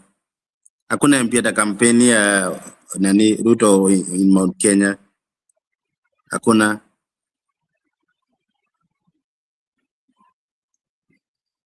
That's ukiangalia kwa hiyo kampeni, ukiangalia kwa hiyo uchaguzi, like the people kama kina nani anaweza watume watu kama Betty Minor.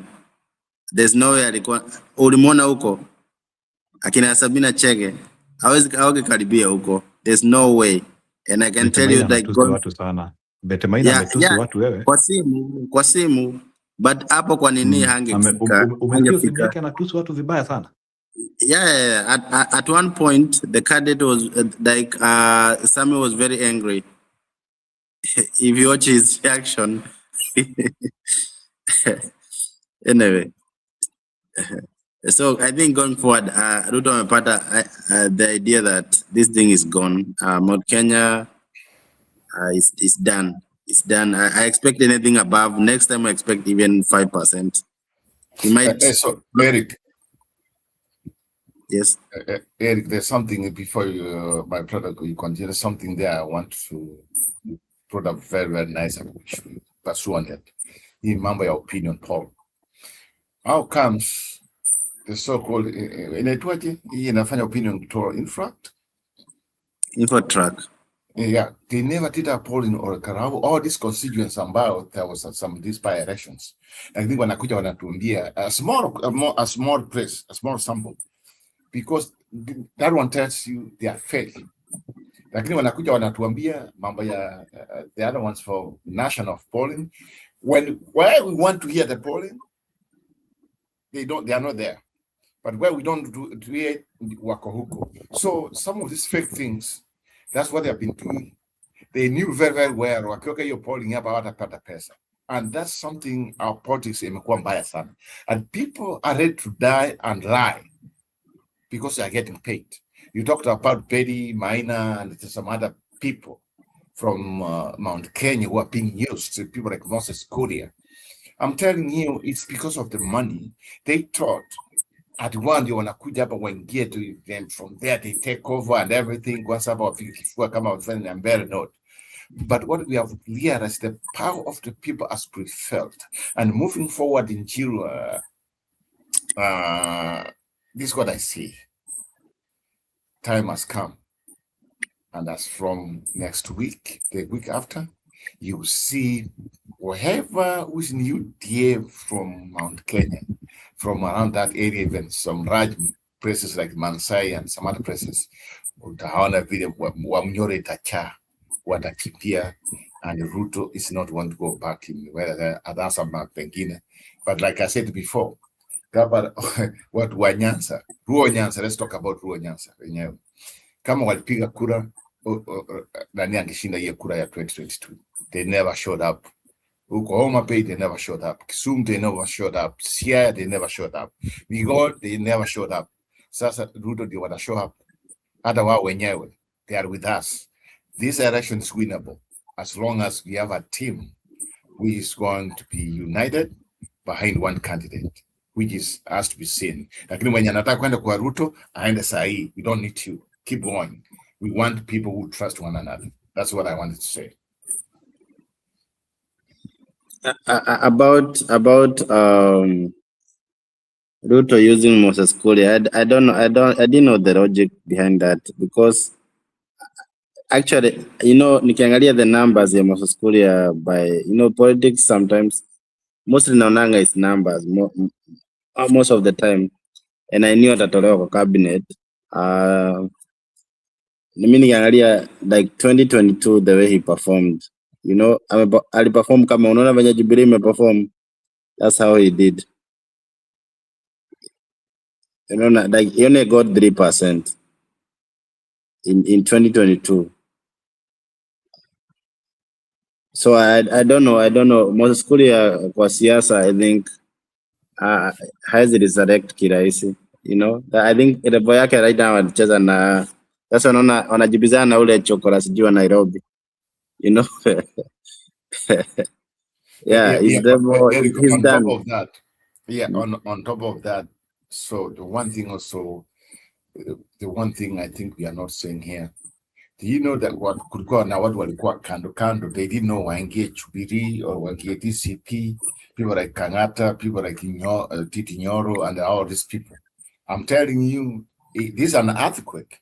Guys, we might, this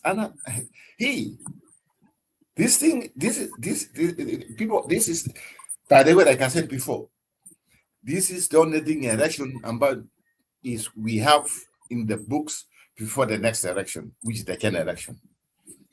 I'm telling you, this is an earthquake, Sai.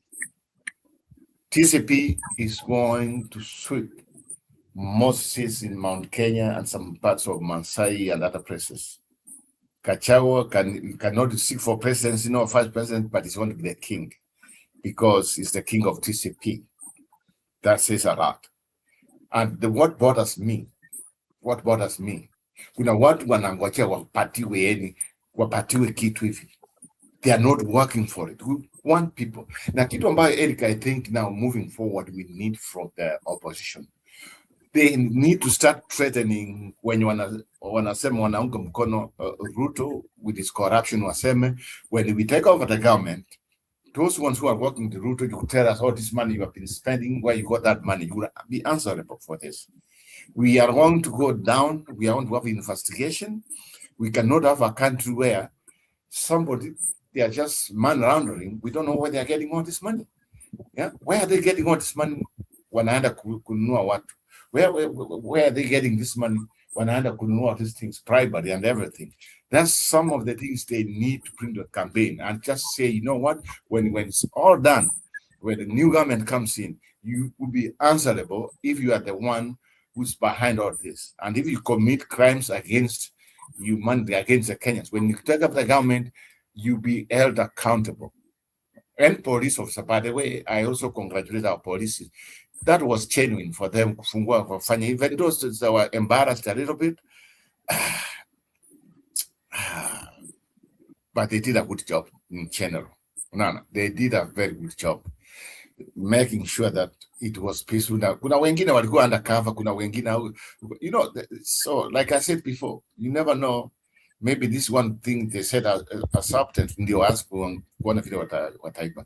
But also, guys, let's be open-minded that we have some of the things we can go and see the other countries from Africa where we had commissioners. And that's why I'm going to give this crap, maybe the IPC commissioner right now, maybe, I don't know, kama amenunua nyumba na kila kitu, hiyo lazima wasema, hiyo nyumba ni patachi. Kama ni hivyo is corruption, we should just go with him. We hit him right now. We bring him back. Zero potential. Huko tumweka raini. Tumwambia ukweli na kila kitu vile Gachagua alisifanya. But there's one thing I think we need come as a group, we need to talk about corruption, corruption, corruption. Why is it that all this money was being used unnecessarily? How comes that when Uhuru Kenyatta left the country, he left a country where,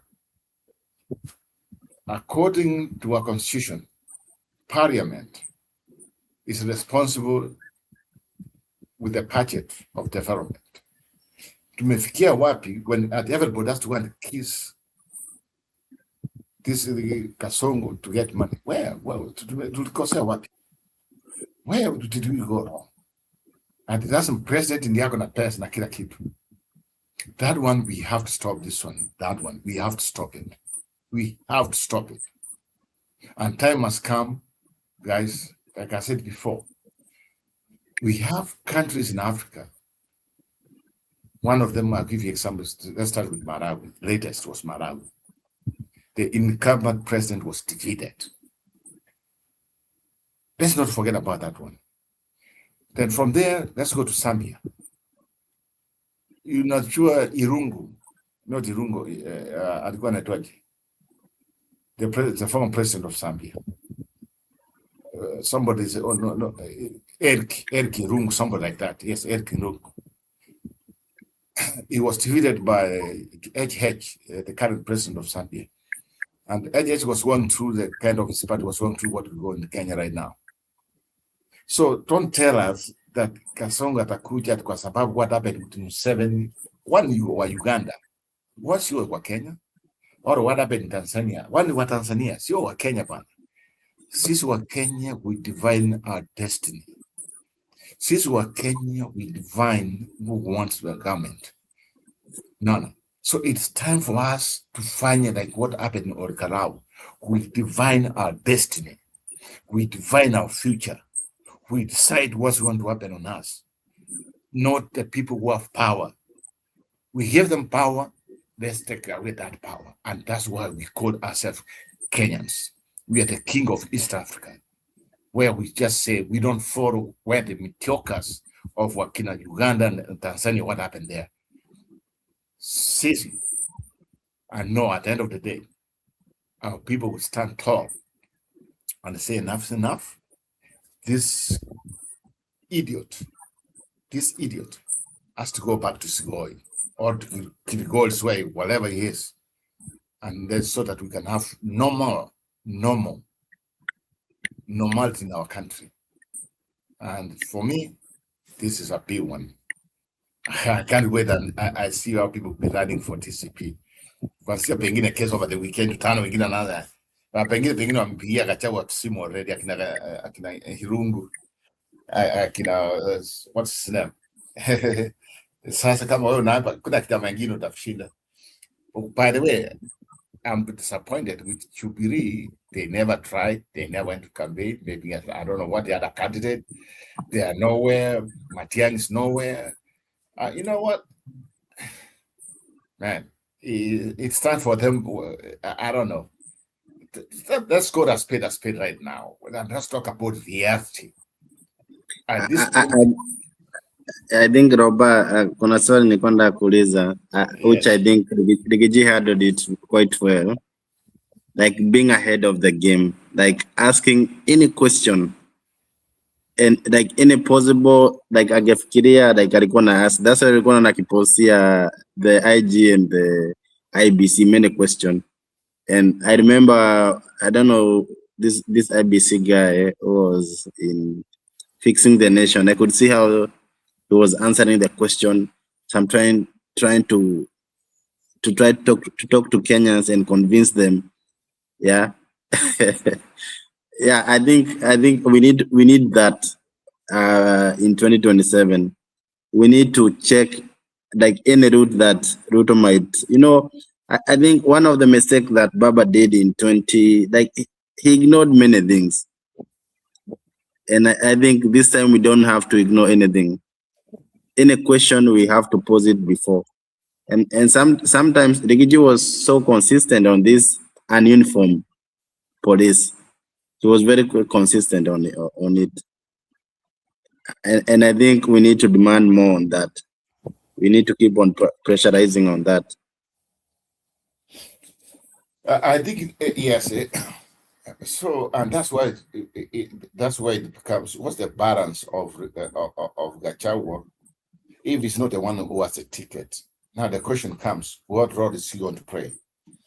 Because if you at this point, if you realize, I mean, they are paying more attention on him than anybody else. If you don't realize, the one that's computer Mukabira, Chediyot, all this conmanship, you conman Senator Wakiricho, and the rest of them, even this Kipchumba, they call him Mukabira Manin. But what you have to realize, the reason why they don't like him is because he has a lot of intelligence. He has a lot of information, and whatever he has said, at the end of the day, it has become a reality. At the end of the day, it has become like something between saving people's lives sometimes. And that's something we cannot take away from Gachagua. So that one begs a question. Kasongo, at this point, doesn't know who is who. He's confused. He thinks that by the time maybe his hope is, if Gachagua is not going to be on the ticket, it will be someone else, then now maybe Gachagua's force might go down. He can be able maybe to go to the mountain to start campaigning again. Hapo ndiye anachiita ati yeye anajua, yani unajua kuna ile ako na ego huyu Kasongo, ako na ile ego, anasema unajua these people don't know me. Unajua sasa, can you imagine at the end of the day Gachagua is not going to be the candidate, supporting somebody else? Then from there now ikuje, but Gachagua is the ones hammering them. Can you imagine that? Now wanaanza narrative itaanza kusema huyu Gachagua ndiye ameweka hiyo candidate tu kama nini. That's why I said Sifuna makes sense, because Sifuna will come as his own makeup. He's just he has made himself what he has been. But even Karonzo, it's going to be Karonzo, more especially Karonzo. Matiang'i, they will say it's Uhuru Kenyatta's voice. Remote anakuwa control na remote ya Uhuru Kenyatta. But if it's Karonzo, that one is going to be, everybody will believe on that. But if it's going to be Sifuna, whenever you say Sifuna is somebody else, that one will not tie. Kwa sababu watu wanajua, people know Sifuna is the one who has, like, he has made himself what he is. So that one makes sense. So at this point, I think the presidential flag bearer for United Opposition, that's something which is going to make sense, because Ruto Gachagua will be fighting him, the country will be fighting him, and this united force right now, the reason why he's confused, he doesn't know who to attack, which is very good for the opposition right now. And at the end of the day, I think Wamnyoro amejipatia a lot of, with this win here, he's one of the most powerful men until the next general election, I'm telling you. Because he has shown he can do it. Like you said, he's ahead of the game, yes. He's always ahead of the game. He predicts, he knows how to attack them, he knows when to squeeze them. And hata Vichi, si anasema. Can you imagine, we have a candidate like him, you can win easily, you can win the election easily.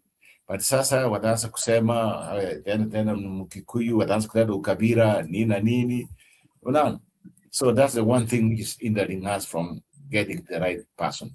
But Gachagua, man, he knows wakati anaweka moto, he knows wakati anareduce hiyo moto, he knows wakati anaiweka inaenda juu, tena anaiweka hiyo chote nakuja chini na kwa katikati, ama wakati anaisima tena anawasa. He knows that. So he's very, very, very learned in terms of how to do the campaign politics. Something we don't see from other candidates other than Sifuna. I think I've answered your question, I hope. And do you think Kioni is misleading Matiang'i, like in terms of Jubilee? Because I think Kioni was the one who demanded that they should have a candidate, in my view, because I watched some of the interviews. He was kind of, it's like there was an agreement. He was saying there was an agreement. So just imagine the DCP was to leave this seat for Jubilee because Gachagua left like in Bere, he gave I think Justice Muturi to have a candidate there.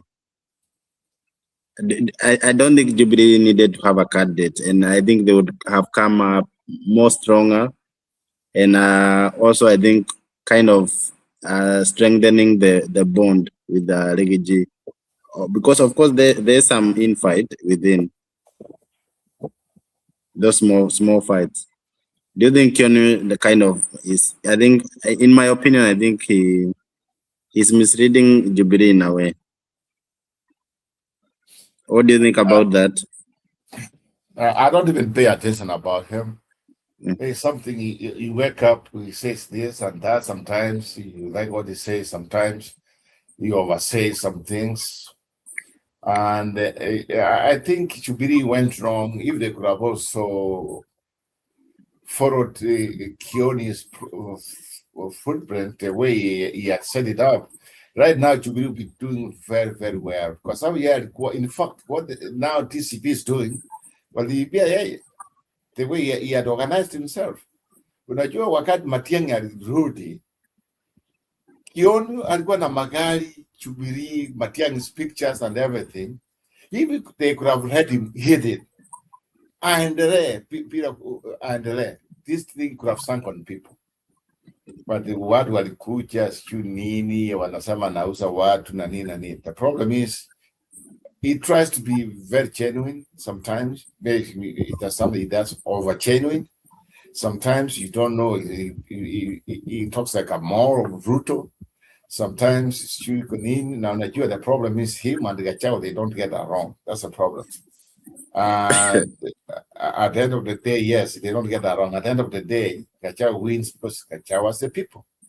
Gachagua, I mean, for him, if Kioni wants to be a member of parliament from where he comes from, Kien constituents, is it Kien? I can't remember. No, in Darago. Do you know how many votes he got last time? Do you know how many votes he got? No, don't know that. In fact, what that last time. Remember when he was a running mate of what's his name, Musalim Dabat? Yeah. You know, he never even voted for their ticket. He voted for somebody else. And he was the running mate of Musalim Dabat. That's how he was. You know, I think he had a good plan for Jubilee. I think if they could have read him to be the secretary and continue what he was doing, sahi Jubilee ingefanya vizuri kwa kweli. But also, again, his frustration. He tries to be both sides. He wants to be both sides, but at the end of the day, unapata ameharibu. And kwa kweli, there are some things he has come from his mouth. Sometimes I feel like, hey, why can't you go and join Ruto? Or if that's the way you feel. That's how sometimes I'm frustrated with him when it comes to united opposition. But also at the same time, and I don't care where kama here right now opposition does that structure to win presidency. Hiyo ni uchinga. Unaona, structure ni hii. Structure, that's what has won or a crowd. Yeah, somebody has to tell him that. Yes, I think some extent hii structure ya Ruto ni gani sasa, niambie ni gani? Yeah, as long as you have the people and the message, you can win the general election. And now, from our crowd, people have shown us, you know what?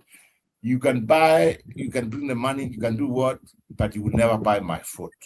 Watu wameanza, unajua hii kitu ambayo watu walianza kuuza, Gachagua walianza kuuza, it's your money, pesa ni yenu. Wakileta kura pesa. Ile kura pesa, kura ni asiri. That's what's happening in our crowd. Yeah, hey, pokea pesa lakini kura ni nini? Ni asiri. Can you imagine? No, guys, from what I'm seeing, it's like 90% win for TCP. 90%. 90. Yeah, actually, in general election, I think Ruto will be getting 5% there in some constituencies. And that's what I'm telling. This is a winnable election. Ruto is the weakest candidate we ever get. He's very, very weak, people.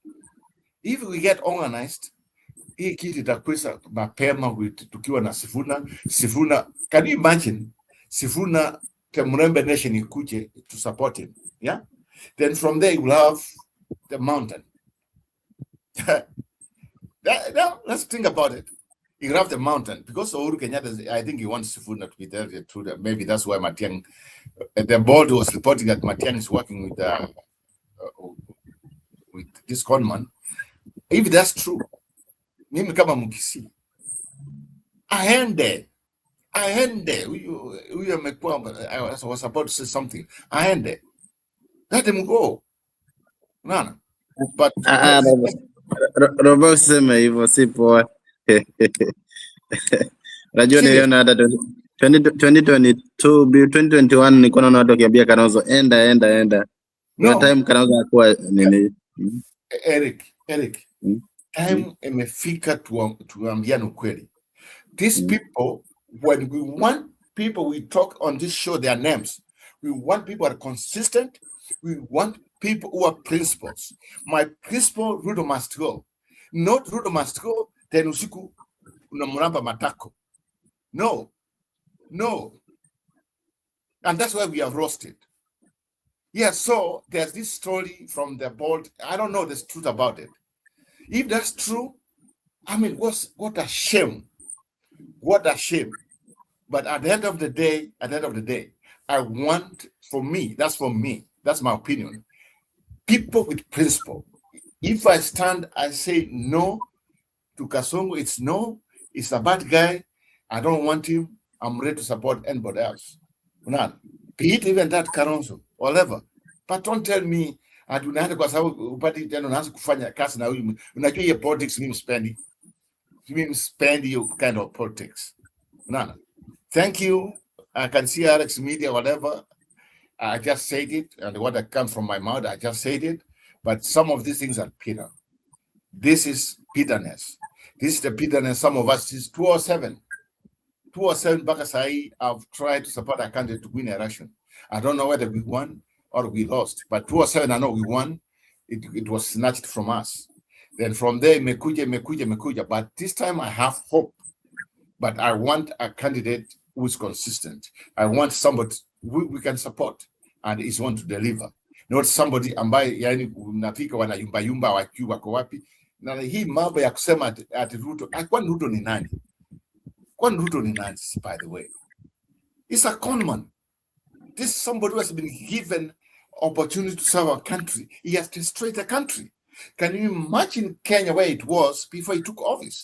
Where the economy was, where we had all our progress. Even if it was not, it was progress. And since he came in, what has he done? Nionyeshe. Point at the finger, useme, huyu amechanga statue mama yake. Pesa ambayo wamekula. And that's why they've wasted a lot of money, resources. And then you come and tell me, oh, and I'm working with whatever. I want to be part of the government. Part of the government to go and steal. We should talk of, I want to be part of building the economy of Kenya. Private economy. Building the economy for the people. That's what we want here. And part of the government. The government want to destroy. To want to steal. And you want free things. Ruto yeye ndiye anajua kwa serikali hakuna kitu mnapata. Kwani pesa ni ya mama yake? Ama baba yake ambaye hatujui yeye. Hii pesa ni ya kwake. Our constitution says very clearly, resources and everything should be just from from parliament and other people. But instead, anafikiri kila kitu inapitia kwake, yeye ndiye akona ufunguo. Kila kitu. Hata nguo yenye unafalia ikikuja kutoka kwake. Hii ni uchinga, hii ni I don't know what to call it. This man should go. This man should go. And whoever works with him in the opposition, enda sahihi. Tuende wenye tunaenda na watu tushinde, tushinde. Afadhali nijue sahihi. But kwa kufika hapo unayumba and then at this end people or Kalau, we salute you, we love you. Mate, you did a good job. TCP, Alex, I can see that. TCP, bro, come in. I'm just rolling out right now. I don't want to talk too much, but what a win. What a win. Thank you, guys. Alex, welcome. Alex, Jiro, are you there?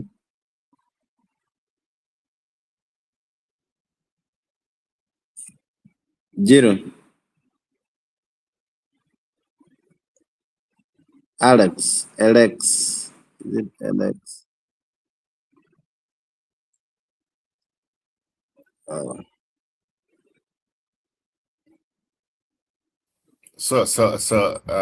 Alex is saying that roba kunywa chang'aa kwa pili yangu.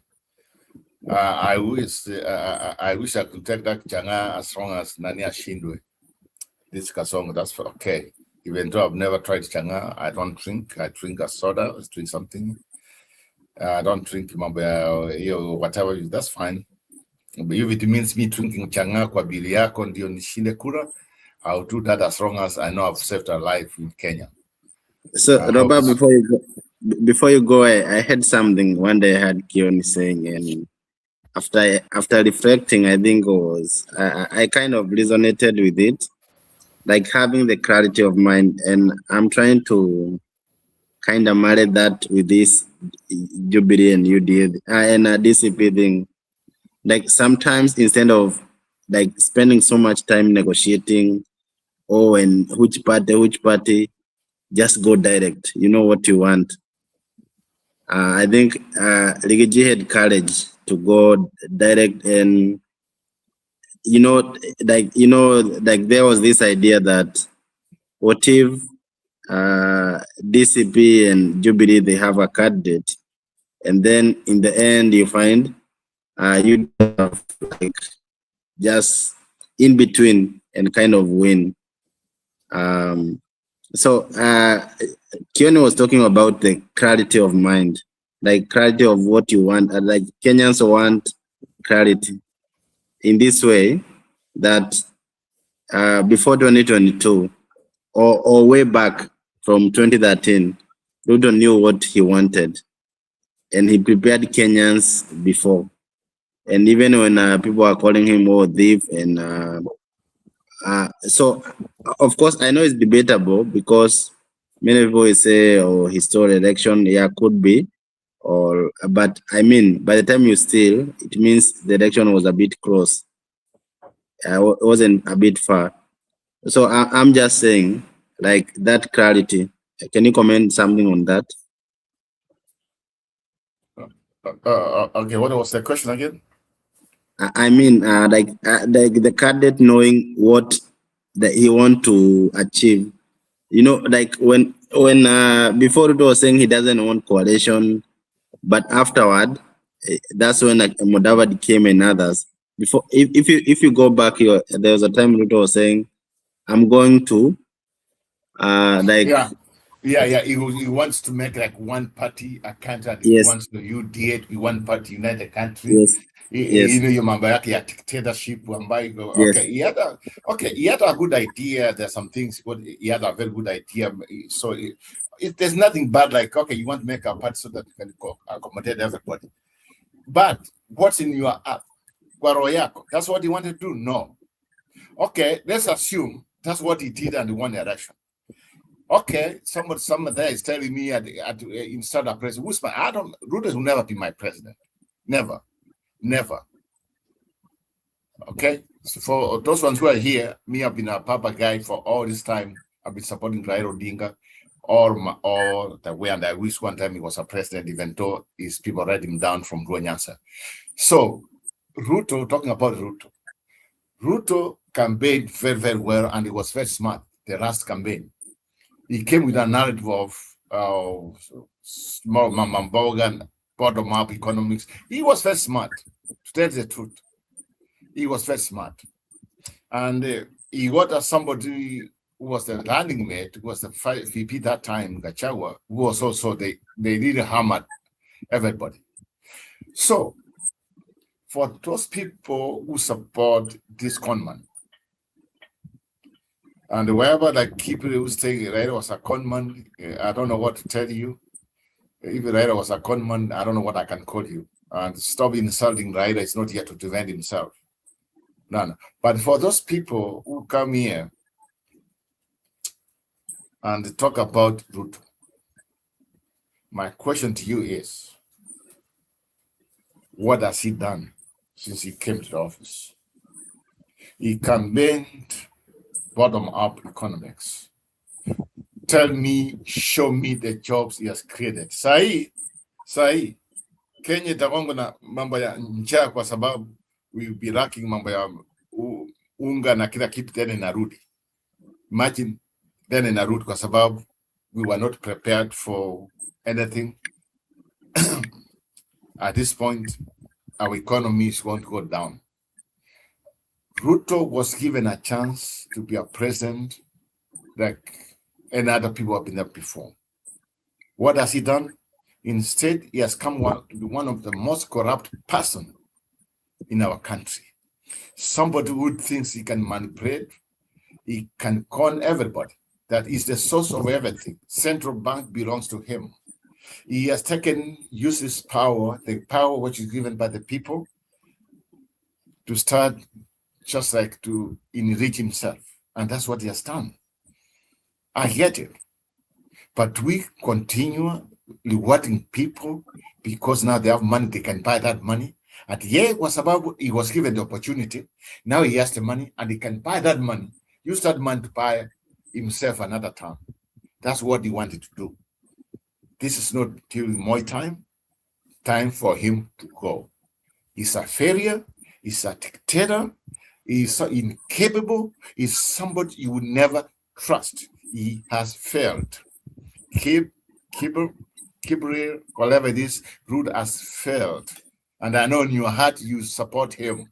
And that's why you keep on attacking Raila. Raila is not here. Raila was never president of Kenya. But this conman was given the chance. And he has failed everybody. So alifikiri ikifika 2027 ataingia kanisani asikununua watu. Mimi natoa hapa ile Oburu ana 10 million 50. Hii pesa yake anatoa wapi? Zamani anatoa wapi? 10 million 20 million. This is siku hizi he had millions. Anything. He has never contributed less than millions. Pesa ambaye ameibia watu. And you come and tell us, oh, the president, that's the president. President ya nani? Yeah, president ya paka. With this, somebody should be arrested and taken to jail. Huyu jamaa ameharibu the country. He has, damn.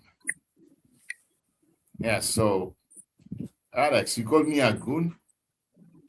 You can attack me the way you want to attack me, that's fine. Maybe you think I'm a target, that's fine. You can call me a goon, you can call me anything. You can call me Mariah, you can call me anything. I don't care what you call me. I am who I am. Okay? I remain who I am. I stick with my principles. I don't care. So about you are a goon. Just thank you for calling me that. Alex, the next time I see you, it's okay. That's okay, my friend. I know you have some bitterness. I don't know for what. I've done nothing. I come to the show. I present my case. The way you come and present your case, that's fine. Okay? But at the end of the day, let's celebrate for what the people were Wametupatia win. And at the end of the day, let us unite against this conman. The conman who has destroyed the country. It will take another couple of years before we even recover. Roba, I'm just happy vile unakasirisha watu hapa comment section. I didn't insult you. Unanifurahisha tu. I'm just laughing. Yeah, you call me a goon, bwana. No, ni because the way watu wamekasirika hapo, wengine wanasema we don't want to talk about Tura, we are tired of Ruto. Wengine Raila is a con man. Wengine you can't abuse our president. All because you are talking. So me, I'm like, you are another goon, not ile goon ingine. You are a different kind of caliber of goon. Thank you. I appreciate you are really making people get mad here. We want freedom. Yes, Alex, we want freedom in Kenya. Where hata ukienda juu ya nyumba yako, it's your freedom. Hata ukienda kukaa naked in front of your house, it's your freedom. Not like so we have somebody ambaye anakuja hapa, you see what he did. He beat ambaye alikuja, the way he killed people. These kids ambaye alipiga kwa sababu amemweka kwa jeneza kwa dini because of insulted me online. alikuwa amemweka kwa, you know, this guy, the way he reasons, this guy called Ruto, I mean, he's a wrong man, to tell the truth. He's a wrong man. And at this point, Alex, I can tell you that at this point, I think if I was to be given that opportunity to choose who do you want to be a candidate to be, I'll go with Gachagua. He knows how to campaign. He knows how to attack. Yeah.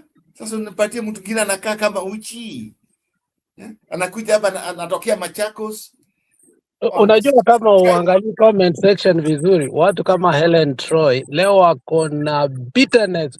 Don't make this about Gachagua. It is about protecting our votes. And how did we protect our votes? You know, I'm telling you, I asked this question. Up to what point are you going to say no to Gachagua? You just can't love Gachagua. You can't hate Gachagua, but you love that he was able to protect the votes, you know, his strategy, everything, but you reach a point you start saying, oh, transformative angoa.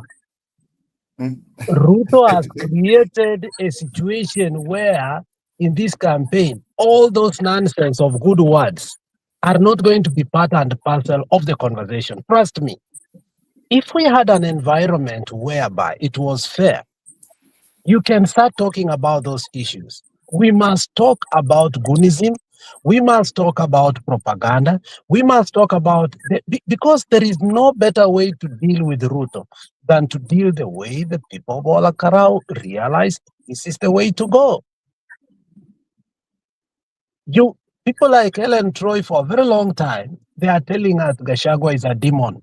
But today, that the votes, yes, were protected and they were pronounced a win for the people. But Gachagua, we should not make this about Gachagua. It is about Gachagua. If today PCP could have lost, it is the same people who could have insulted Gachagua to the core. Just flip the coin and say, if DCP could have lost, who will have gotten the most insult today? Gachagua. Fact. Now, Eric, let me tell you what you asked earlier. Kioni is a very good politician. The only problem, when Jubilee was going, when Sabina Chege and Kanini Kega and the UDA and everybody wanted to take Jubilee, Kioni fought to nail. Kioni ought to learn from two politicians and where they ended up in life. This is Nick Salat and who? There is another politician here who was a surrogate for somebody for years and years and years. There's certain form of loyalty that does not pay. You have to look and align with the people. You have to understand. Joseph Kamotho. No, there's a current one. There's a current one that has a problem. There's a current politician I used to look and I wonder, why would he not defect so that he can align with the people? When people like Karoli Omondi was so close to Baba, when they wanted to contest for seats, people like Jaka Kimba and so on, Baba used to refuse and actually disappoint them. And that is how Karoli Omondi came out of ODM. That is how Jaka Kimba came out of ODM. And that's how Eliud Owalo came out of ODM. There is a certain loyalty that at the end of the day becomes stupidity.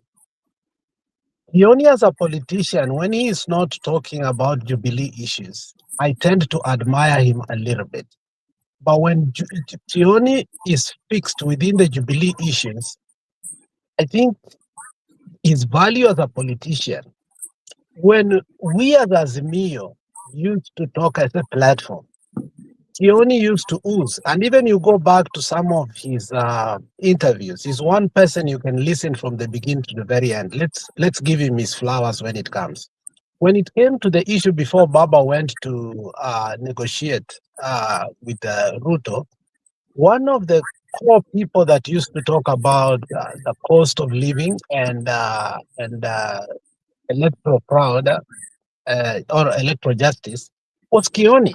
He was always in the media speaking as a nationalist. And I wish Kioni will not be a Secretary General of a more predominantly Kikuyu party or a central party the way he was for a while, because at some point Jubilee became almost like a village party. I don't know if it's already out of there, but sometimes I view that Jubilee national image is no longer there. I wish somebody like Kioni, with his galaxy of talent, would have to be maybe a secretary general of a party like Wiper. I don't know why somebody like Kalonzo never poached him. He has sense of managerial strategies and also rhetoric that actually I admire. I don't know, Eric, how you look at him, but personally, but he seems to be not understanding, or even when he understands.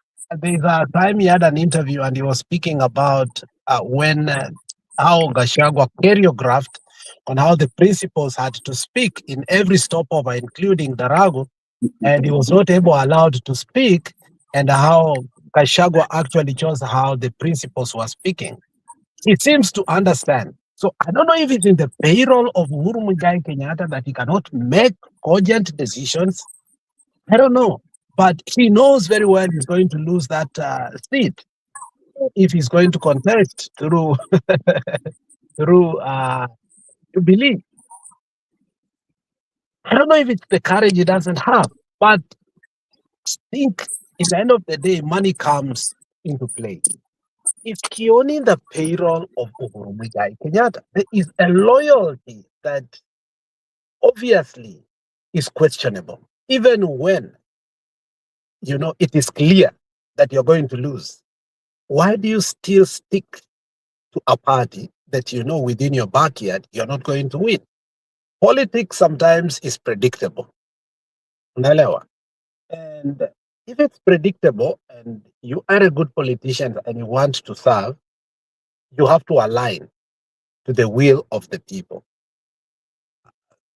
On an intellectual level, on a rhetorical level, and every aspect of human being, I think Kioni is a seasoned politician. But when it comes to now making decisions in terms of how he's going to pursue his electoral office, I don't know what happens between his brain and his decision. It has always baffled me. But leave it to the man. He has his own talents and gifts. But through Jubilee, I don't think he can serve the people. Does he really want to serve? I don't know. But he's one of the people who have insisted the issue of Matiang'i. Matiang'i time has lapsed. If we were still talking about Gachagua and Kalonzo at play only, then then Matiang'i will be the most ideal candidate. But with the coming of Sifuna and the panicking of Kasongo, and now the strategy that goes ahead, I think the wild card here is Sifuna. That's why they had to contain him today. They realized they cannot play anymore.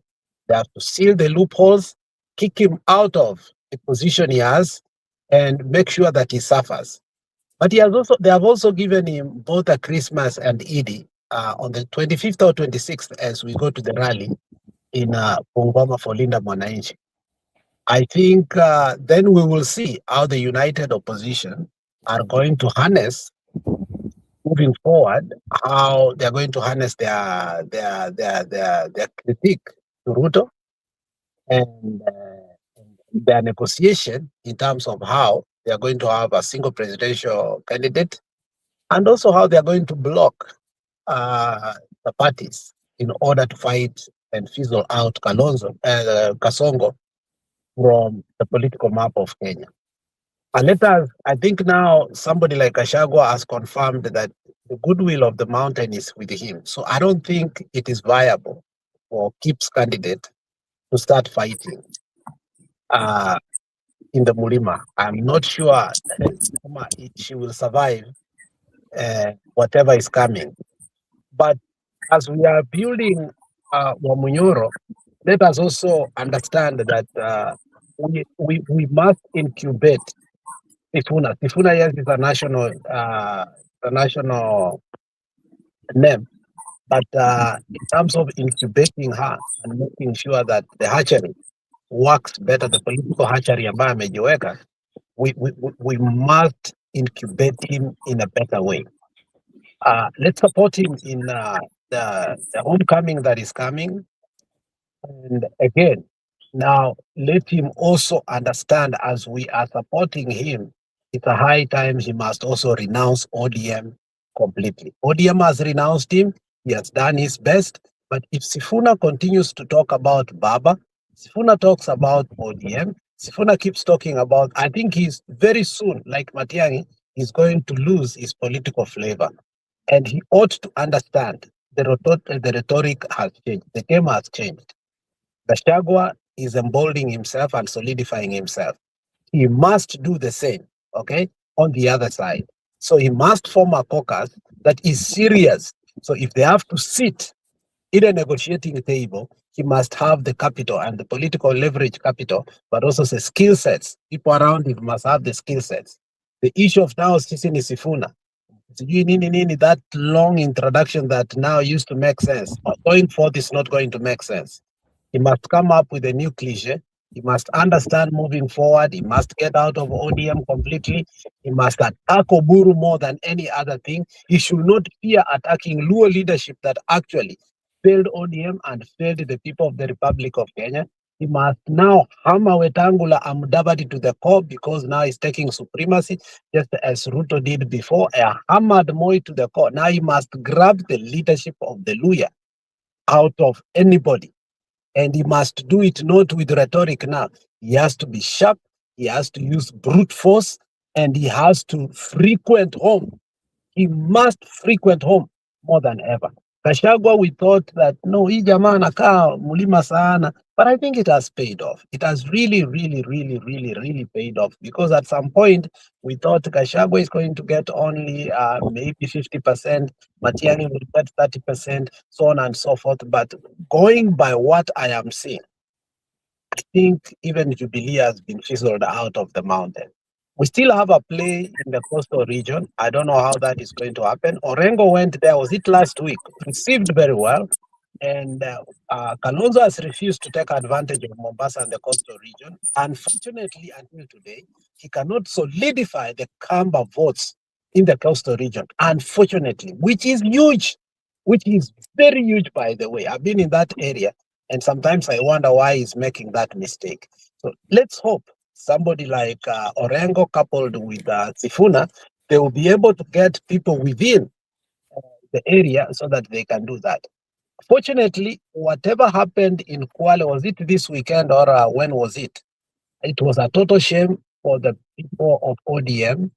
They totally refused Oburu and the governor for Kwale. I think Kwale and all these regions are up for what? For grabs. The good thing that I'm seeing is this. After this win, we are going to see a couple of people recant ODM, and they are going to do what? Associate themselves with Sifuna. I'm not sure kama Linda Mwananchi is going to be the name. They need to change it because it was associated with ODM, and they must rebrand themselves now. I think now Sifuna, if he has to convince us that he's a progressive and he has a vision, he must now find himself, occupy a position that gives him freedom, because he's no longer attached with any duties of ODM in where?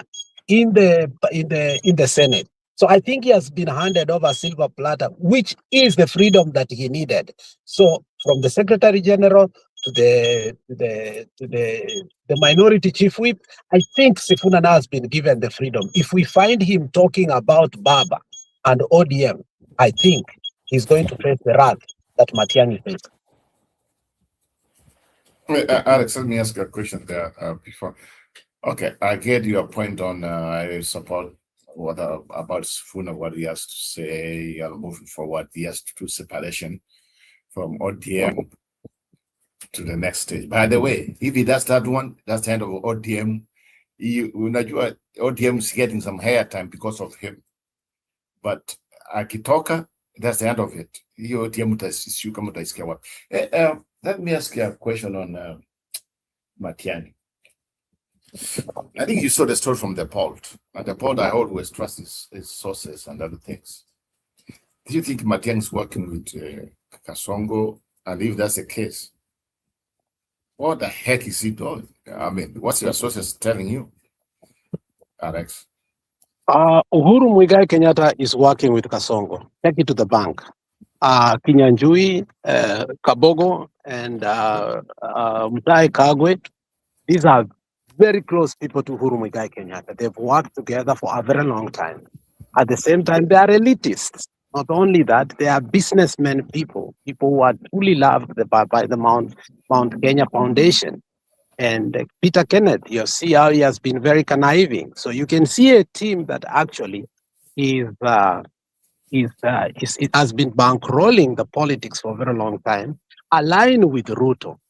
And you have seen Uhuru Muigai Kenyatta's brother becoming the president of East Africa Community Businessmen.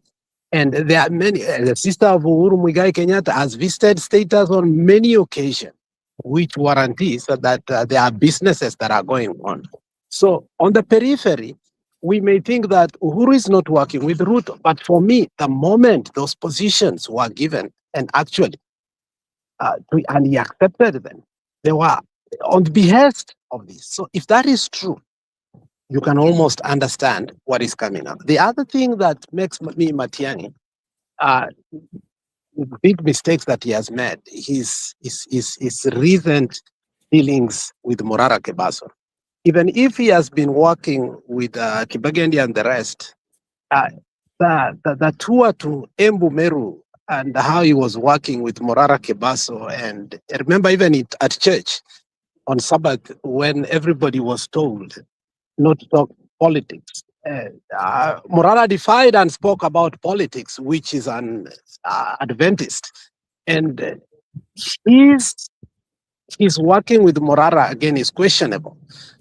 Do I hate Morara? I don't hate Morara, but Morara, for a very long time after whatever happened between him and the GNZs, Morara showed that he was working with the government. He has said several times, we can't lose against William Samoei Ruto. He has said William Samoei Ruto is the smartest politician in Africa. He has said so many good things. He has been seen with Sudi. He has, right now he's in Kisii, he's having 13 Prados. Where did Morara get 13 Prados from? You know, in just going around circumventing Kisii.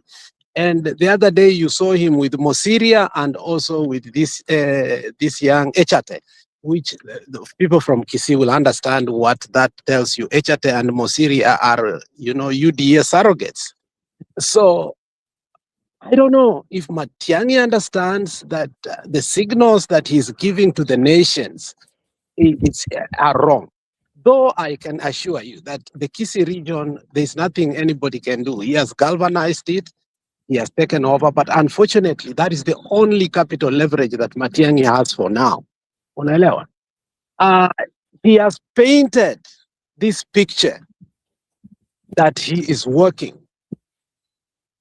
I cannot confirm it, but it's a very dangerous picture that he needs to address. Now, recently, he was seen with Junet and Simbarati in the airport, and the speed at which he had to do the damage control also was alarming, because that thing went on Twitter like a wildfire.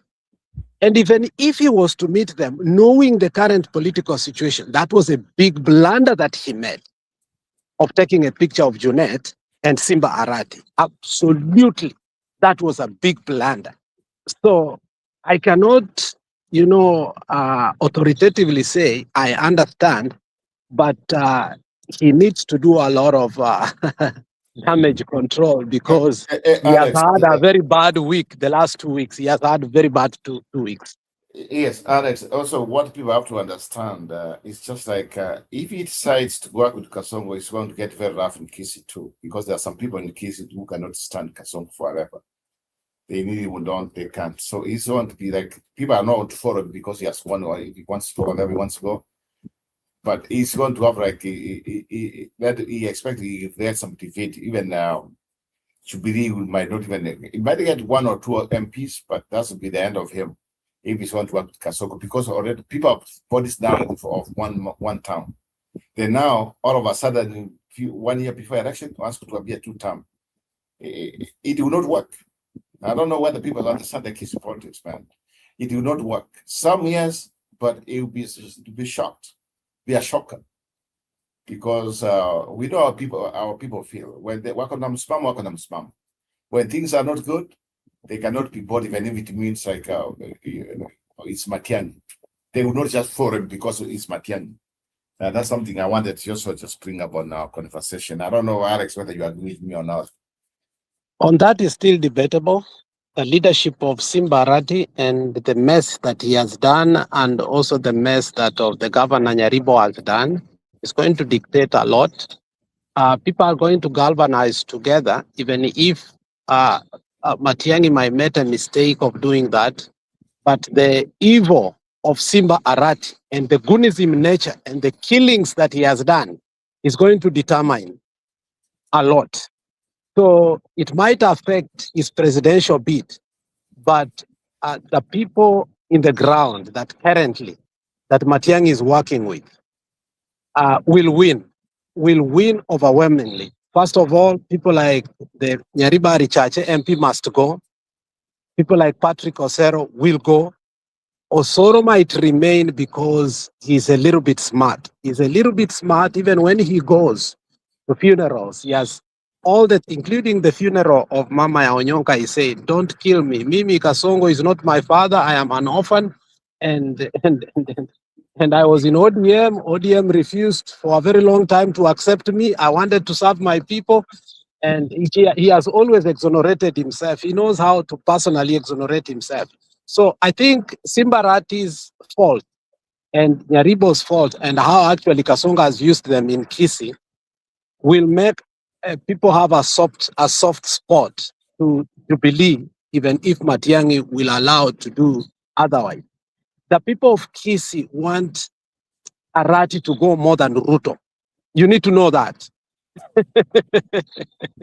In fact, if the people of Kisi had an opportunity, Simba Arati will not be alive, like literally breathing, before 2027. He has created an atmosphere that we have never had since, I think, 63. I wasn't there, but that's what the people are saying. Every day they wake up, it's a pain. Tomorrow we are burying one of the people that they killed in Keumbu. And you know that. He was brought today, so the tradition of us is we bring somebody, he sleeps tonight, and tomorrow they bury him. The situation, the somber mood that was there when that body was brought, everybody is cursing. The elders in Kisi, the other day, they went to Keumbu to pray and bless the people and the marketplace because they say we cannot do this. But the cursings of the elders they did was towards the MP and Simba Arati because the kind of politics he has brought to Kisi. So we have bigger problem than national politics.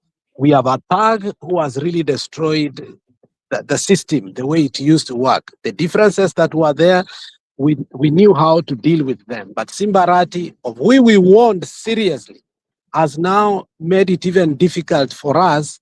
We can do anything to remove Simba Arati, even if it is to join the worst person ever. So the issue of Simba Arati is also like ni kitu inasumbua watu wetu sana. Like we can't wake up 2027 and we still find the Chinese colonizing the Kisi people.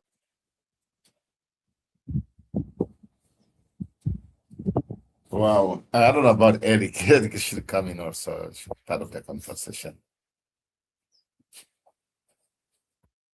Very quiet.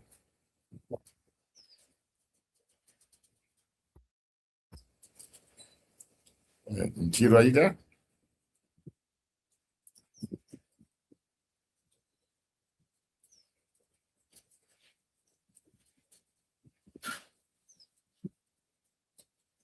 Eric.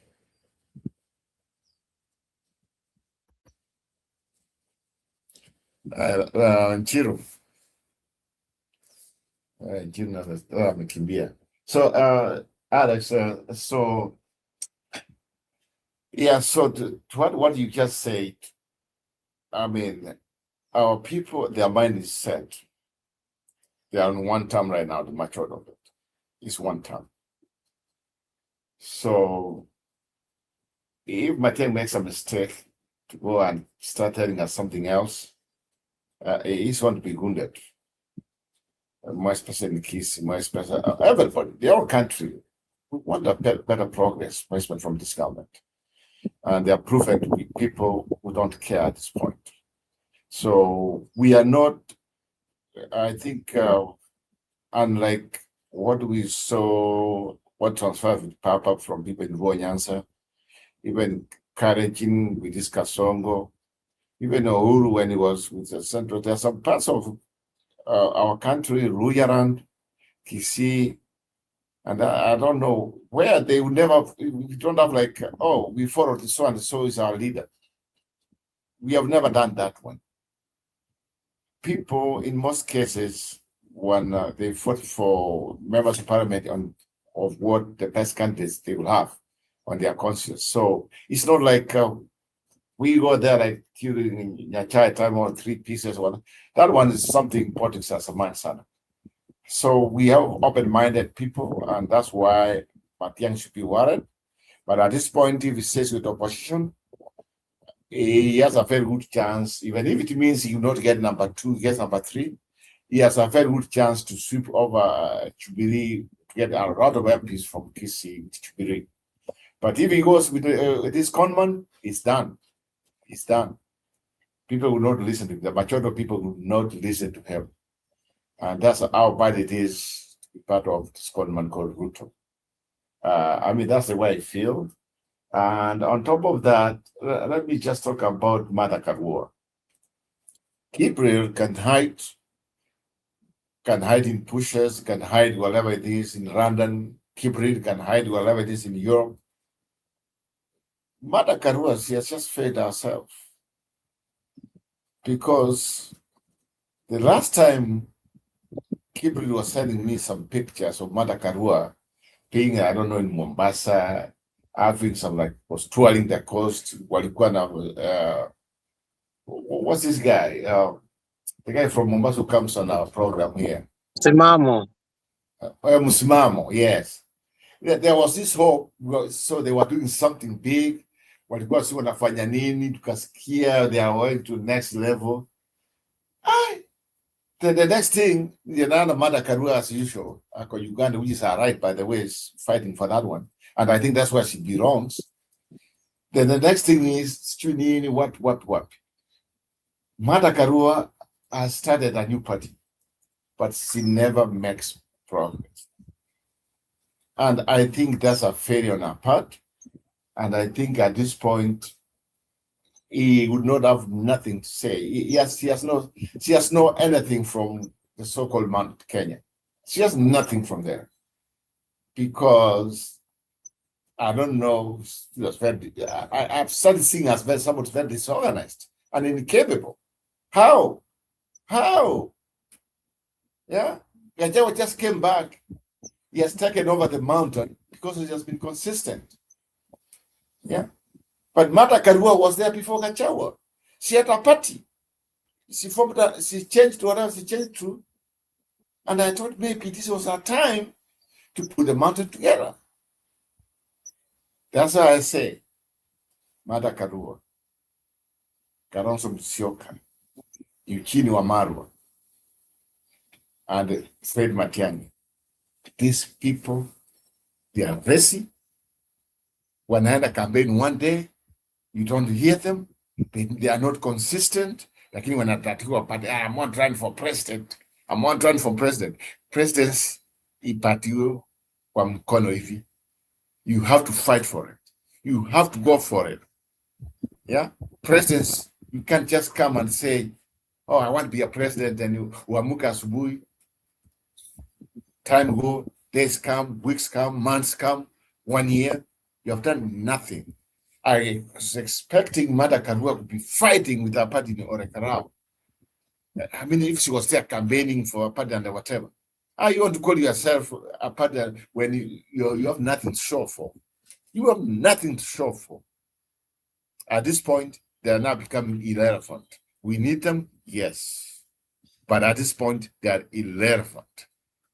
They don't know what they are doing. And because of that, I would never trust them with a national campaign. I'll trust Gachagua because he has intelligence, he knows kuweka hiyo moto, kuitoa, inakaa katikati, and that's what we want. Unipatie somebody, tell me, seriously, just tell me. You keep on talking about Kalonzo. How? Yeah? How? How is he going to win? Yeah? When's the last time umeona Kalonzo amekuwa kwa Western, amekuja, ametoa watu wengi na kila kitu? How? Or seriously? How? Tell me. So at this point, let me say this way, what niachie na wengine waongee. My candidate is going somewhere right now. Gachagua and Sifuna. Either way the ticket, I'll go with it. Either one way to be president, one way to be a running mate. I can live with that. Nikienda nikishindwa, I say we tried. Lakini wacha kuniambia tu watu wanakaa huko wanangojea wapatiwe kuja hapa negotiating. Negotiating what? Hakuna kitu ya negotiate. You have nothing. You have not tried. How you want to win an election kama uchajaribu? Gachagua amewin. He was amejaribu from there. Ingine akaachia Mutuli. What do Mutuli too? Uko mbele note. He never even fight back and Gachagua. In fact, it could be more worse. Yeah, watu wanakuja. Uliona leo? Uliona ule karao? Unafikiri huko ni polisi, kumbe kuna polisi ya wananchi. Kuna polisi ya wananchi. Wanajitokea. That's what was needed in Marava. That was needed in Orakarau. I mean, in Mbera North. At least Gachagua aliweka huko. Can you imagine he won? It's kind of we lost. Huko maeneo ya Krivolis, but with 10,000. That's a lot. That's a lot. Tell me, Kalonzo Musyoka, all this time, wewe umekaa wapi unaambia watu huku kambani mahali unaishi huku kwa familia yako, you invited people, ama useme hii wiper is this week, the next 2 weeks, is want to invite people from all over the country, wakuja, kwa pengine unaogopa parapara yake inaenda kuonekana huko, una parapara vile huyu Mkonman Kasonga anasema, pengine that's what you are afraid of. Yeah? Look what, Wamnyor is very creative. That's what you need. Yani huwezi kupatia Kalonzo, mnaongea Kalonzo. Tunamwongea because he has been there for a long time. And the long time has been a problem. Kama election, kama yeye akuna ticket, people would never show up. But bring the new people. Bring the new people. Bring the kid from town, the new self in town. Sifuna. Utaona hata vile registration ya kule itaenda juu. And hii kule itakwisha asubuhi na mapema. Lakini mnatuletea Kalonzo anakuja hapo adukambani, we can negotiate. Kalonzo is the next flag bearer, wacha aende. If he can run by himself, wacha aende. Atapitia katikati, wacha aende. I'm tired of this nonsense. I can't stand people who never even campaign. Wako sijui wako wapi, wasikii at Sunday, unawasikia Sunday, pengine on a Saturday. On Sunday amekuwa huko sijui wapi, ndiye anakuja the next day it disappears. Can you tell me the last time uliona Kalonzo akiwa himself in a news conference? Ama even to ask even a media wakuje atuambie. Even him to say, even Kasongo, it took a long time to abuse this guy. I think it's one of the more. Kalonzo are more. Kalonzo is a more. And I made that one. At this point, let us separate. Tuko na nani, na time has come. Separation has to be done. Mapema. And then where you want to go, kama Matiang'i akienda, enda. Kalonzo enda. Martha Karua, I know you can stick with us. We can live with that. Eugene Wamalwa, I don't know. Now you are attacking Natembeya kwa sababu ametoka chama chako. Enda. And go and get Kasongo kwa sababu we will never trust you. If you cannot campaign a simple campaign sahi, how you want to campaign when you tupatiwa ticket? Hell no. You have hata mtihani, lazima ufanye mtihani, then you move the next stage. Kama uko high school, ndio na university. Kama uko university, you graduate. Now, Gachagua was graduated. He has won. He has tried. He has won. Kalonzo, give me hapa. Hiyo uchaguzi imekuwa hapa. Martha Karua. Well, Eugene Wamalwa. Whatever. Give me what have you won. Umeshinda nini? Mutuli, you are pushing for a candidate right now. Umeshinda nini? What have you won? Mbele note. Hatu kufuata. Gachagua kama ni kampeni ati niachie, ukashindwa. The people of Karao, we love you. We love you. You made our weekend. You made us proud. And Gachagua, we love you. Kama si wewe, tangu baba amekufa, huyu kondoo amemfalia ngozi ya kondoo, angekuwa ameua watu wengi sana. The fact when Papa died, I think alifikiri sasa yeye hata wakarejin some people. By the way, I don't mean the all of Kalenjin people. I'm talking about wale ambao wanasema Kasongo. Wakati baba alikufa chini, walifikiri sasa hiyo itakuwa rahisi, ataenda bashinda aende huko atawari pengine he can do what he wants. But Mungu ni nani? Hata Mungu ni nani? We even told 2027 hatujui kama atafika huko. Hatujui hata, lakini whatever happens. But when you have killed our young kids, when you have stolen from us, when you have promoted corruption, when you have destroyed jobs in our country, and when you continue to kill people, abducting people, and when you keep on just lying about lie after lie, and when you don't keep your promise, unapigwa kama vile ulipigwa uko Ole Karau. And that's why we say, Ole Karau, you have just tell us what we asked to be done 2027 for our win, for our opposition. That's what we have to follow. You have given us that blueprint, let us follow that one.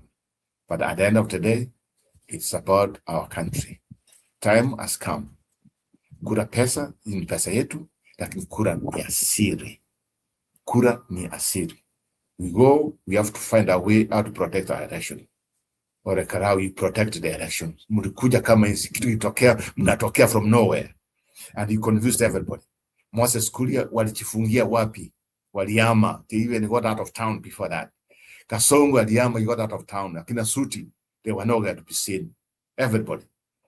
That's what we call the power of the people. The power of the people.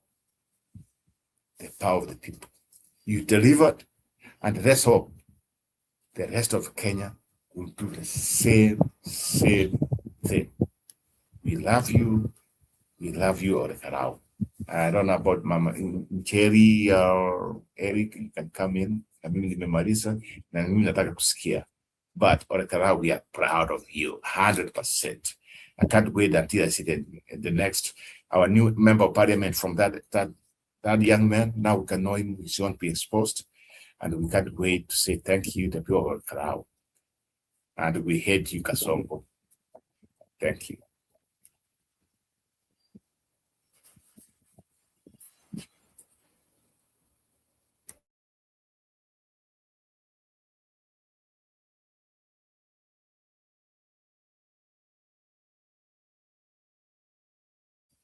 Why Njeri? Why?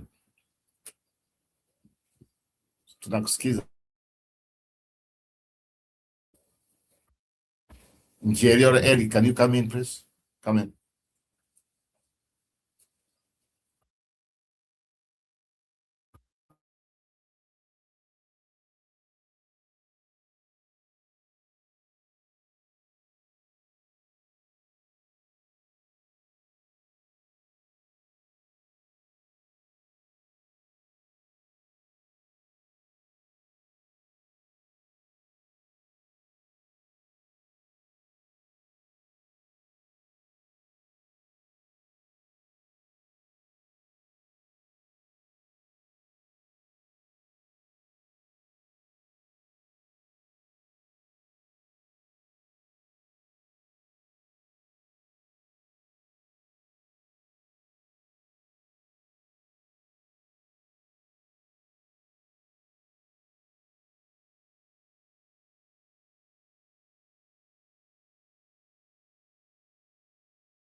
Sawa.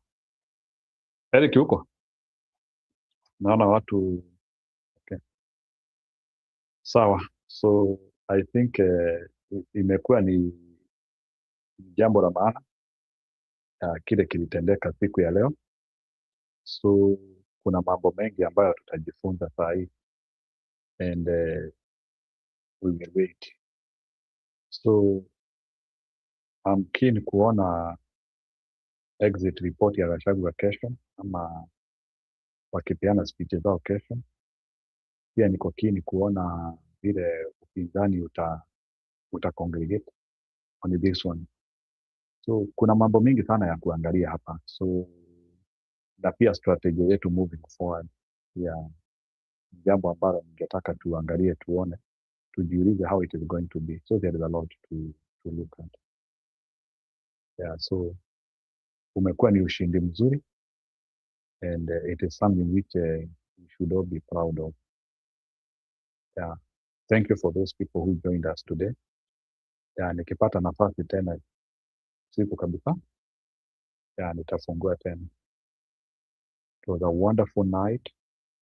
It was a wonderful day.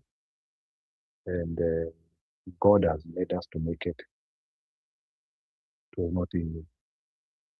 Hii ni mambo ya Mungu, sio mambo yetu. Yeah, so let's end it at there. Call it a mini show. Tutaonana tena baadaye. And thank you for everybody who has participated. Na kongole kwa watu wa Olkalau. Mumefanya mambo, tunawaenzi. Na kwa kusema ukweli, mumetimiza yale ambayo binadamu anaweza timiza katika hii dunia ya Mungu. Thank you and bye.